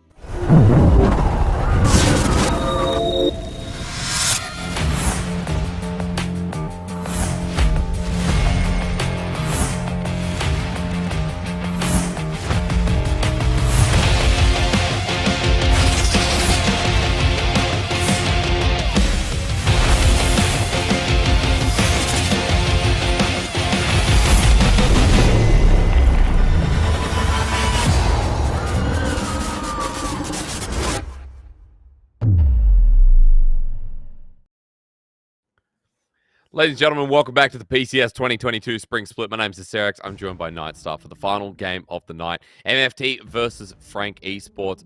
Just a quick shout out, as always, to CTBC Bank we got there, and Caliber.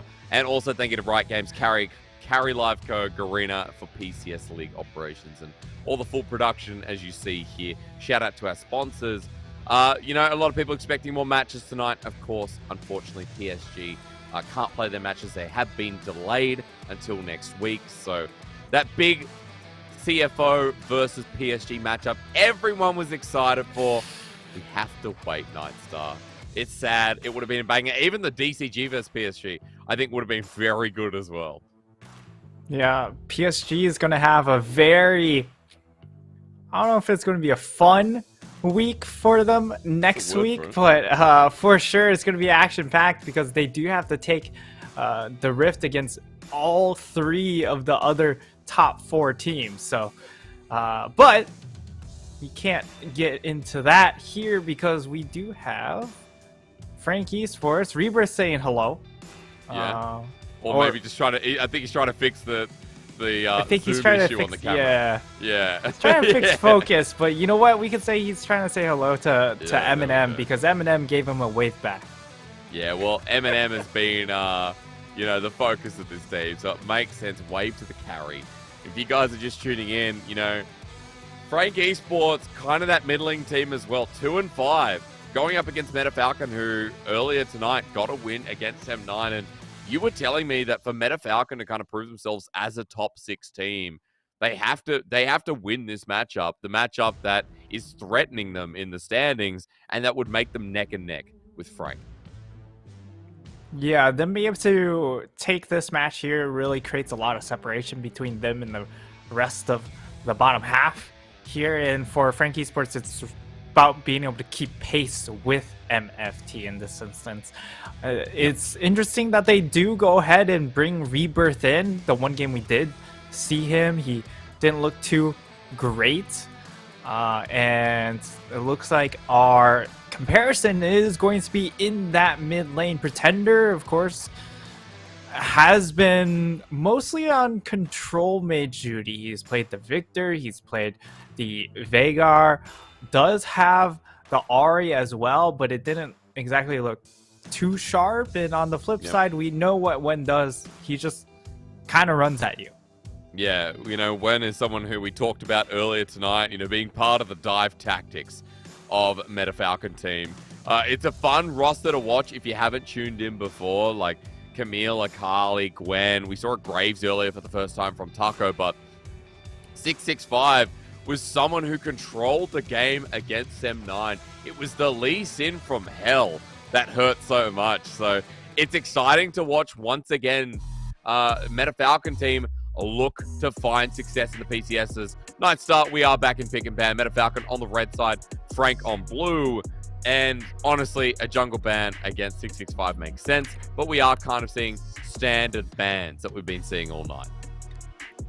Yeah, and the weakness of the Frank Esports draft phase, I feel, has been the fact that they've needed to allocate a lot of bans towards that top side in order to shore up things for Kurt. He has been really picked apart when it comes to a lot of the 1v1 solo lanes here. I mean, even in my notes, I said, can MFT get a carry for Taco and just have him solo ball on Kurt? I think I meant to type in snowball, but it turned into I like solo ball, dude.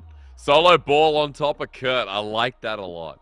It definitely feels like Taco earlier on, you know, was solo balling on his Graves, which is going to get banned away. No hole breaker for him, at least on that champion. But hang on a minute. Everything was banned, but they're like, we can give Zeri over to Eminem, but that's the last person I'd give a Zeri over to. Yeah, really the highlight player for Frank Esports has been Eminem, the only player who's had early and mid-game impact here. Yes, Pretender has had his moments, but it's mostly come in towards the really later portions of the game with something like the Victor, who's looking to scale really hard. And of course, for Whale, he's like, all right, well, I'll return to the Jinx once again. Had a pretty good game of it earlier on, but what you're giving up is so massive. It's going to be curious to see how they want to deal with this, because if left this open intentionally, we get a Volley Bear jungle with 3 big junglers banned away. No Lee Sin for 665 again. We're getting something that wants to try for a bit of burst. I mean, a lot of ways you could look at this, Nightstar. Yeah, the Volibear is going to allow them to try and set up for dive play. So this is clearly an angle to just go ahead, lock in Rise on 3 for the side of MFT. And for Frank Esports, do they go ahead and deny away the Rise? That'll be the key question, because if they allow it to go into the hands of MFT, or something like a Galio would somewhat suffice in this instance, like, it's going to be pain train once Volibear hits level 6 down in that bottom lane.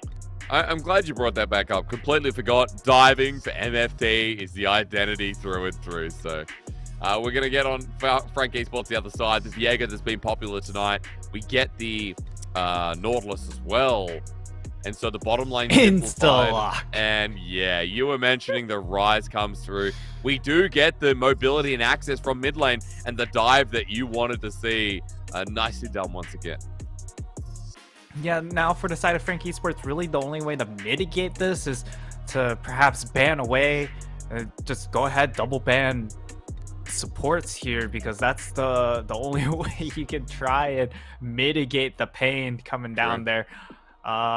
They could look to double ban top lane here, but at this point you've already allocated a decent amount of resources. If you end up tossing more, it feels really, really bad to toss perhaps 4 bans into a top lane. Yeah, I mean, is it going to be that worthwhile? You've got a Leona band away, though, in the meantime, though. MFT, they've already taken Orianna from Pretender. We talked about things like Veigar. The Ahri also on his recent champion list, which is going to be banned again. I wonder if Veigar is just going to come through and Pretender just decides to run it again. Could be Veigar here. Honestly, against the Rise, of course, the Cassio, a bit of a classic matchup as well. Old school. And it would work really well into a very low range composition that MFT do like to toss in. So I wouldn't be surprised, like, if Pretender has it in his wheelhouse to go for that.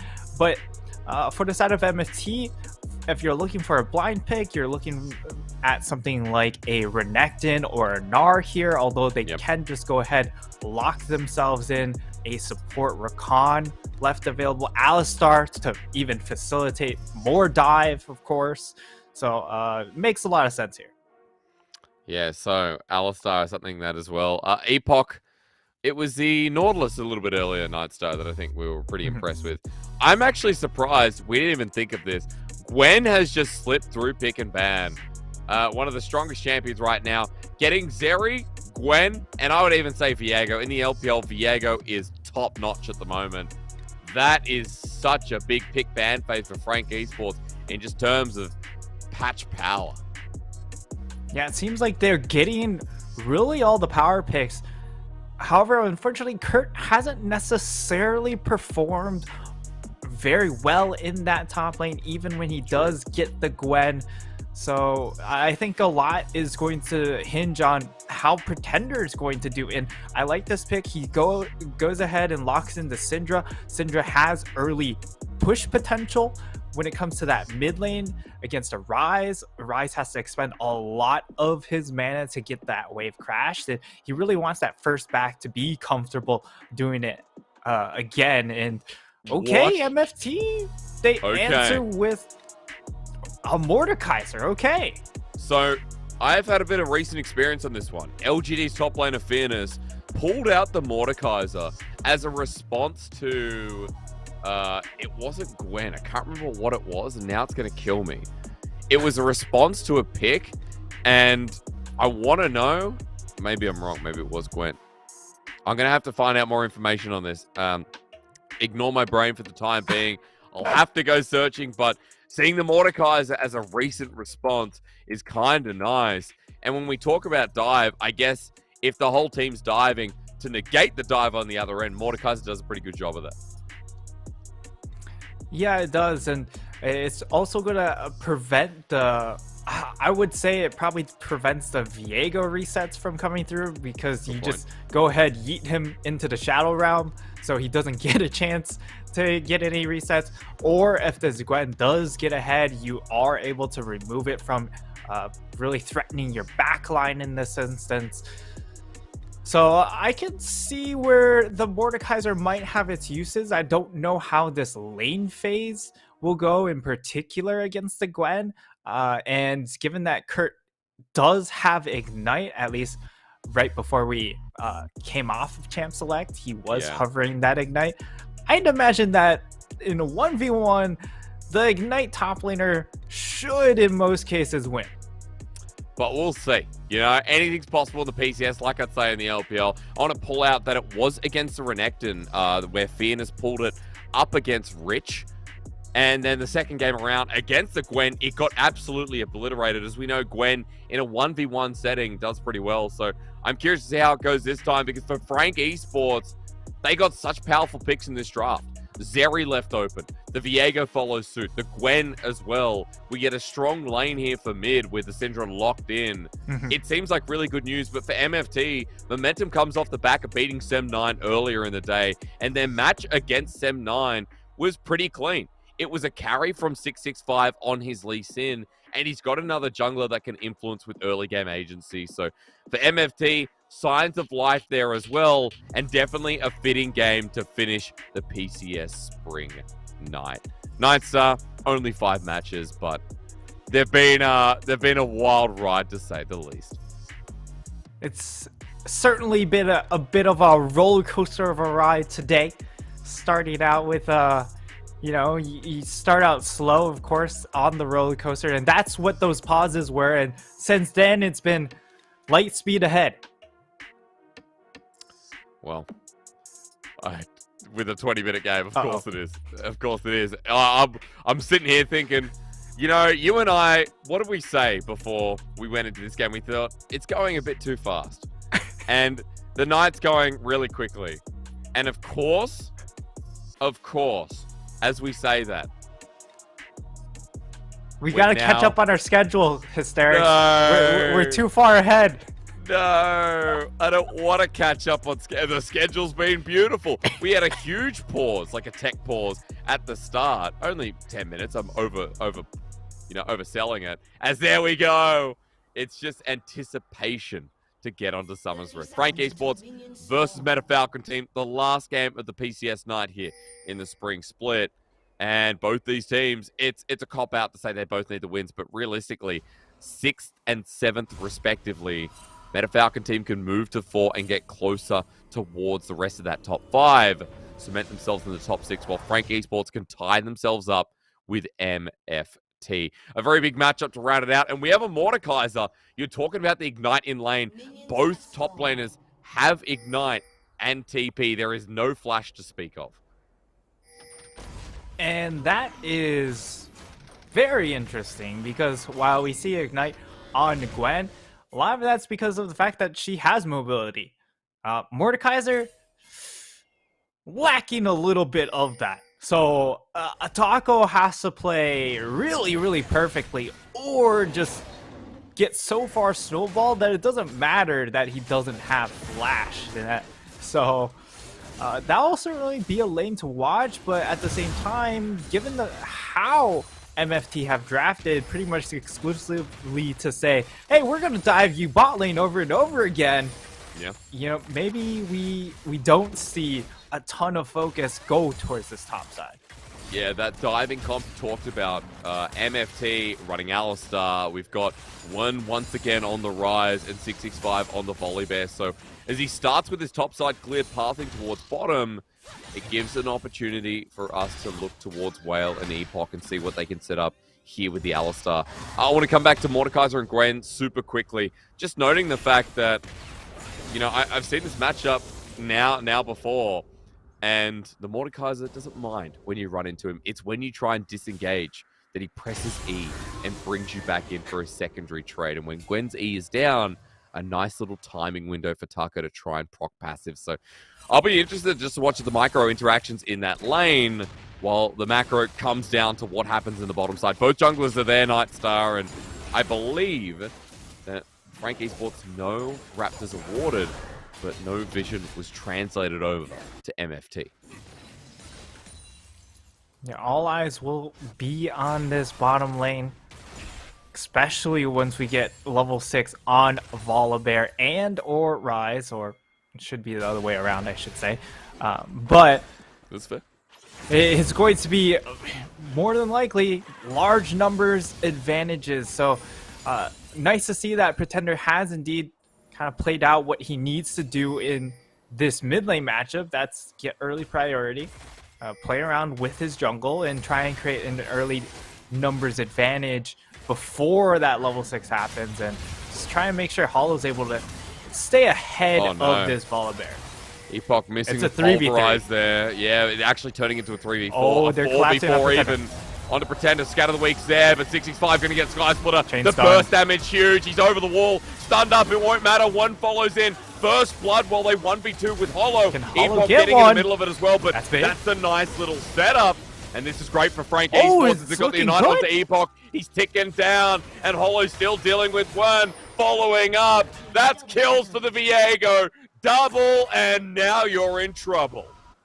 Oh, baby. For Frank Esports, they get themselves a double kill in that situation. It looks so dicey, right? Because all of a sudden, Pretender, well, it looked, so it really was a roller coaster of a moment there, right? Because Frank Esports, they started the fight. They had the numbers advantage. All right, we'll get to see the replay. And it looked like, okay, Pretender's coming down. Now we have a 4v3 advantage because Wen's trailing behind. But then 665 scrolls upwards instead, turns onto Pretender, forcing out the flash from Pretender. They get the easy first blood. However, it costs them double flash to do so. And that means 665's put in a poor spot. Wen's put in a poor spot. And MFT's bot lane have to overcompensate. They end up overextending down towards that bottom side. They have to burn summoners. And all hell has broken loose. 2 kills, a bounty, a Viego snowballing a lead. That's all you need to say at this point. And for MFT, the game earlier on was 665 snowballing himself, and the fact that that play went so poorly kind of talks about how this dive is going to succeed in future. Because Nightstar, when you set up the composition and what they want to do, a lot of it depends on how this early game goes off, how they can build up momentum and tempo. And even though we're not at that 6 point yet for MFT, it just feels like Hollow's ability to counter gank and now add in extra layers of damage is that much more deadly. Mm-hmm. Yeah, that's a key point. If he is able to match that dive window, which it should be pretty easy to do so, you clearly know when they want to go ahead and attack your bottom lane in this instance. If he shows up at that time, it's going to be really easy pickings to just get a bunch of resets. And now they're setting up for a bot gank. I do like Eminem hugging the wall, of course. Oh, hang on, Ignite's down. Taco That's has it all. decided in the 1v1. They're in the death realm. Hitting him. Oh, Wait. he missed! He missed the obliterate! Oh, Taco. No food Pretender's for you here. tonight. And now Hollow's here. And in the brush, they knew 665 was there. Frank are dumping on MFT. Oh man, I was not ready for this Frank Esports.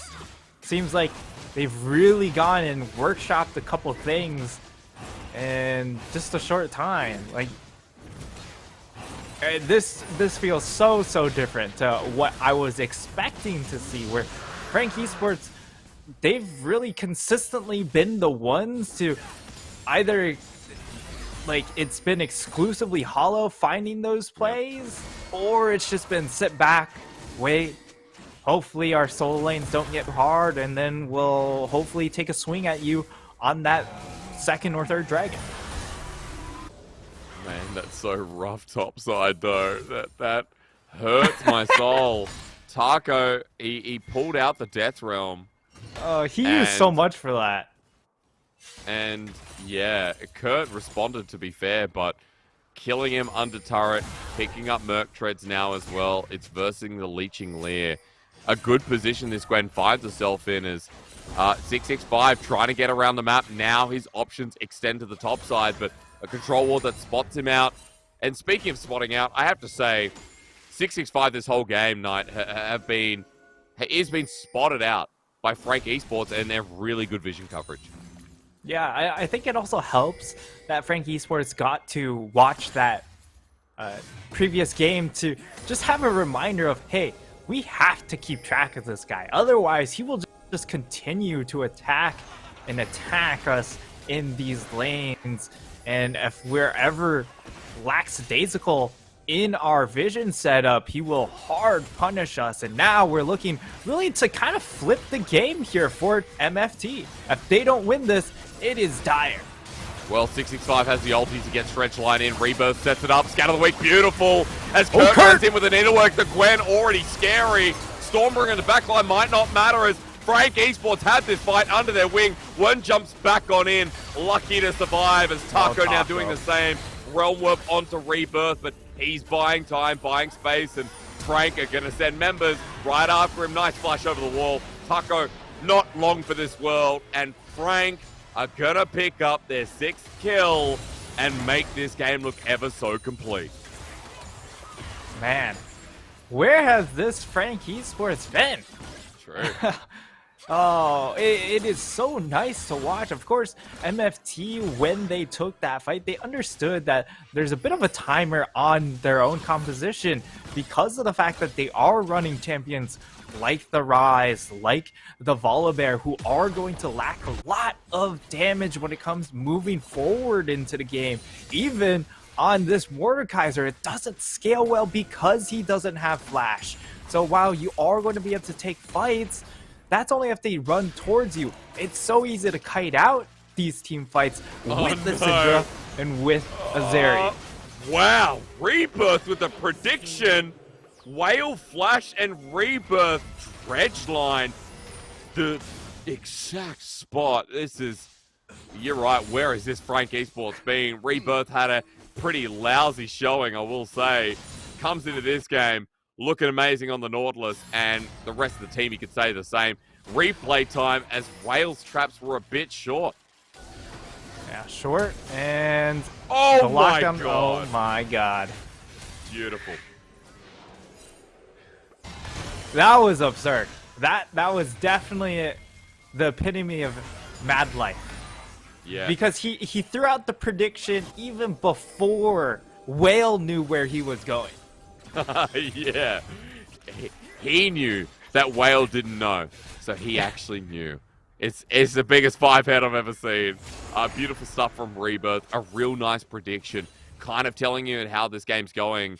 Frank Esports in control. 3,000 gold. And look at Taco. No flash. We already talked about Kurt out with the needlework. And Realm Warp not up and available. Hollow now with his 4th kill. And this Mordekaiser pick, because of that dive that he insinuated, it's just going downhill.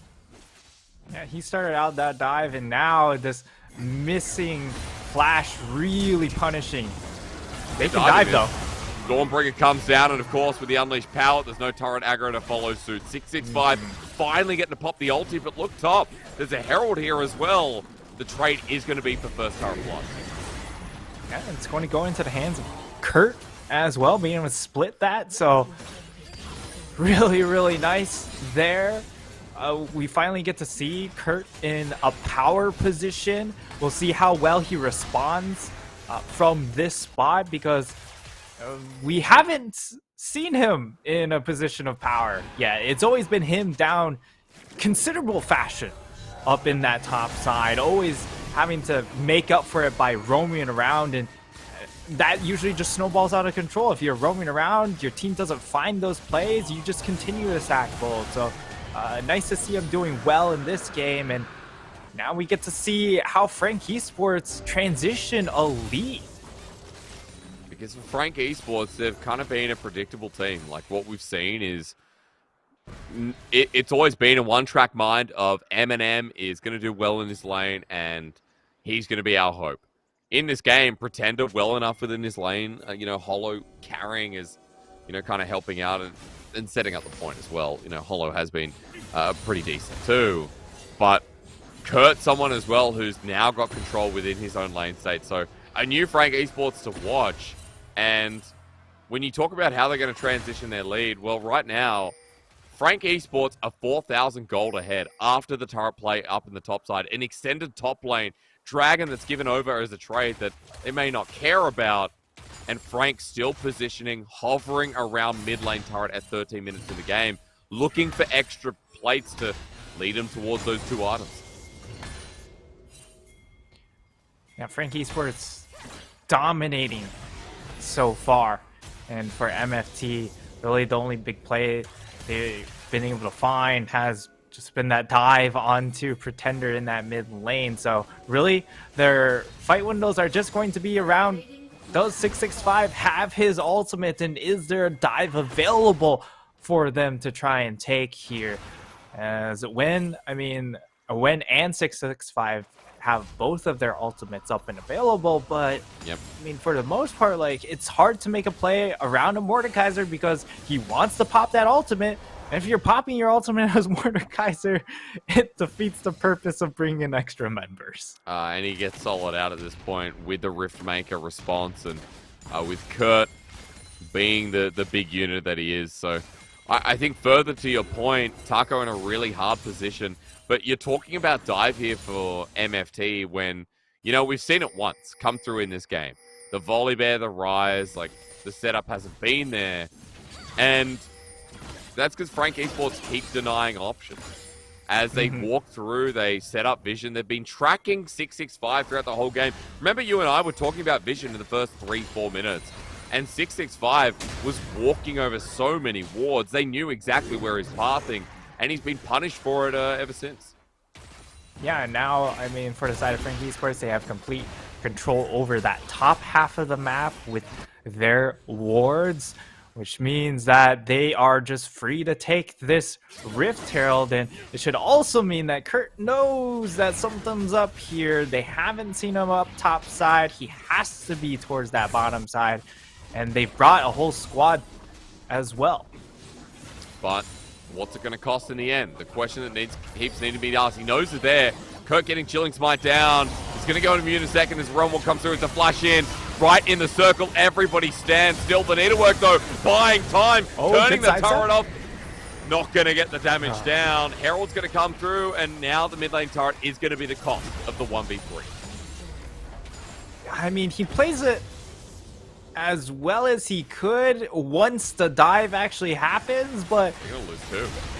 He puts himself in a poor spot. At least on the flip side, his team is able to get a whole lot for the cost of his life, so they do trade up in that situation. But for the side of MFT, at the very least, you do get a tower and you do get the kill, so it's admirable trade for the side of MFT is really the best way you can phrase it. I like Nightstar, you're being kind. You know, you're really trying to give them something here.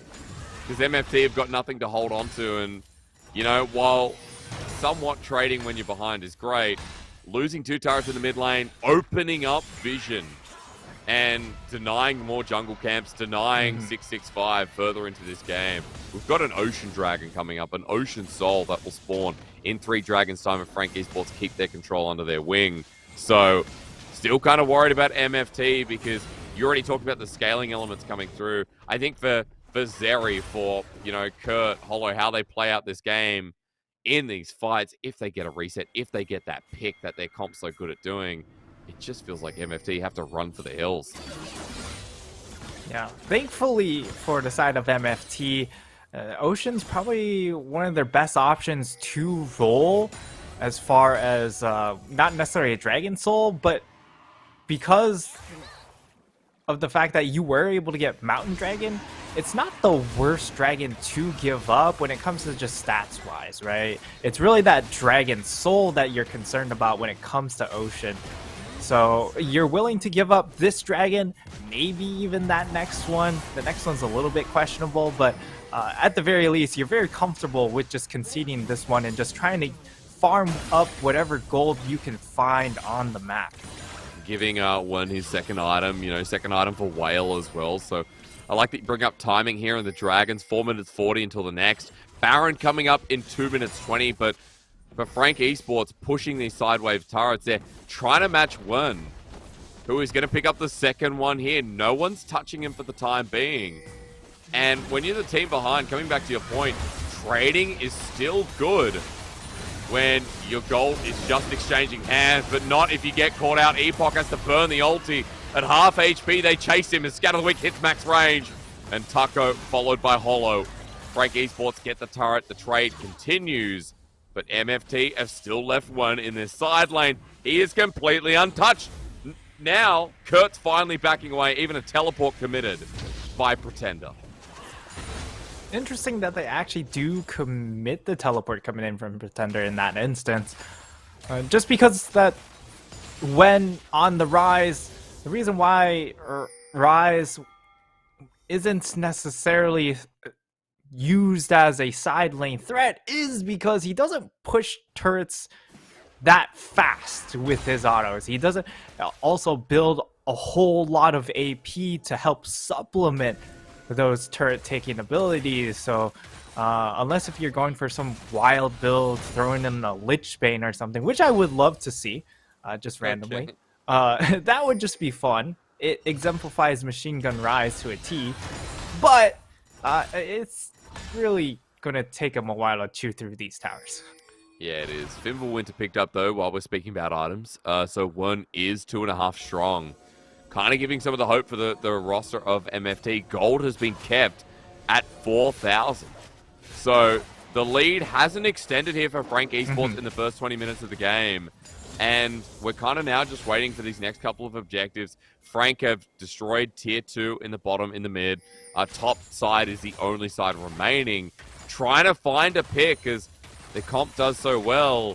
Feels like the next approach before we get towards risking it around Dragon, or at least getting some of the setup that would allow Frank to draw MFT in. Yeah, and this next fight, I mean, it's going to be really important for when to complete his Frozen Heart by the time this next big fight does come around, because as it stands, with just the Glacial Shroud, it doesn't give him any value. He needs the attack speed slow to actually have some impact with this itemization. Before then, it's not really all too good because you do have to deal with a Syndra. You have to deal with a Gwen. So, and the fact that Eminem's more of the Triforce tanky sort of build means that he's not outputting a ton of damage. It's really whittling you down through 1,000 cuts. Well, Frank Esports going to go for this 1v1. My doorbell's ringing Night Star, but we've got a fight to hit as Taco going to get the ditty of it. We get the ulti through as well. Ulti for ulti. Taco in the Death Realm. Kurt playing it out. Kites around, but it's Taco in the end. He gets his revenge. Oh, dear. Kurt whiffs on one of those key ultimates. I think it was either, it was the second to last one, where he just whiffs completely, and that's so much of your damage just gone as the Gwen. In fact, you could even say that the first couple just don't matter because of how much the damage ramps up on your ultimates. It's really those later ults that you need to land, and he misses one of the last two, and that's going to cost him big time. He takes a solo death. Now all of a sudden Taco has a CS lead. He's going to be close to, okay, he is pretty close to that Nashor's Tooth. Actually has all the components, just hasn't completed it yet. As Epoch is actually getting drawn in. Yeah, we'll see if there's any follow-up here for Frank Esports. You know, again, this game is not closing out. It's still at a 4K gold lead. Nothing's changed. Yeah. MFT are making this competitive, and it ain't over, despite what we think. Is Hollow wants to jump in once again. He wants Taco. Scatter the Weak is out of range. Taco walks to the left, and outside he goes. For Frank Esports, it's simple. Right now, they need to find that pick. They need to bring them around Dragon, the third one coming up. And it seems like it's going to be theirs without contest. They will be able to secure it without contention, which is a little bit surprising, but I also think that it's an acceptable trade for the side of MFT because, again, the Ocean Dragon itself isn't to die for, but Ocean Soul has to be where they do contest. They have to contest that next dragon. in this instance. And an interesting build coming out here for Pretender, as he's gone for the Leandries, which we don't see a ton on the Syndra, and we also see an early Banshee's Veil, another item we just haven't seen a whole lot lately. So it's really just saying that Pretender wants to play very defensive. Okay, thought a pick might have come through, but he's going to be playing a role to just try and peel for himself and be as annoying as possible, because of course you also get ability haste from that mythic passive. I want to point out, you're speaking about builds. Hollow's got Blade of the Ruin King second.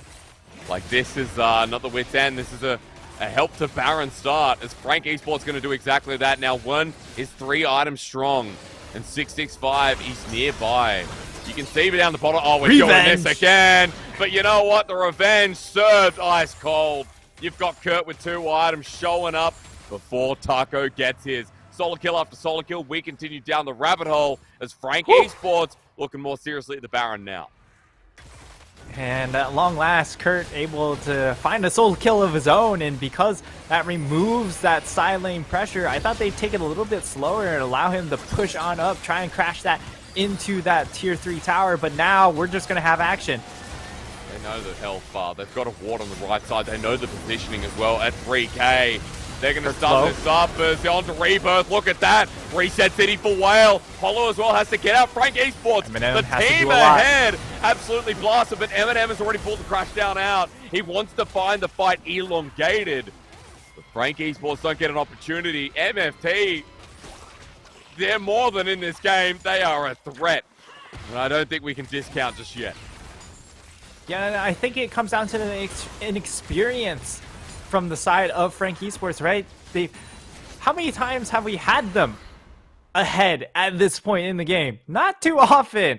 And when you do have to deal with a bit of I feel like an off meta, at least when it comes to PCS wise composition, you're not used to dealing with something like the Mordekaiser, like the Volibear, at least in a PCS setting.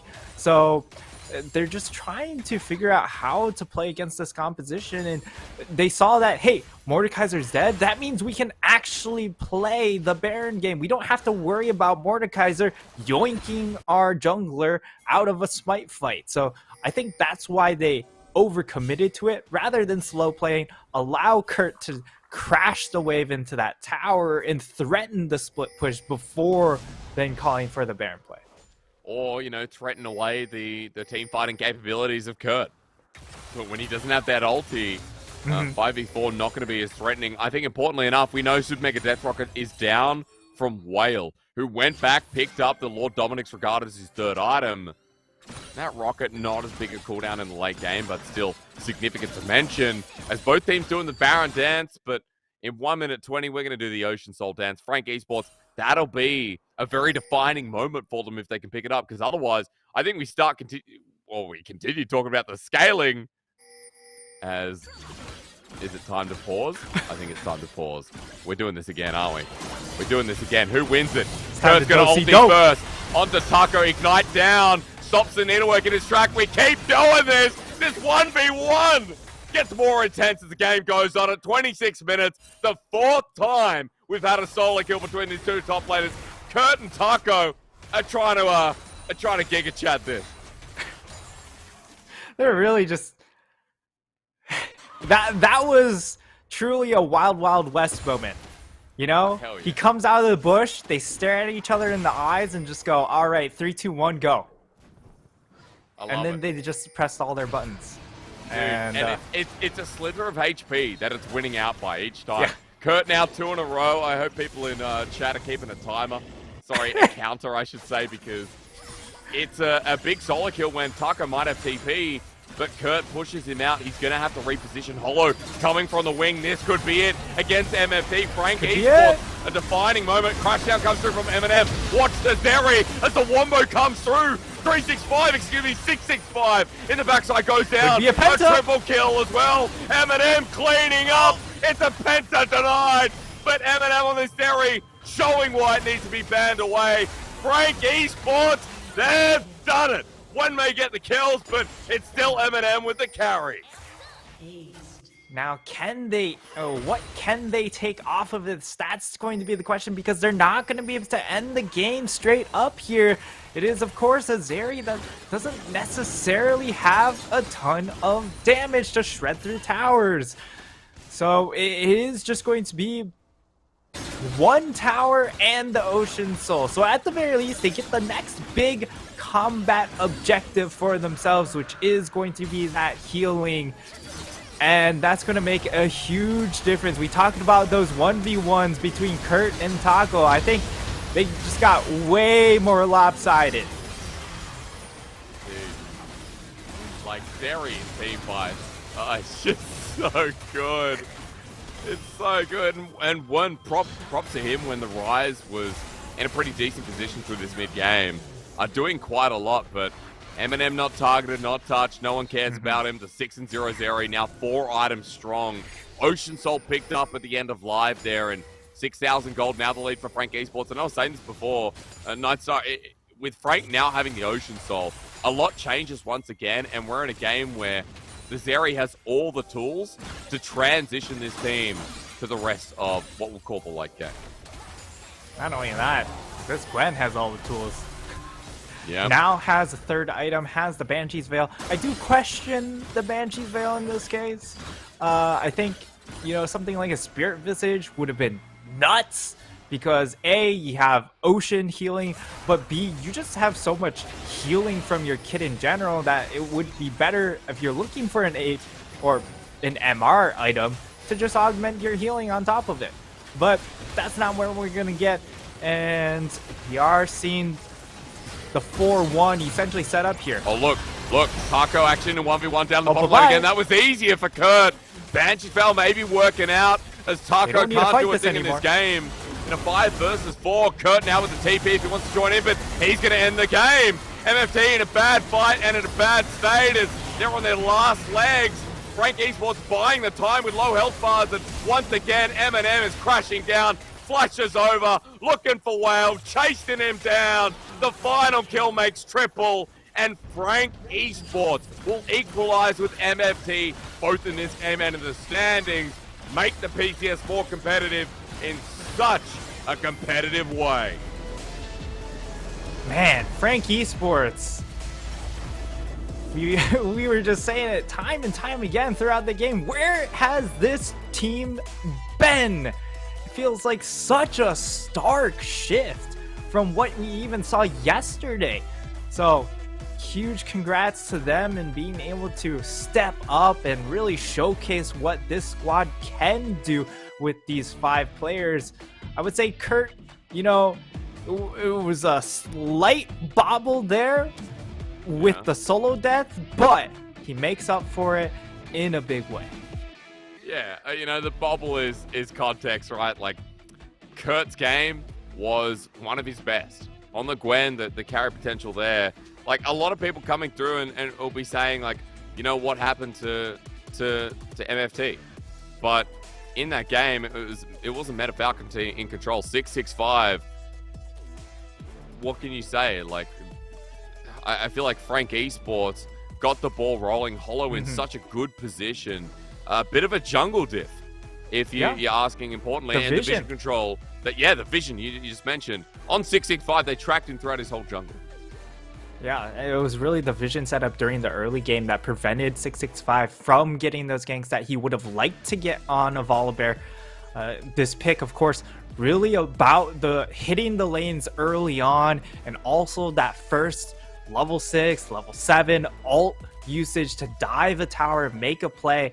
But it was really level 7 where he could make his only play, dive in the mid lane onto the Syndra with Wen, and it just wasn't enough to snowball the lead. And the other pick, of course, to highlight is just the Mordekaiser. He goes for the Ignite Mordekaiser, which means he doesn't have a whole lot of team fighting tools. And that's why you just constantly saw Taco try and take the 1v1s, because that's the only thing that his summoner setup would allow him to do. He can't walk in for a team fight if he doesn't have flash. He can't flash all the Zeri because it involves the Zeri being close enough, and he has Ignite. And it's funny because in that 1v1, we never really saw them join the fight anyway. Like, it was all about the side lane, all about the 1v1. The solo kills galore, 4, 5, 6 solo kills in the end, I think rounded it out. Really fun to watch, you know, Taco versus Quiet, not Quiet, sorry, in the matchup. We saw him before on Gwen. When we saw Kurt versus Taco, to get that right, apologies, in such an exciting matchup itself. And that game kind of came down to inches. You could see that Meta Falcon team were coming back. There was that huge lull in the mid game where Frank weren't able to push the gold lead, to get the base broken down, force Baron, get the picks they wanted. I think Meta Falcon team played it very controlled, but when we got into the team fights and when Zeri had 3 items, it's really easy to walk around their Nightstar when M&M has a team that is all off in different directions, controlling space. Yeah, by that time, really the Meta Falcon team, which could have been a lava composition, slow, steady, and really threatening, it really turned into a molasses comp where it was slow and steady, really ugly. So not a whole lot of threat towards the side of Frank Esports.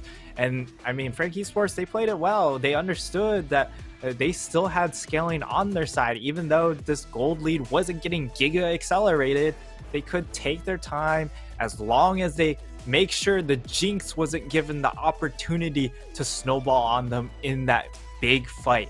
That's right. You know, because Jinx never got the opportunity in a lot of the games we saw today. Again, a really nice way to round out. We are waiting for MVPs to finish things off. I think after that game, I think Holo deserves it. I think Holo controlled jungle really nicely. M&M is the team fighting king, but, you know, let's be real. We know what the fans like. We know what the fans like. It'll probably be Zeri or Gwen. To be fair, Kurt getting solo kills, that's that extra treatment, you know, for any PCS fan. The sugar spice to any top lane success, getting those solo kills. I mean, he did win 2 out of 3 duels, so true. You know, he did win the majority of the 1v1s in that game. Technically 3 out of 4 because the dive early from the Mordekaiser kind of, you know, set him up. So that duel, that extends throughout the whole game, man. And, you know, you can just see it might look like a casual gold lead, but I think MFT at the 20 to 25 minute mark, it doesn't change. It even slumps a little bit. So we give props to MFT for holding out for so long, trying to get that dream team fight.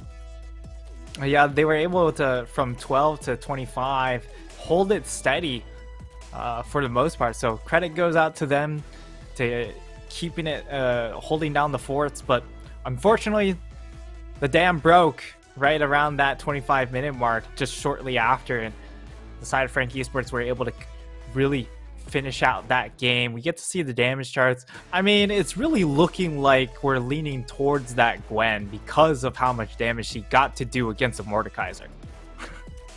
God. Oh, there you go. It's Zeri. Yeah, it's Zeri. M&M. What more to say? The carry of this team, the core player, the focus, again, steps up huge. The game really wasn't about Zeri. It was about everything else, but we just got to that point where M&M was in a great position and he took over these fights triple after triple, cleaning up. The damage percentage kind of tells the story, right? It was only that late game damage that we saw him starting getting involved. Yeah, and you could see what MFT were trying to do. We go ahead, give them the Zeri, but then we just dive her relentlessly and don't allow her to scale up and start doing that damage in the mid game when you hit those 2 items. But I mean, if you aren't able to get that initial kill onto the Zeri, she gets out of hand very, very quickly. Well, as we recap today, a nice way to round it out once again. A Zeri to finish it off and Frank Esports to equal up with MFT. Look at the standings. The middle of the pack is closer than ever. PSG Talon, who unfortunately weren't able to play today. We've got J-Team, we've got Beyond Gaming, Frank Esports, Meta Falcon team. Like, that is a very short gap. And again, we're just kind of showing the more competitive nature of this split. You're talking about PCS in the past being top heavy. I feel like this time around, it is nicely meted between. Yeah, it does look like we've got a bit of a clump in the middle, which is nice to see here. Of course, CTBC, Fine Oyster, and Deep Cross Gaming. These two teams have really streaked across so far. We'll see if any of that changes once PSG does get to play those two teams. But for the most part, like, they really are in a league of their own. Well, Paul Sem9 is all I'm going to say. They're versus Frank Esports tomorrow. That will be the last team that they haven't faced yet. If you're just tuning in, Sem9 have lost to every team but Frank Esports, and frankly, I'm down for it, and that was not a pun I wanted to deliver.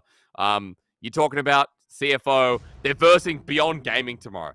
That's a banger. That's a matchup I'm down for. Even Impunity versus Hurricane Gaming, both those teams really developing as the split's going on. So, Nightstar, it's heating up a little bit, and I feel like as we approach the halfway point of the split, it's showing that PCS is once again a region that people need to start watching. Yeah, and Sem9 fans were really hoping not to see this Frank Esports come out in this game, because that makes that matchup tomorrow even more spicy, because Frank Esports really stepped up here. In the last game of the day, Impunity, Hurricane Gaming, these teams love to flip. I think we're going to get a really, really insane matchup. Yeah, easy to say, isn't it? At least going through today, we get that semblance of power that we were kind of looking forward to at the very least. Nightstar, it's a pleasure to be with you and a pleasure to have you here for our glorious Saturday. Thank you for casting with me for a second time on the PCS. It is always fun running through some of the games. Thank you to our lovely English broadcast crew and our production crew. Thank you again to all of our sponsors. It is bye for now, but not forever. We'll see you tomorrow with more PCS action.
CTBC Bank is Taiwan's top financial institution, but we're not stopping there.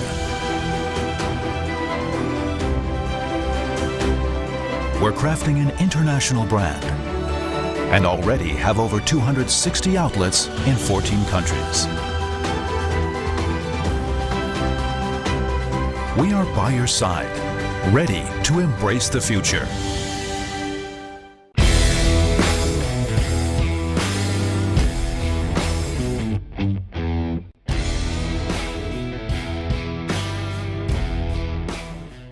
And then Whale staying very, very far back. Was not going to be able to do it this time as Whale says goodbye. Yeah, bye, Whale. Okay. Tower should fall, even though Taco does get the Chris Cutter does get taken down. Maybe they have a chance now that there's no Zeri in this one, but those Gangplank barrels are starting to sting here as Leaky goes on a rampage, and MFT might get a bit more. They grab Nesty, getting a little bit of revenge, but they are running fast out of health bars. However, they're still fighting here. Triple kill for the Gangplank and a Quadra.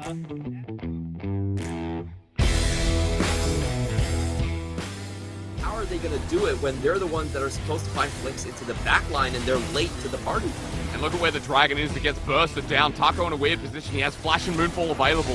5Ks, they're going in. The quickness set up the face of Wombo, the Moonfall as well. Right now burning down the back line. 665. The Jungler is destroyed.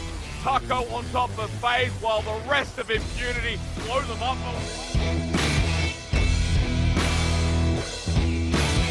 Been a little bit more fortunate, I would say, in his teams. Wako. Lazar. No, you dead. So long. Leong, it feels like Leong does not forgive or forget any slights. Have stayed looking to try and find a pick.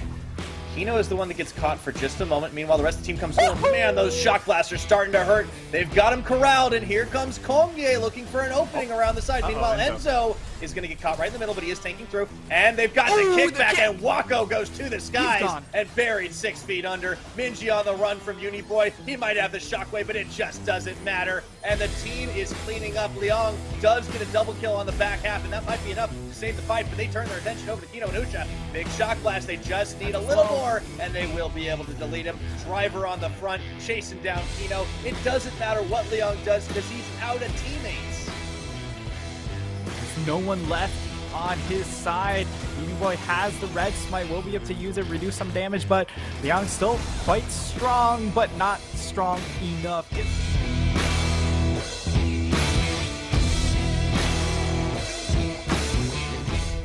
Hard again with the Baron wave in front of them. Look at Woody. Solar Flare dodged away from by Wako. Gale Force as well. That was smooth. And now too deep is Hana. Woody giving him something to safeguard too, but Husha with the ultimate. A two-man Moonlight Vigil. Hana burning down. Ticking over the side, he survives, but look at mid lane here. Woody and Chris Carter against the world. Zap down on Kino as Leaky snipes down, but Kino is not in kill range. Maybe he is! What a combo out! Leaky with the snipe down and successful in the end.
CDBC Bank is Taiwan's top financial institution, but we're not stopping there.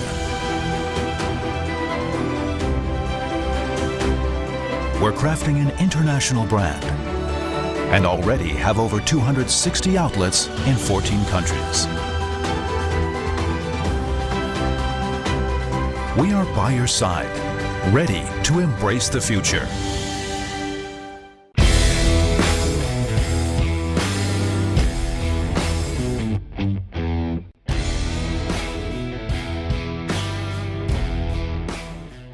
And then Whale staying very, very far back. Was not going to be able to do it this time as Whale says goodbye. Yeah, bye, Whale. Okay. Tower should fall, even though Taco does get the Chris Cotta does get taken down. Maybe they have a chance now that there's no Zeri in this one, but those Gangplank barrels are starting to sting here as Leaky goes on a rampage, and MFT might get a bit more. They grab Nesty, getting a little bit of revenge, but they are running fast out of health bars. However, they're still fighting here. Triple kill for the Gangplank and a Quadra.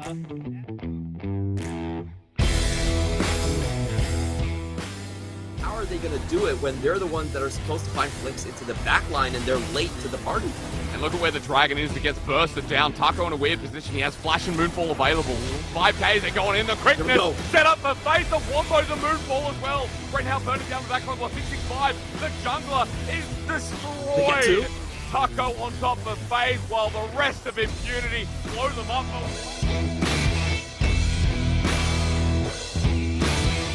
A little bit more fortunate, I would say, in his teams. Wako. Lazar. No, you dead. So long. Leong, it feels like Leong does not forgive or forget any slights. Have stayed looking to try and find a pick. Kino is the one that gets caught for just a moment. Meanwhile, the rest of the team comes forward. Man, those shock blasts are starting to hurt. They've got him corralled, and here comes Kongye looking for an opening around the side. Meanwhile, Enzo is going to get caught right in the middle, but he is tanking through. And they've got the kickback, and Wako goes to the skies and buried 6 feet under. Minji on the run from Uniboy. He might have the shockwave, but it just doesn't matter. And the team is cleaning up. Leong does get a double kill on the back half, and that might be enough to save the fight, but they turn their attention over to Kino and Usha. Big shock blast. They just need a little more, and they will be able to delete him. Driver on the front, chasing down Kino. It doesn't matter what Leong does because he's out of teammates. There's no one left on his side.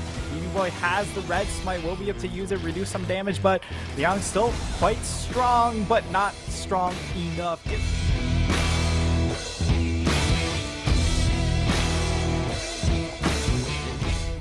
Hard again with the Baron wave in front of them. Look at Woody. Solar Flare dodged away from by Wako. Gale Force as well. That was smooth.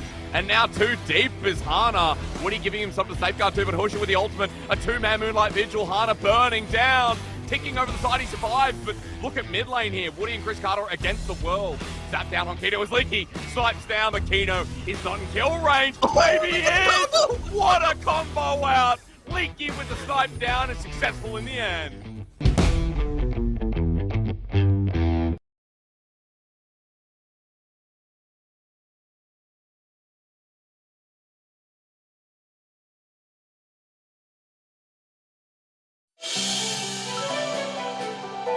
CDBC Bank is Taiwan's top financial institution, but we're not stopping there.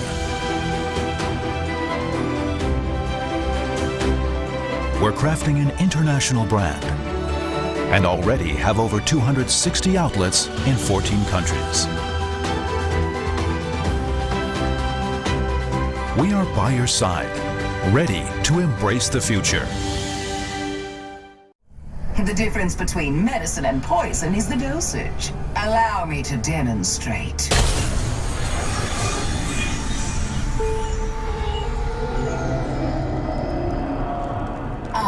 My favorite part of the job. Product testing. Oh, I love it.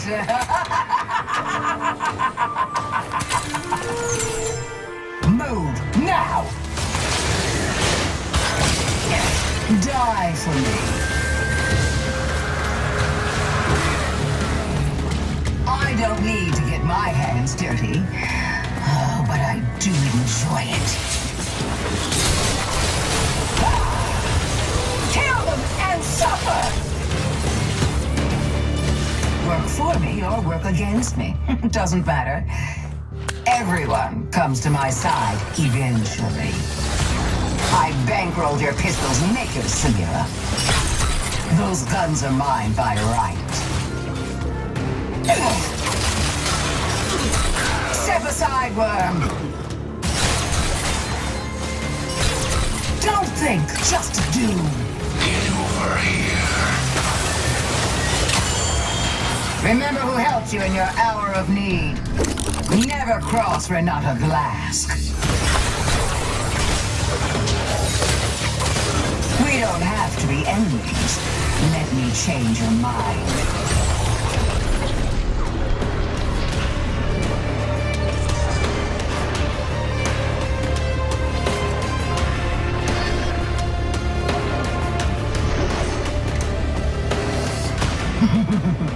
Progress.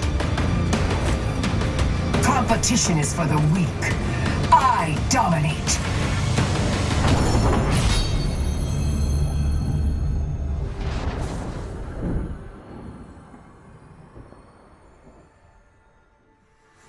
It's Ms. Glask, if you value your life.